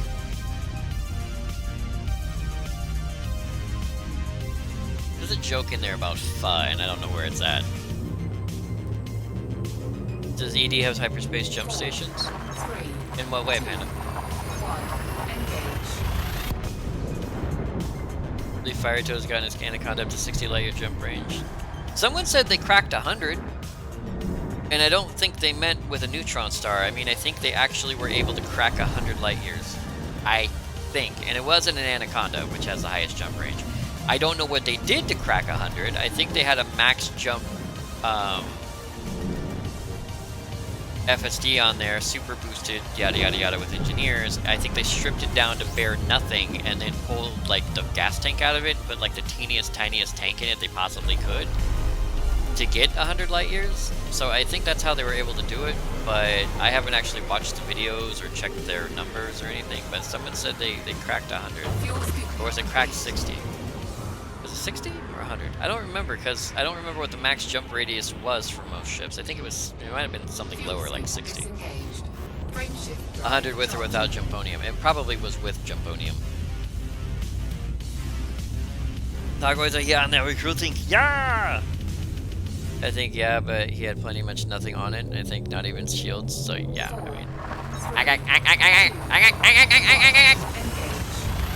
What is that about not reading chat? Well, no, chat broke for a minute and I had to reconnect me. So. I want to have some defensive jumping to Beagle Anaconda. Well, I haven't gone to Beagle Point myself. According to Spoon, I haven't been to Sagittarius A either. But I was there. I fluted around a little bit. It was cool. Also, does anyone know if the total mass of your ship affects your jump range? KVMN, does ED have any stations that allow your jump range to increase? No, your jump range is set by the mass of your ship. The heavier your ship is, i.e. more guns, more shields, more equipment, bigger guns, bigger shields, yada yada, so that it brings your jump range down. Even having fuel in your tank will bring your jump range down. Flying like me, I fly everywhere and I refuel. That actually brings my jump range down. If I were to bring my tank down to half and then recalculate my jump, I could jump further distances at a cost of slightly more fuel. But I don't think it's worth it to get stuck out in space. Point being is every bit of mass on your ship lowers how far you can jump. Now, there are the engineers where if you give them certain pieces of equipment and they like you well enough, they'll do a little gambling machine kind of deal where there's a chance you can get your frameshift drive to increase in its jump distance, which is why my maximum jump distance was 45 light years on a ship who could crack about 32 normally. I added more weight to the ship, which of course brought me back down to 30, which blows. But I think it's worth $79 million to take a little bit longer to get out there than normals, you know. I never go exploring without a D-class shield at minimum. I carry a level 3 D-class simply for planetary landings. That's it. This shield can literally take a single asteroid hit before it collapses. It is not a... This is the equivalent of the deflectors in Star Trek. It literally is there to deflect low velocity impacts, and that is it. It is a... what is it? It's a D-class something dark side. Where's my shield generator? What's up here? Shield gen, there it is. It's a 3D class. Which is great because its recharge time is really low. But you can throw a rock at it and shut it down. I have a 48-ton cargo on my Conda just in case. With stock fuel, 32 tons. We'd have 55, but I don't want to risk it. Yeah, fair enough. With my Diamondback Explorer, because of the refit, they rebalanced it. I don't know how, but they rebalanced it. Its jump range is lower than I remember. And that kind of upsets me.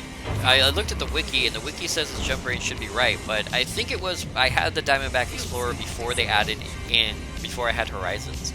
And so carrying around a Scarab really slows you down. So I had to refit my Diamondback Explorer, but I still can't get it above about a 38 to 40-ish jump range, which is lower still than my Asp. And my Asp can carry a Scarab.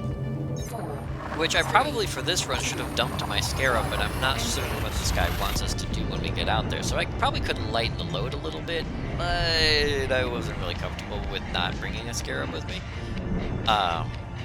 So anyway, point being is, I like my Diamondback Explorer, but I had to get it to go the jump range I needed. I actually had to cut the fuel tank in half, because with a full fuel tank, it can't jump as far than it can with half a tank. That makes it a little bit more dangerous when you're jumping around in places where there might not be gas, but you can stretch that jump a little bit further. And cockpit-wise, I like the Diamondback cockpit and ship design, actually. I like the Diamondback Explorer 10 times better than I like the Asp. But mechanically, the Asp is a better vessel. 3 dimensions of shields! Probably gonna upgrade my engine since I have problems landing planets on 1.2G. Yeah, I have almost blown myself up bouncing off a planet without first checking what the gravity was. I'm like, oh, I can land on this planet, it'll be fine, and I come down, I'm like, why aren't my thrusters slowing me down? Why aren't my thrusters, what the hell is going on? And I've bounced off the ground, and it's been like, taking damage! Oh yeah, I wonder why that might be. Might it have something to do with the fact that I just bounced off the dirt of an almost 3G planet?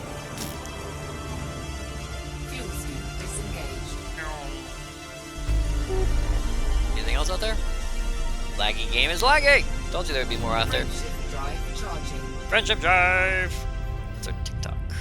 Oh no, we're 5 minutes over. No, KBY! We have 12 jumps to go for this leg of the run. This running leg. I run on my legs. Moonlight legs! No, please take my moonlight legs. I'm not. It was funny and cute, and now it is saved for posterior forever. It's easy to fly off the planet, not so easy to land when your speed increase. When you have full thrust backwards, yeah. When you get it back to the bubble, take it to Elvira, Martuk, even level 1 resistance shield generator modification. You can seriously increase its power and overall resistances. No. Again, I'm gonna use the money I get from this run to pay for an FDL. And yes, I hear the collective groans out there in the crew. Yes, buying an FDL automatically makes you a jerkbag, I know. But when the Thargoids come and we start getting shot at, I'd like at least something to shoot back with. Although I will say my other alternative to an FDL is the Vulture. I have bought and sold the Vulture about 4 times now. And the only problem I have with it is it carries 2 level 3 guns on it. And I like things to be, and this is my problem, I like things to be symmetrical. So carrying a laser on one side and like a shotgun or a cannon on the other side drives my brain nuts. And so I think a centerline level 4 cannon on an FDL would be better, if for my mind, than the over-the-shoulder boulder holders that are the Vulture's weapons. Although the turning radius on the Vulture is just intense. Viper being second only being the Viper, and the only reason the Viper's not better is because the Viper can't take a hit like a Vulture can. KV's going to become a space douche. Yep. You're gonna get an FDL and become a space douche. Because once you get that level 4 beam layer, that level 4 laser weapon or whatever on that thing, you suddenly think you're invincible.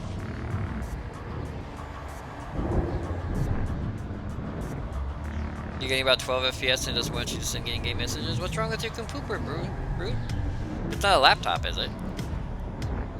Can you get him a couple of missions like this simultaneously, so it'll be like with Sothis? You can, but I'm not taking one guy out. I'm taking one guy and an entourage of other dudes. So I have one business class cabin on my ship. I could fit two. I actually have an empty. I have an empty slot because I took out my my drone controller. I didn't put anything in there. I could have put a second bay in there, except that would have dropped my jump radius down. But anyway, point being is I didn't take, even though the job is for one guy, I literally picked up, I don't know if I have inventory. Cabins, yeah. I picked up 8 out of 16 dudes. So if I grabbed another mission that was out here, I could probably do it. Canis has found a couple of missions to go to Sagittarius A. So, if you wanted to, you could pick up 2 or 3 missions to the black. The problem with those types of missions, though, is it's return missions. They're always come back. It's not take a guy out and drop him off and he'll call for a pickup later. It's take me out there, let me look around a little bit, then bring me home. So it gets a little bit difficult. A Vulture with 2 lasers is pretty good. 2 level 2 lasers, yeah, you can fire them simultaneously. 2 level 3 lasers and you drain the capacitor so fast you can basically burn half a shield down, and then you have to sit there dodging shots until you recharge. So I find a Vulture with 1 level 3 beam laser, because I like beam lasers because I'm weird like that. Although I think a pulse laser might be better, but a level 3 beam laser is combined with something like a shotgun or a cannon or even a missile rack, which I don't really use missile racks because you can shoot those out of the air. It's very powerful because you can use the beam laser to strip the shields and then the cannon to blow holes in the wall. Although I usually just go with a level 3 multi-cannon, which is, shredder. Playing Elite on 1.7 gigahertz, 12 gigabyte DDR3 RAM and a built-in graphics of 1.8 gigabytes. It always crashes, I suspect because I don't have the graphics card on my laptop, so processor just dying. Frameshift drive charging. Maybe. 1.8 gigabyte graphics ain't bad. I'm only using a GTX 770. I have a 550 backup doing physics, but I don't think this game even has physics, so. You need a massive photon torpedo launcher. Yeah! Yeah, but firing torpedoes at fighter craft is just derp. Although, if a fighter craft ever accidentally slammed into a torpedo, it would be a hilarious sight to see.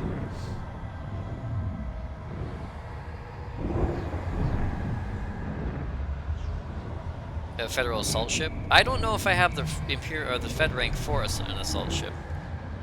I have one for a drop ship. I can pick up a drop ship, but that's it.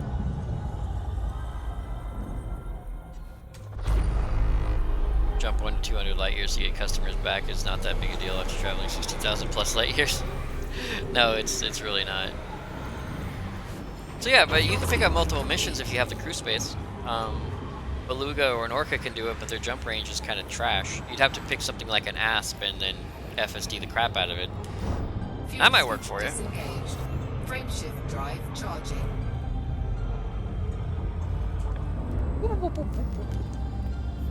8 jumps left. Well, not permanently 8 jumps left, just 8 jumps for now.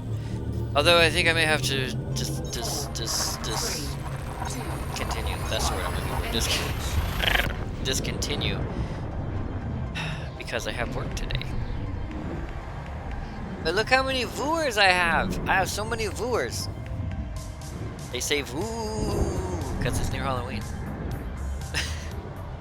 Anyone knows what would be max jump range on an A-rated Corvette ready for combat? Spoon might be able to tell you. Or Andrea. They both have high-rated, high-class ships. My biggest boat right now is a Python, and all I do with that is drill rocks. So Minus, not minus.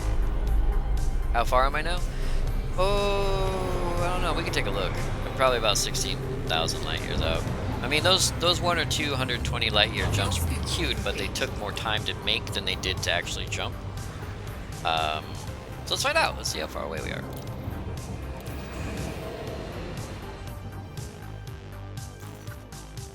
15,393 light years. Fuel scoop disengaged. And I believe it's a neutron star. It's a supernova remnant, we can at least say that. It is a supernova remnant is where he wants us to go. Which is kind of cool because I haven't jumped into a supernova remnant as of yet, although we passed like 3 of them, which I bookmarked. There's actually like 2 or 3 back here I bookmarked. 2 of these are supernova remnants, the rest of them are neutron stars. But yeah, we're about 15,000 light years out. So, as you can see, from where we started, because when I started to jump out towards Jocks. But about here, when I realized that was a supernova remnant, I took a right-hand turn. So we're kind of curving towards that direction. So we're going to pass pretty close to Sagittarius A on the way through. But it's going to take us a while to get there. But it's only 15,000 light years. I mean, I've flown farther. Don't like to, but I've flown farther. And this was out, I was trying to find stuff out at the Formidine Rift. Didn't do a very good job, but I was trying to find stuff out by the Formidine Rift. Frameshift drive charging. Hi, No Fear, welcome. 3.2 GHz 6-core AMD with dual HD 6950s and 16 gigabytes of RAM, but it's all about 9 years old and I desperately need an upgrade. 4, Sorry, big clock. 3, 2, 1, engage.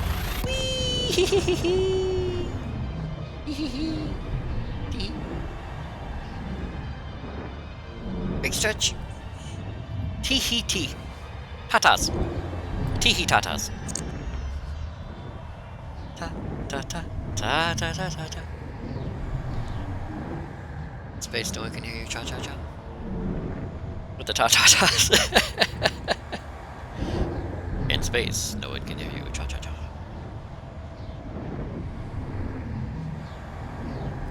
Normal Coriolis is dead. Oh.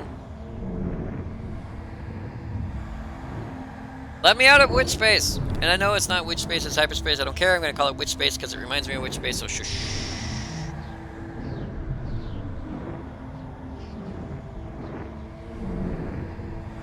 This lag is killing me. Because that star should have appeared by now. Alan, go into the light. You'll be safe in the light. Like a fly on the windshield. Have a week off school now because Halloween. Yay! Wow, really? If I were in school, I'd think that was awesome. Hey, there it is. So I'm starting to make gaming PC. It's so freaking expensive. Well, only if you buy really expensive parts. I'm not the only one calling it witch space. Yay! Yeah. Well, I was corrected several times today that it's not witch space, it's hyperspace, which is like it's a place between here and there. I'm gonna call it witch space. I'm upset that I'm not gonna get sideswiped by a Thargoid or anything, but oh yeah, we were heading towards that big bright ball, weren't we? We're gonna finish this jump before we go. In case you guys are new and you don't know, I work 5 days a week. I stream 4 days a week. And the 4 days I stream are 4 of the days that I work, so I stream from 9 AM to 2 PM local time, or as it's up there on the upper right hand corner, 9 AM to whatever that is on that clock to 2100 Elite Dangerous time. And we were playing Alan Wake this week, Thursday, Friday, Saturday, Sunday, and we finished Alan Wake in like a half hour. So I've been playing Elite Dangerous since then. And because of that, I end my stream at about 2, but since I give myself roughly an hour and a half to get ready for work, it gives me a little bit of a buffer time to be able to do things like jump an extra 6 jumps in order to check out a very bright star on our way to our destination. Before I go. It's also time I'm supposed to use to eat, but hey, who needs food when you have space junk? Okay, did it finally scan everything? Thank you. Alright. There's a lag, so I have to scan the system 2 or 3 times before it finally tells me what's in here. Yeah, the parts GeForce GT X7 1070, 8GB Intel Core i7 6700, Maximus 8Z170 motherboard, Vengeance LPX DDR4 3000MHz 32GB RAM, Zarnar Essence STX2 sound card, AX1200i 1000MW power supply, Samsung 850 EVO SSD SATA 500GB and 1TB. Yeah, I'd go with a much smaller, more stable graphics card. I don't even use the latest graphics card driver because it makes older cards unstable because they're too busy concentrating on the new ones to realize they've destabilized the old cards and they're trashing people's computers by doing so. But anyway, I'd go with an older video card. I don't use anything Intel, so I don't even know how good Intel is. I'm using an AMD. And I know people are like, well, Intel's better for gaming. That's great, but I do a lot of streaming and video processing. AMD is better for streaming and video processing, or at least for video processing. I don't know about streaming, but it's better for video processing. And I don't care if my game is 69 or 60 frames or 59.9999999 frames. I'm not that big of a stickler.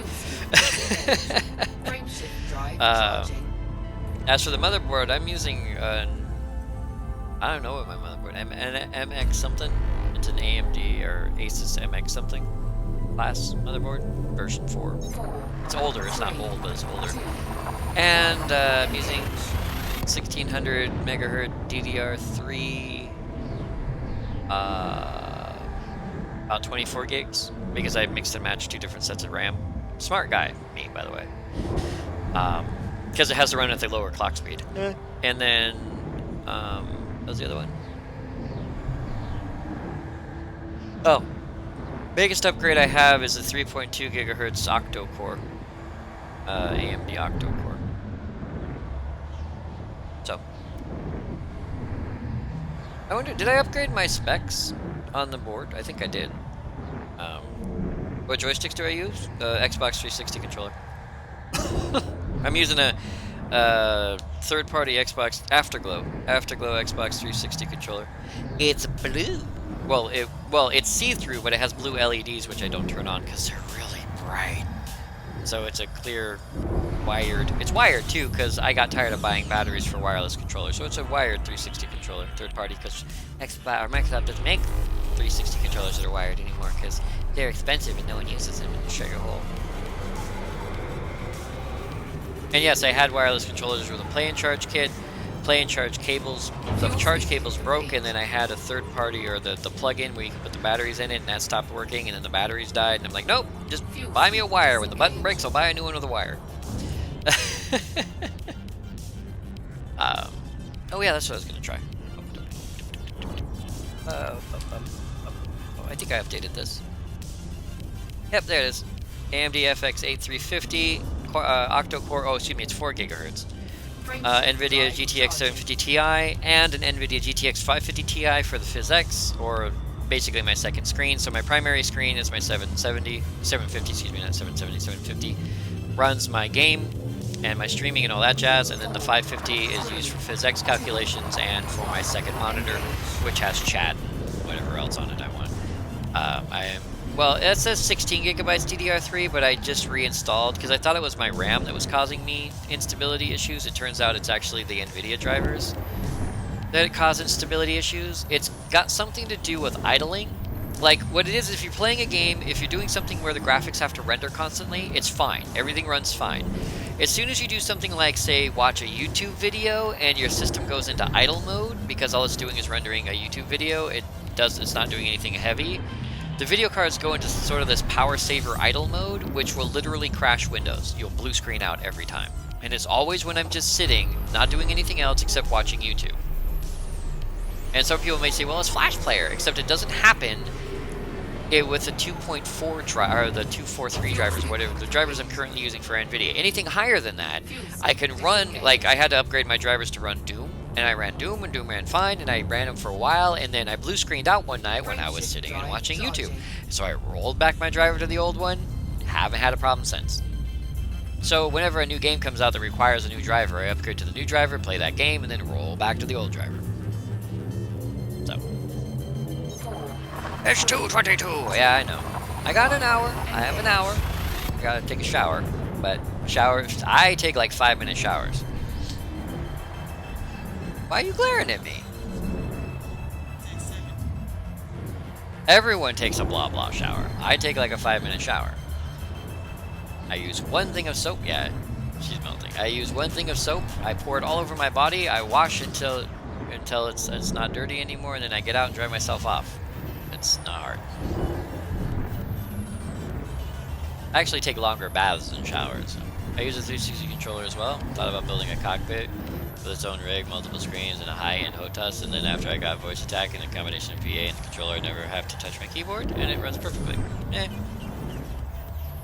Lily is on the windowsill. Half her body is dripping, as a way to say it, off, and she's twitching because she's chasing something in her dream.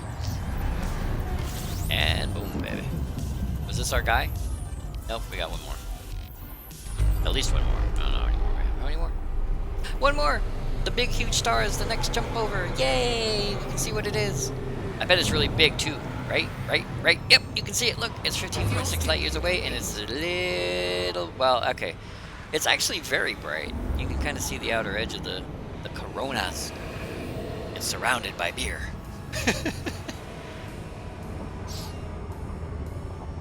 Fuel scoop disengaged. I know, no, I was thinking of, like, cornea. I know it's your eye, but I was just thinking my cornea. Like, I don't know. Ah. Blah, blah, blah, blah, blah, blah, blah, blah, blah. It's an okay noise. You work in a call center, you don't need a shower. Actually, I had a coworker come in late last night. Not last night, a couple of nights ago. They came in late and they hadn't showered, so they decided that a bucket of cologne was a great replacement for bathing. And it smelled like BO and cologne. And so that was an enjoyable evening. It doesn't happen often, so I didn't complain, but it was just one of those things where she's like, yeah, you stink, you should have taken 5 minutes and taken a shower. You know, you're gonna be late anyway, be late and clean at least. You know, for all of our sakes. This one's not that big. They're bigger. How big are you? And I bet you've already been scanned by some douchebag, right? Oh no! He's not been scanned by a douchebag! Haha! Well, he's about to be. Oh my.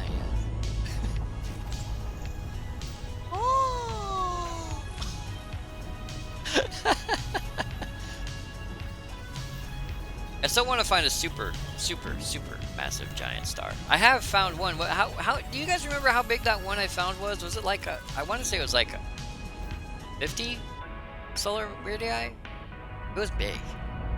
It wasn't as big as Betelgeuse. It was big star. Big star. Look at him. He's so big. Big and round and fat. You're fat. Stars like to be called fat. You're fat. You spin me right round, baby, right round, like a record, baby, right round, round, round. Alright, let's see how far away we are. And I like to bathe. I do. I'm a bathy kind of person. 15,202.88 light years. Ooh. And it's a neutron star surrounded by a gas explosion. That's gonna look really cool when we get there. So, we're nearly to the inner ring. Getting back home is going to be a pain in the tuchus parts. Beep. Beep, beep, beep. So, we'll probably, like I said, we'll probably take a stop by Sagittarius A. You know, just because we can. I like how it's labeled now. They're like, it's labeled now. Sagittarius Ah. Ah. Like when you get shot. It's really laggy in here. There it is. How far away am I from you, Sagittarius? Ah.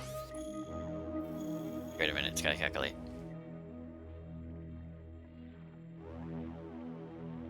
Maybe a few months ago, a teen in London died. He hadn't taken a bath in a month and thought spraying 12 cans of Axe body spray on himself was enough. The spray killed him with oversaturation of the chemicals.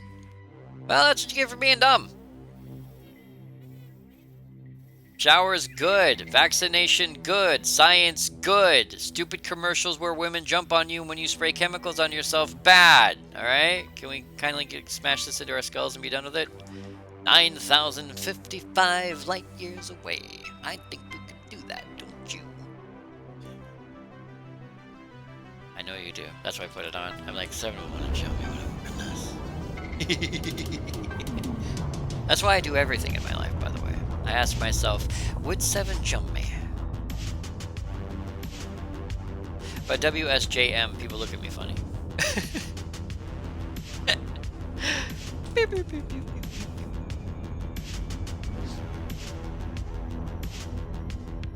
Exactly, them women's like a good manly smell. Exactly. Right. So yeah, we're gonna go ahead and slow our roll. And I know a lot of people are like, oh, he's done, he's leaving us, he sucks, I'm going. I know. But before you guys go running off into the night to cry like small children in the dark, please note that if you like what you've seen so far today, or if you like what you saw today, excuse me as well. I can't even do my outro right. If you like what you saw today, please feel free to follow if you haven't followed already. If you have followed already and would like to see more of what I do, please feel free to follow over on YouTube at youtube.com/4kbshort, where you can find over 1,000 Let's Play videos for your viewing pleasure. You can also follow on Twitter and or Facebook for news and updates. Crunchy. Along with that, if you'd like to help support the stream, we have a couple options for supporting our stream. We do, of course, have our PayPal, where you can drop a donation. A one-time donation of any amount you think we deserve here on the Short Bus for entertaining you the way that we do. However, if you'd like to help us out over a longer period of time, we also have a Patreon at patreon.com/4kbshort, where for as little as $1 per month, you can help keep us live. I am a part-time professional streamer, and I would like to go back to being a full-time professional streamer sometime in the future. And in order to do that, I'm going to require an income, which of course comes from wonderful, wonderful viewers like you. Yes, I'm talking to you. Don't look at me like that. It creeps me out. All right. Along with that, I'm going to show some love. I'm not even going to look at the rest of the board because someone right now is streaming who I was watching last night, and she is super fun and super cute and just hella funny, and she's playing a really awesome game that you guys should totally invest money in. And her name is Zilliness, if my bot will wake the hell up. There you go. And she's currently playing Planet Coaster. Hurrah! Planet Coaster! Which is a lot of fun, actually. She's building a Halloween-themed theme park, and she's doing a fairly interesting job of it. Looks creepily at KB. Oh, Spoon, you know that turns me on.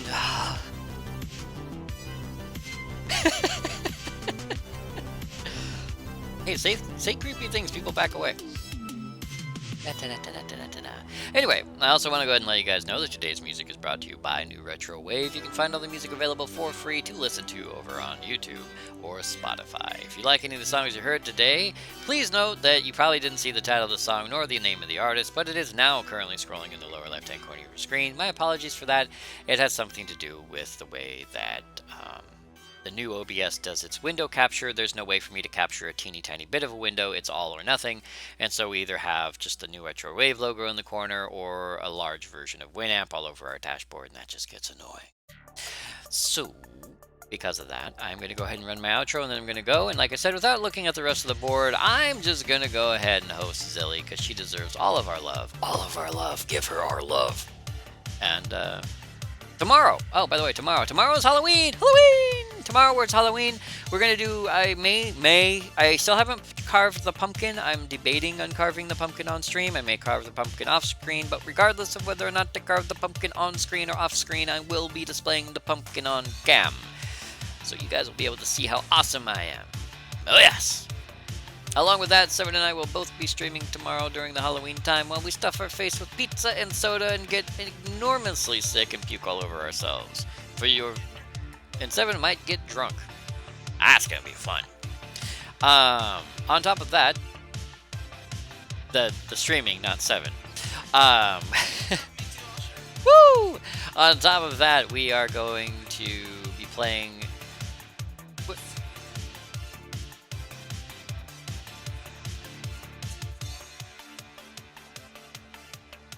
It's a Type 9.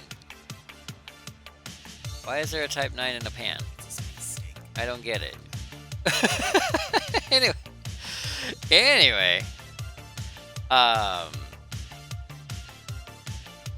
But But anyway, yeah, so we're going to be doing a Halloween stream tomorrow. I don't know if we're going to be reading. I don't have any horror stories to read for you guys, sorry. Seven and I were thinking about playing a very specific game for you guys, which may take up a few hours. I don't know how long we're going to be streaming. I'll probably make it a whole day thing for you. Something like that. But we're going to have Halloween stuff tomorrow, so there will be a pumpkin involved. Regardless of anything else, a pumpkin will be involved. And there's probably going to be police and some kind of issue with a bomb squad. I don't know. We'll figure it out. As for me, I'm going to slow my roll and head on out. You guys enjoy yourselves. Stay safe in the world. Oh, and my apologies. We did get some new followers today. We got Vey, Jogi T, excuse me, is it Jog IT4 or is it Jogi T4? Assassin199982 and the Thargoid. And apologies that I did not hear the pop-up. Apparently my thing has been broken. Space Cow. The T9 is a Space Cow and you got a Space Cow steak. Damn it, KB. Oh, I'm sorry, I didn't know it was a Space Cow. I just know it is the T9. My apologies if it popped up and I missed it, or if it didn't pop up at all. My OBS or my overlay kept breaking, and when it breaks, it doesn't work. But thank you all very much for the follows, everybody. Even if you didn't get an announcement, many hearts for all of you. So yes, I really have to roll because I have to shower and I have to get ready by putting on clothing because I'm wearing my pajamas still, and then I have to go to work. And I might get lucky and get sent home again today. I don't know.